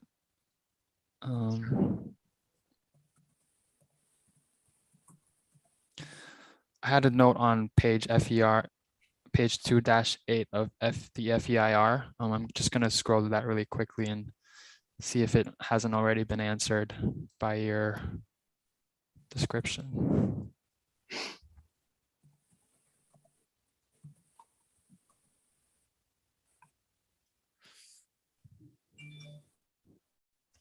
Okay, so this is habitat classifications made from underwater video based on NMFS. This is table 2-4. Is this another classification going on with different data?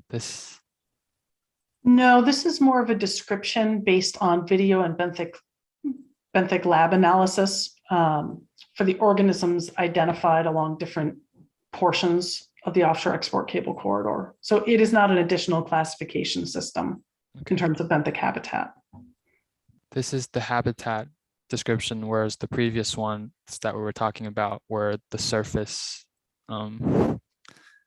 topology descriptions. Is that, I mean, I'm sort of reaching the ends of my understanding of this. I would say table 2-4 describes the habitat and communities living within the habitat, whereas table 2-3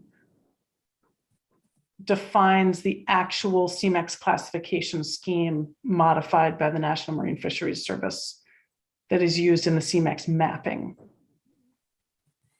of habitat. Okay.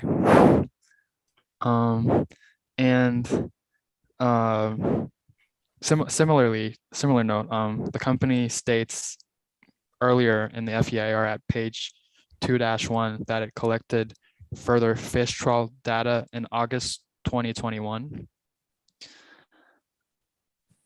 I would just like to confirm that data is new to the siting board, like wasn't previously discussed in the DEIR or in our hearings. Is that correct? The fish trawl data itself would have been after those hearings, correct? Okay.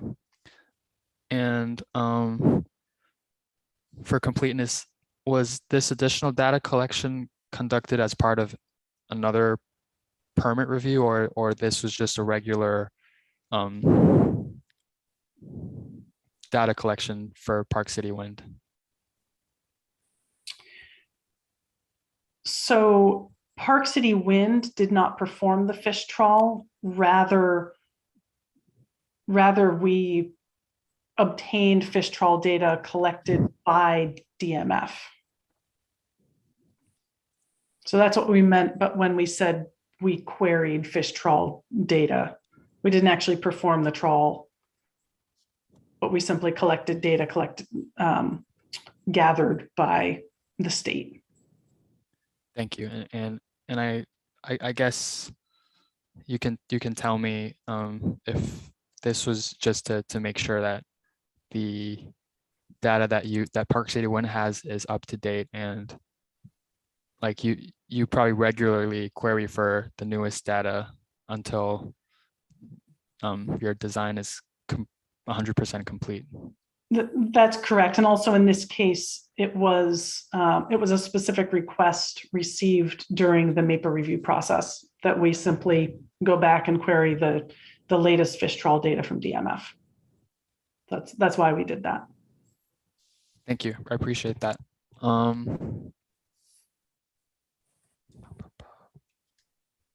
Okay, so sorry to jump around again. At FEIR Vineyard Wind -11 at page 2-29, I believe the company describes its approach for benthic monitoring. I'll give you some time to get there.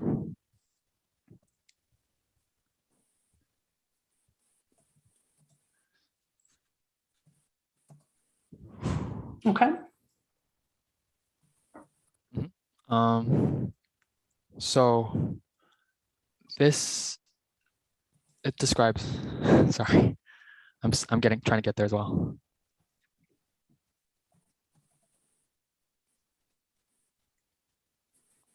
Okay.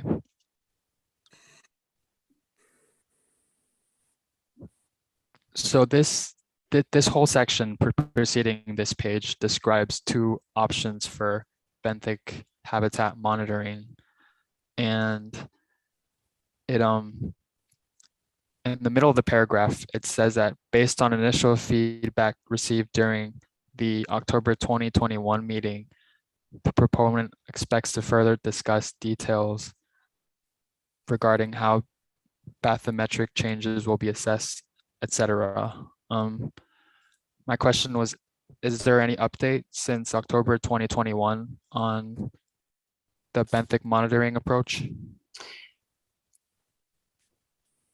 No, there is still no specific benthic habitat monitoring plan for the New England Wind 1 connector. What is discussed in section 2.1.4 of the FEIR is essentially a framework for what that plan may look like. The reason for that is we do have a benthic habitat monitoring plan for Vineyard Wind connector, of course, and that was memorialized in the water quality certification issued by DEP for that project. Because there will be construction of the Vineyard Wind connector to the east of the two cables we're talking about right now, and there may be a future project installed to the west, it complicates a benthic habitat monitoring effort for these two cables we're talking about here, which would be installed between these other two projects. So what we did in the FEIR is we presented those two options that you mentioned, where essentially one is some benthic habitat monitoring along one of the cable alignments in conjunction with the control sites being used for the Vineyard Wind connector. That would be one option. Or the second option would be waiting for installation of the third project and essentially doing a mirror image of the monitoring that Vineyard Wind connector is doing, but towards the west of that third project, and hence not overlapping that benthic habitat monitoring with other cables and other construction corridors, if you will. So long story short, and hopefully that wasn't too complicated because it is a very complicated topic. The benthic habitat monitoring framework presented in the FEIR is forming the basis for additional agency discussions, both at federal and state levels, so that federal and state agencies can come to an agreement with the proponent about what a logical and scientifically sound benthic habitat monitoring approach looks like for this second project. And again, we expect that would be memorialized, as it was for Vineyard Wind Connector, in the water quality certification issued by DEP. You might have mentioned these agencies, but could you, in a sentence, just like this state all in your opinion, well, to your knowledge, the agencies that would collaborate on this would be? Sure. So the major agencies involved would be the National Marine Fisheries Service on the federal side, kind of under the umbrella of the BOEM, the Bureau of Ocean Energy Management Project Review. On the state side, the Division of Marine Fisheries would certainly be involved. Massachusetts Department of Environmental Protection, also the Massachusetts Office of Coastal Zone Management. Those would be the major players for the benthic habitat monitoring plan. Thank you. I don't think I missed any there. Any of my colleagues can jump in if I missed any.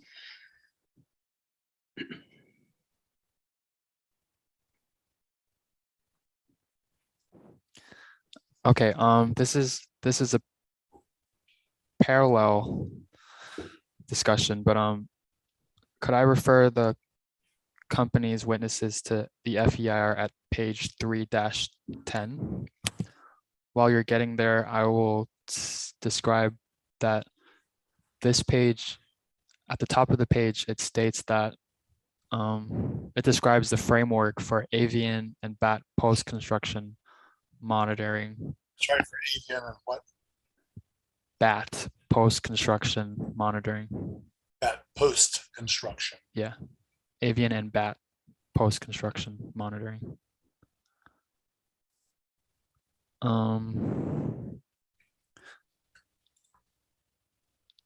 Let me know when you're ready to answer. I'm on page 3-10.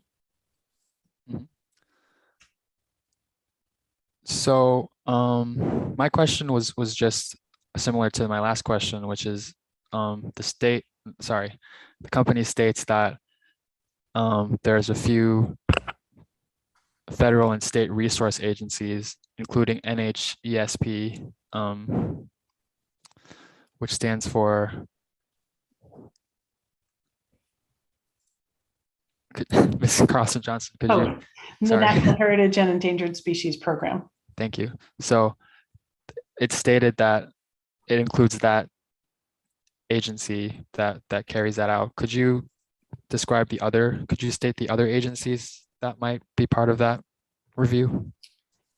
So I am less familiar with this process because the avian and bat monitoring plan is specific to the lease area offshore in federal waters. So although the proponent is accounting for comments that may come from the Natural Heritage and Endangered Species Program, it's really limited to federal review. Thank you. I think it's important to with that note about it being for the lease area. Is there no parallel monitoring plan that's planned for the state side of the post-construction monitoring? There is not, because there are no expected long-term impacts from installation of the offshore export cables. Thank you.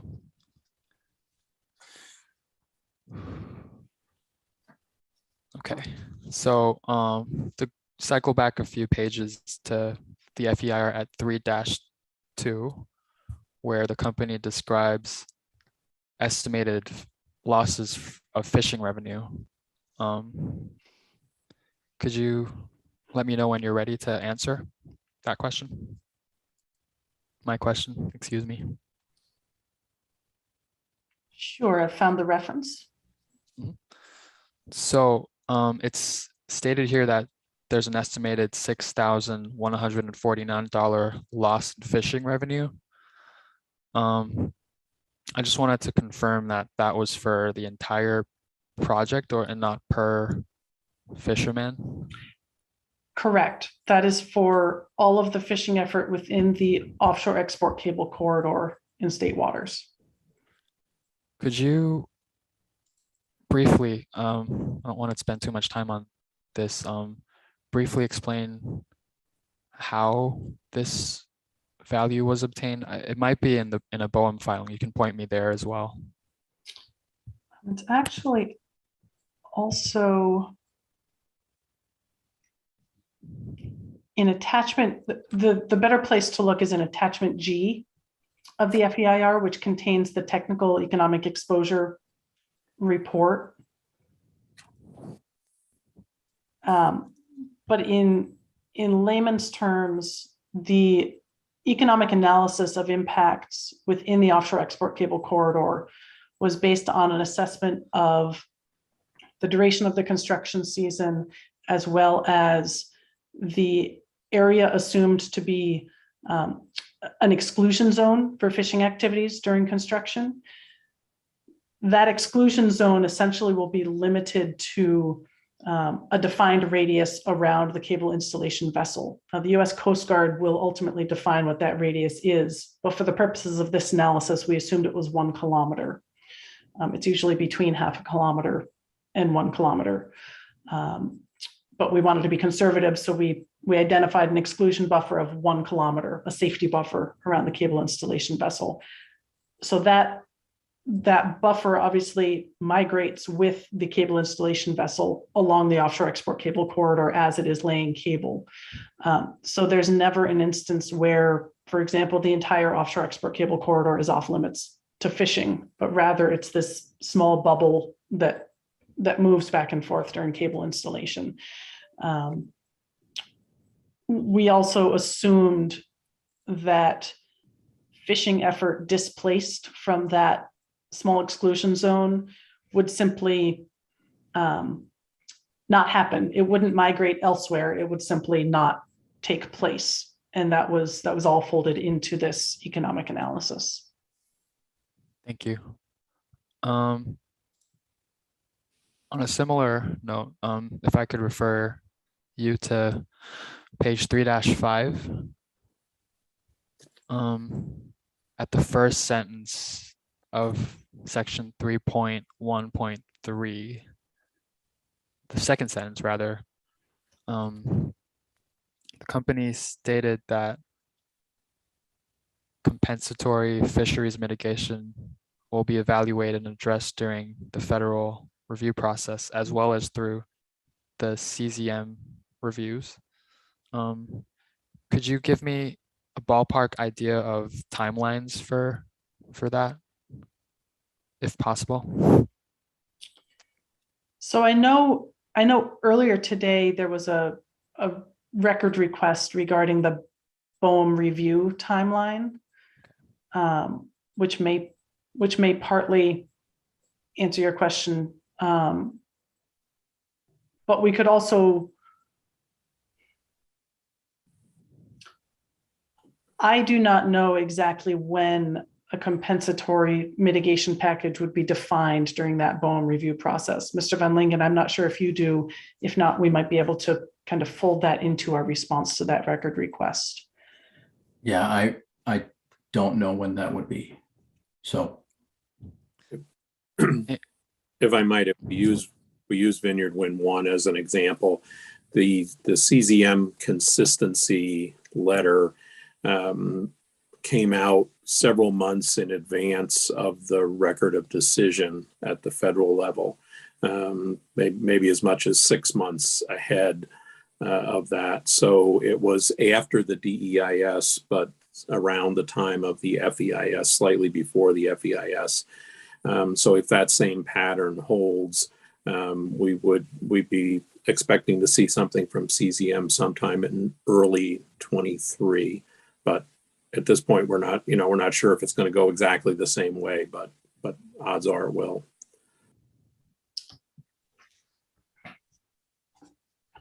So it sounds like there's two different processes, but are they related? Would CZM be working with BOEM on this, or would it be like here where you give the same information to two different agencies and they would, yeah, sorry, go ahead. Yes, so CZM's process is for the federal consistency certification. So CZM does assess the project in its entirety, both on the state and federal sides of the coin, if you will. And I would just add that the compensatory mitigation piece is driven by the federal side because of the activity within the lease area. As we just discussed, the economic exposure specific to the construction period of the two cables in state waters is really quite small. So the mitigation piece is much more focused on federal waters. Thank you for that clarification as well. I think I have more questions. I think I'll just go ahead and see how far we get. So could I refer the panel to the FEIR at 4-2 for now? There's 2 pages I want to refer to, but let's go to 4-2 first.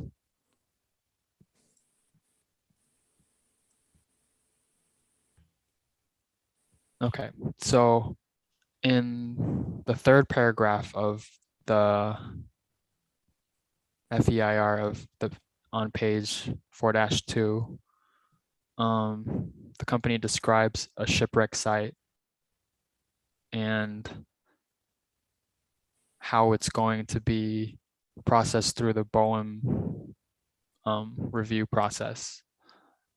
I just wanted to confirm that the reason why it's going through BOEM and MHC is only receiving a notification after the fact is because it's in federal waters.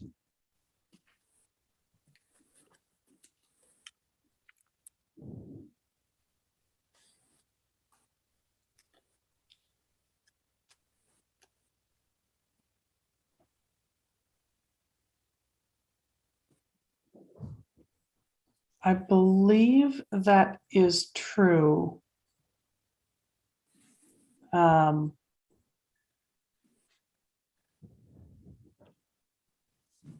we may need to confirm that with the federal team.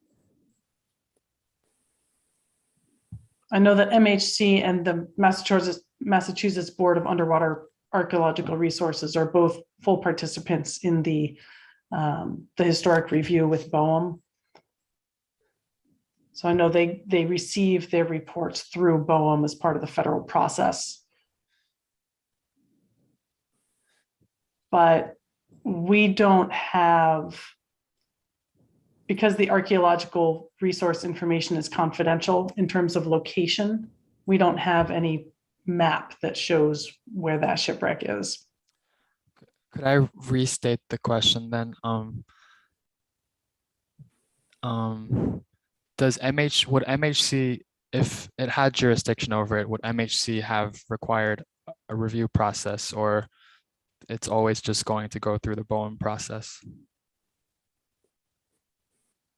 I understand that MHC has already given, I think, a certificate or a determination stating that it doesn't have any concerns for this project. That's right. MHC issued a state archaeologist permit for onshore reconnaissance survey. The Massachusetts Board of Underwater Archaeological Resources issues permits for the offshore survey. And I don't believe they have requested anything additional. But I'm not familiar enough with those review processes to answer more fully than that. Mr. Barton, I'm not sure if you are. I really can't add anything to that, Holly. Thank you.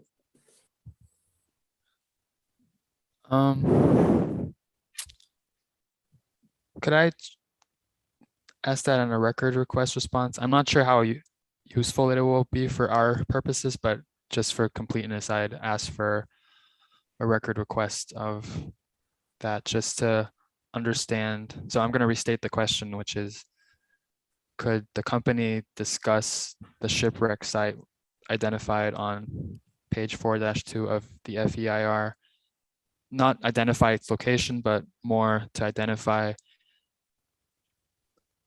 where in the review processes for the state and the federal agencies it belongs, or why it's discussed where it is.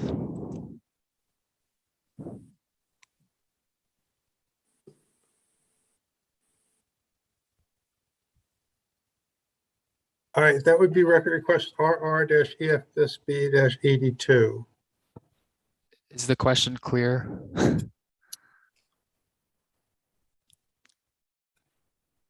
I think so, yes. Yeah, is basically what you're asking for is confirmation that the primary jurisdiction over this is at the federal level, and Mass Historic and the Mass Board of Underwater Archaeology have a role in that, but it's an advisory or consulting role. That's correct. Okay. Thank you. On the next page, the company talks about the Chappaquiddick Island. I just had a question on some wording there. So it's stated later on that the island is eligible for listing. Is there a distinction between being eligible and being actually listed in the National Register of Traditional Cultural Property?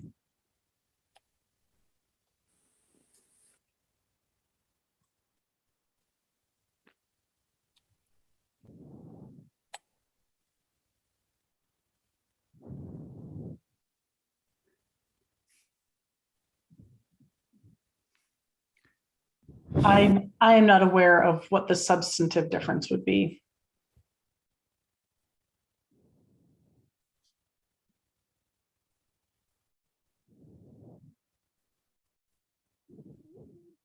Okay. Mr. Barton, did you have anything on that?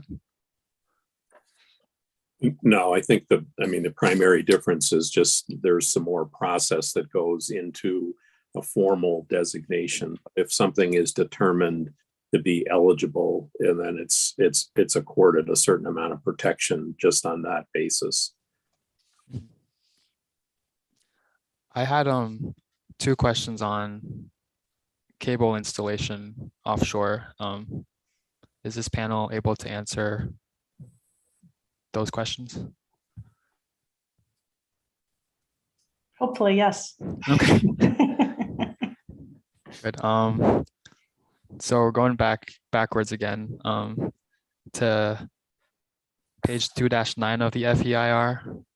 I'll give you some time to get there, but in the meantime, I'll say what I'm interested in, which is company states that advances in cable installation technology have resulted in some nuanced changes in the company's approach for construction. Am I reading that right?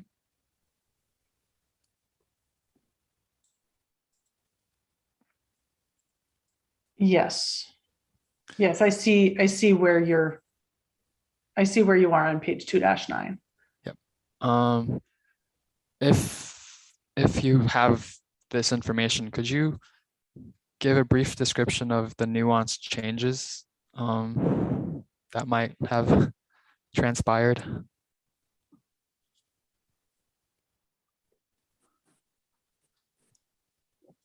So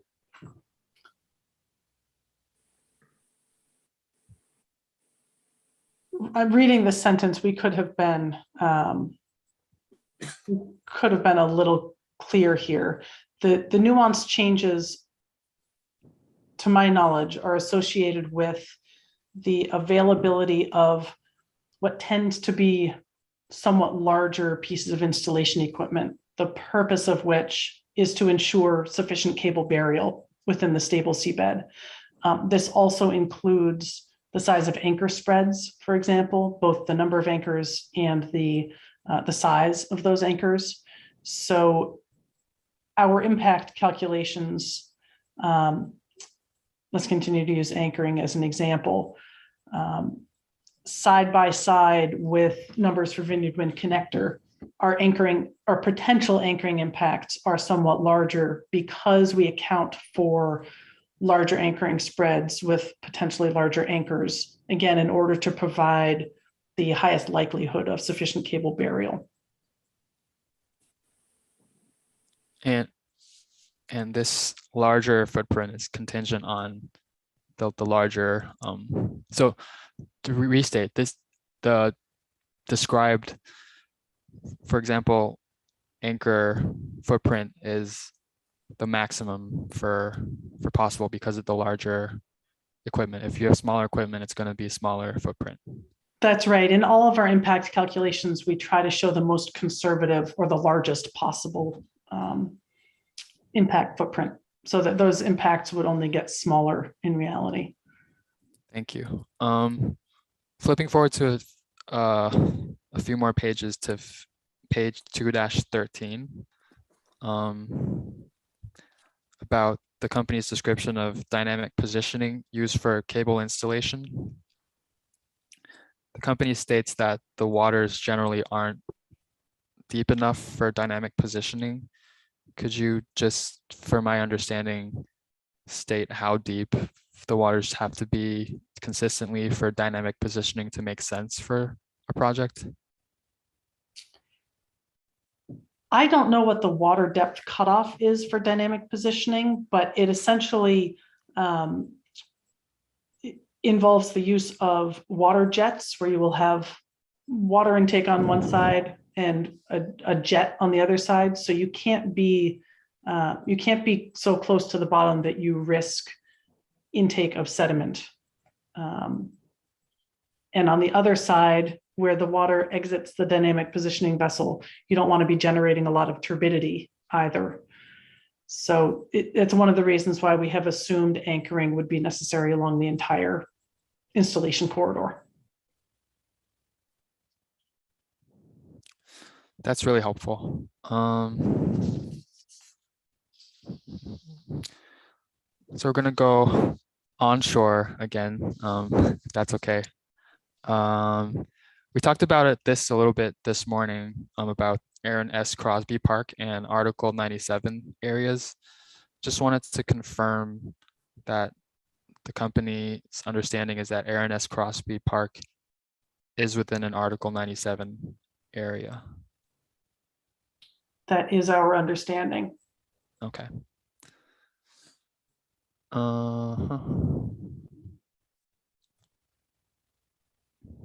Thank you. And in the FEIR at 1-18 footnote 6, that's where, I'll let you get there, but I'm gonna describe that. That's where the company states that it's possible that in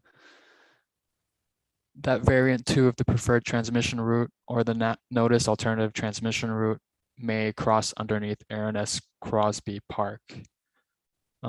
Could you give more details as to why that might be the case, as in what scenario might require you to have to go through Aaron S. Crosby Park?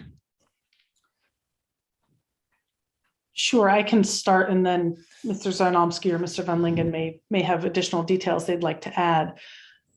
Aaron S. Crosby Park is located at a sharp bend in the route of variant 2, which means that in order to avoid kind of possibly shutting down the intersection of that sharp bend, or in assisting the placement of splice vaults in an optimal position, it may be beneficial for the project to avoid or minimize the sharp bend radius by utilizing Aaron S. Crosby Park instead. The bend radius, or that sharp corner is greater than 90 degrees. So it's one potential kind of pinch point in that variant route, for which alternative engineering may be warranted. When you say it's greater than 90 degrees, do you mean that it's more acute? No, it's actually, sorry, it's more acute than 90 degrees. Okay, thank you. Thank you. That clears up. On the next page, FEIR at 1-19, there's a statement in the second paragraph, the first sentence, that the proponent does not expect any Article 97 approvals for the onshore export cable. I thought I heard this morning that even underground work through Article 97 lands would require an approval. Did I mishear? So what we state here is the proponent does not expect any Article 97 approvals would be required for the onshore export cables inland from the beach where they cross protected land. So for the preferred route, we would expect the only Article 97 approval would be necessary at the landfall site. But then if variant 2 of the preferred route were utilized, we expect approval at Aranness Crosby Park is possibly needed based on additional engineering. And just to confirm your statement, the HDD work, even though it's underground, would require the Article 97 approval. That is my understanding, that even though we wouldn't be, open cutting the beach, the HDD conduits would be passing beneath that Article 97 protected parcel. And could you briefly discuss what you mean by favorable feedback from the Division of Conservation Services? Do you need a site for that? I think it's at the end of the third paragraph. Yeah, we had, and I don't have the date at the top of my head. One of my colleagues, if you do, feel free to jump in, but I know we had some preliminary discussions with the Division of Conservation Services about potential Article 97 needs for this project. We, of course, worked with DCS for Article 97 needs for the Vineyard Wind Connector. Very similar type of construction, obviously, similar post-construction as well, in that there's no permanent change to use or permanent impact to the surface of these areas. So we wanted to engage with DCS early in the process before we were down the road and trying to get votes for Article 97 approval or anything of that nature. And it's my understanding that those early conversations went well and that there were no red flags, if you will, raised about the possibility of obtaining approval here. And this approval being the 2/3 vote in favor of the Article 97 waiver. I'm sorry, I might have lost the. Yeah, I believe there's a reference that summarizes the process. Let me see if I can just pull that up for you. I believe it's EFSB G6.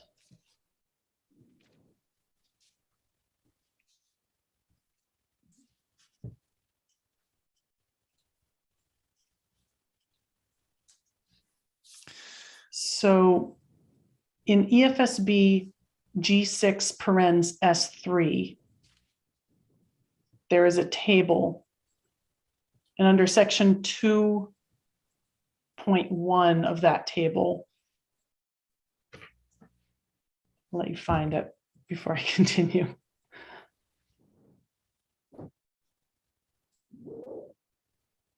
Section 2 of that table, you said? Yes, section 2 is the preferred route for the transmission cable, and under number 1 is Craigville Beach. In the final column, the process for Article 97 approval is laid out, more or less. So it would require 2/3 approval of the general court, 2/3 approval of the Barnstable Town Council, unanimous approval of the Barnstable Conservation Commission. I may have, yeah, And from the Barnstable Park Commission. I may have misunderstood, but where does the DCS figure into that? I may have to defer to council on that answer. I haven't been directly engaged in the discussions with DCS.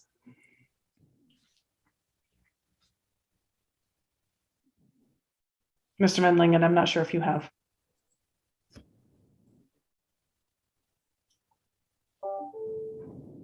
I don't want to answer in a way that's incorrect. I believe I have an idea, but I just want to be cautious in the response. Council could provide an answer, but we don't have a witness who can answer that question, I don't think. Do you want to take it as a record request then? Yes. All right. So we record request RR-EFSB-83. And Mr. Wong, could you say briefly what exactly the information is you're looking for?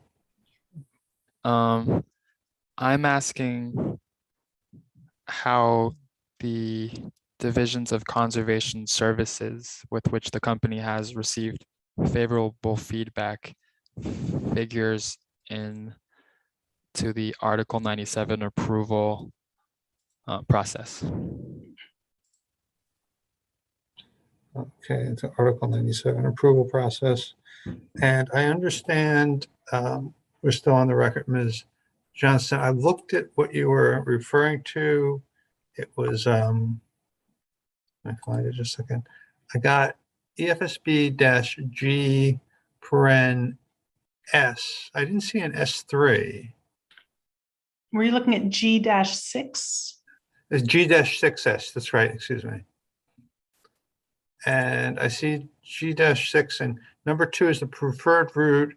And on the far right, it says Craigville Beach was acquired by eminent domain by the town of Barnstable. And it goes on and it talks about a grant of easement will require 2/3 approval of the general court. I'm sorry, I can't understand you. It goes on and talks about. I'm sorry, Alan, excuse me. It goes on and says, Article 97, Craigville Beach is protected by Article 97, and a grant of an easement will require 2/3 approval of the general court. And then there are some other requirements. Is that the document that you're looking at, Ms. Johnson?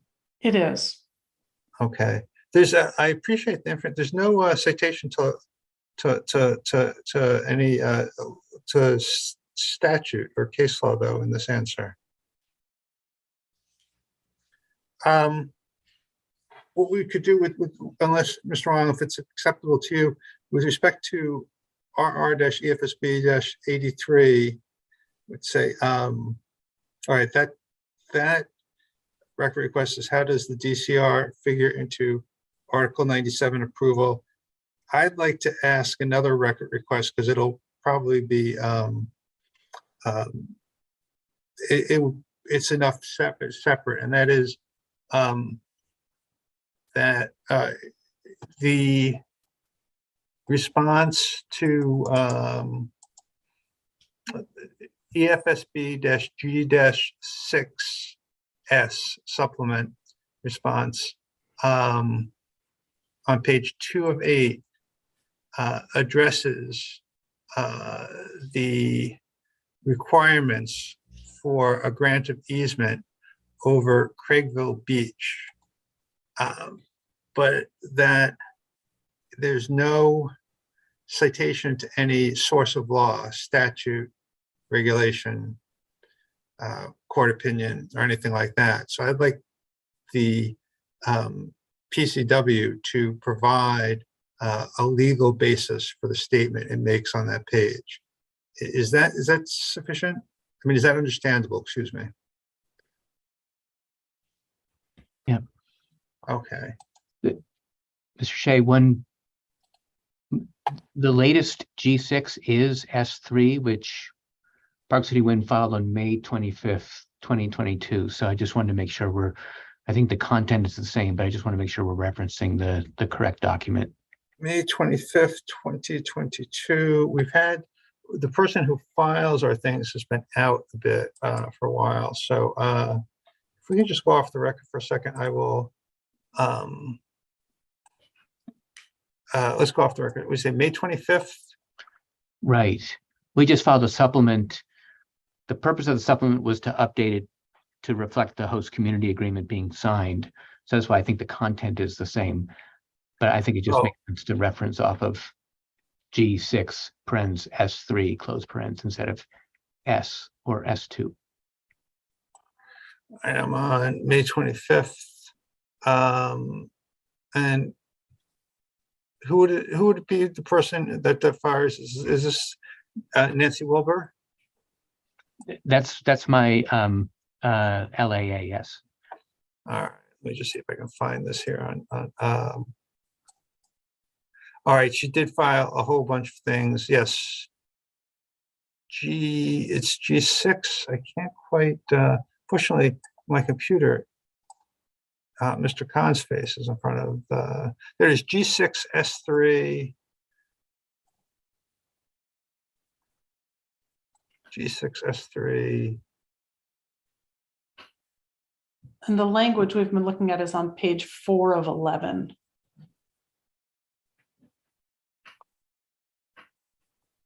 Page 4 of 11. I'm on page 4 of 11.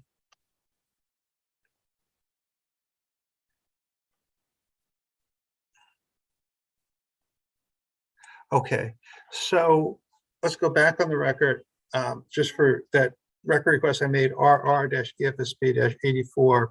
I am referring to the entry under on page 4 of 11 in the document EFSB-G6 paren S3, and it's the first entry in the on page 411 in the fourth column, the far right column. There's a statement of the procedure by which an easement can be granted in Article 97 property, but no statement of law to support, no citations to sources of law to support that statement. So I'd like the citations. Thank you very much for helping me clarify that. All right, Mr. Wong, trust on good nature enough. Go ahead. I had two quick questions, and I think we can continue on Friday with the longer line of questioning. Does that make sense, Mr. Yes. Yes. Yep. Yes, it does. Okay. So we briefly talked about this. Could someone just walk me through the distributed temperature system and how that works? I'm looking at the FEIR at 2-35, but it doesn't really describe it. It just states that a distributed temperature system is going to be used. I'd like to understand what that looks like, basically.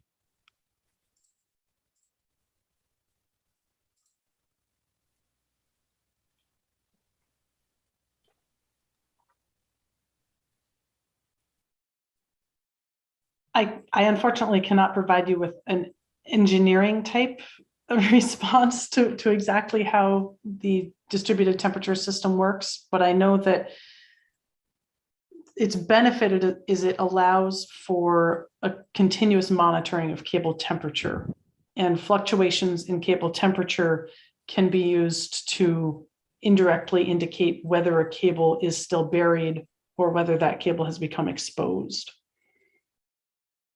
Thank you. And that seemed to be what I understood as well. So just to see if I'm understanding right, for example, if it's exposed, it'll probably be a sharp drop in temperature monitored, and you'll have to investigate and see if that's the case. That's right. And I would say there likely won't be a sharp drop in temperature. My sense of it is there are very small temperature fluctuations.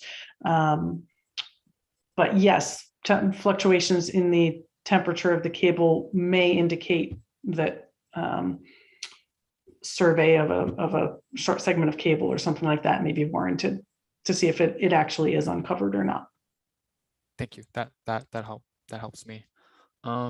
Finally, at page 2-32, I just need confirmation that the RMAT analysis, let me see what that stands for. Unless someone can.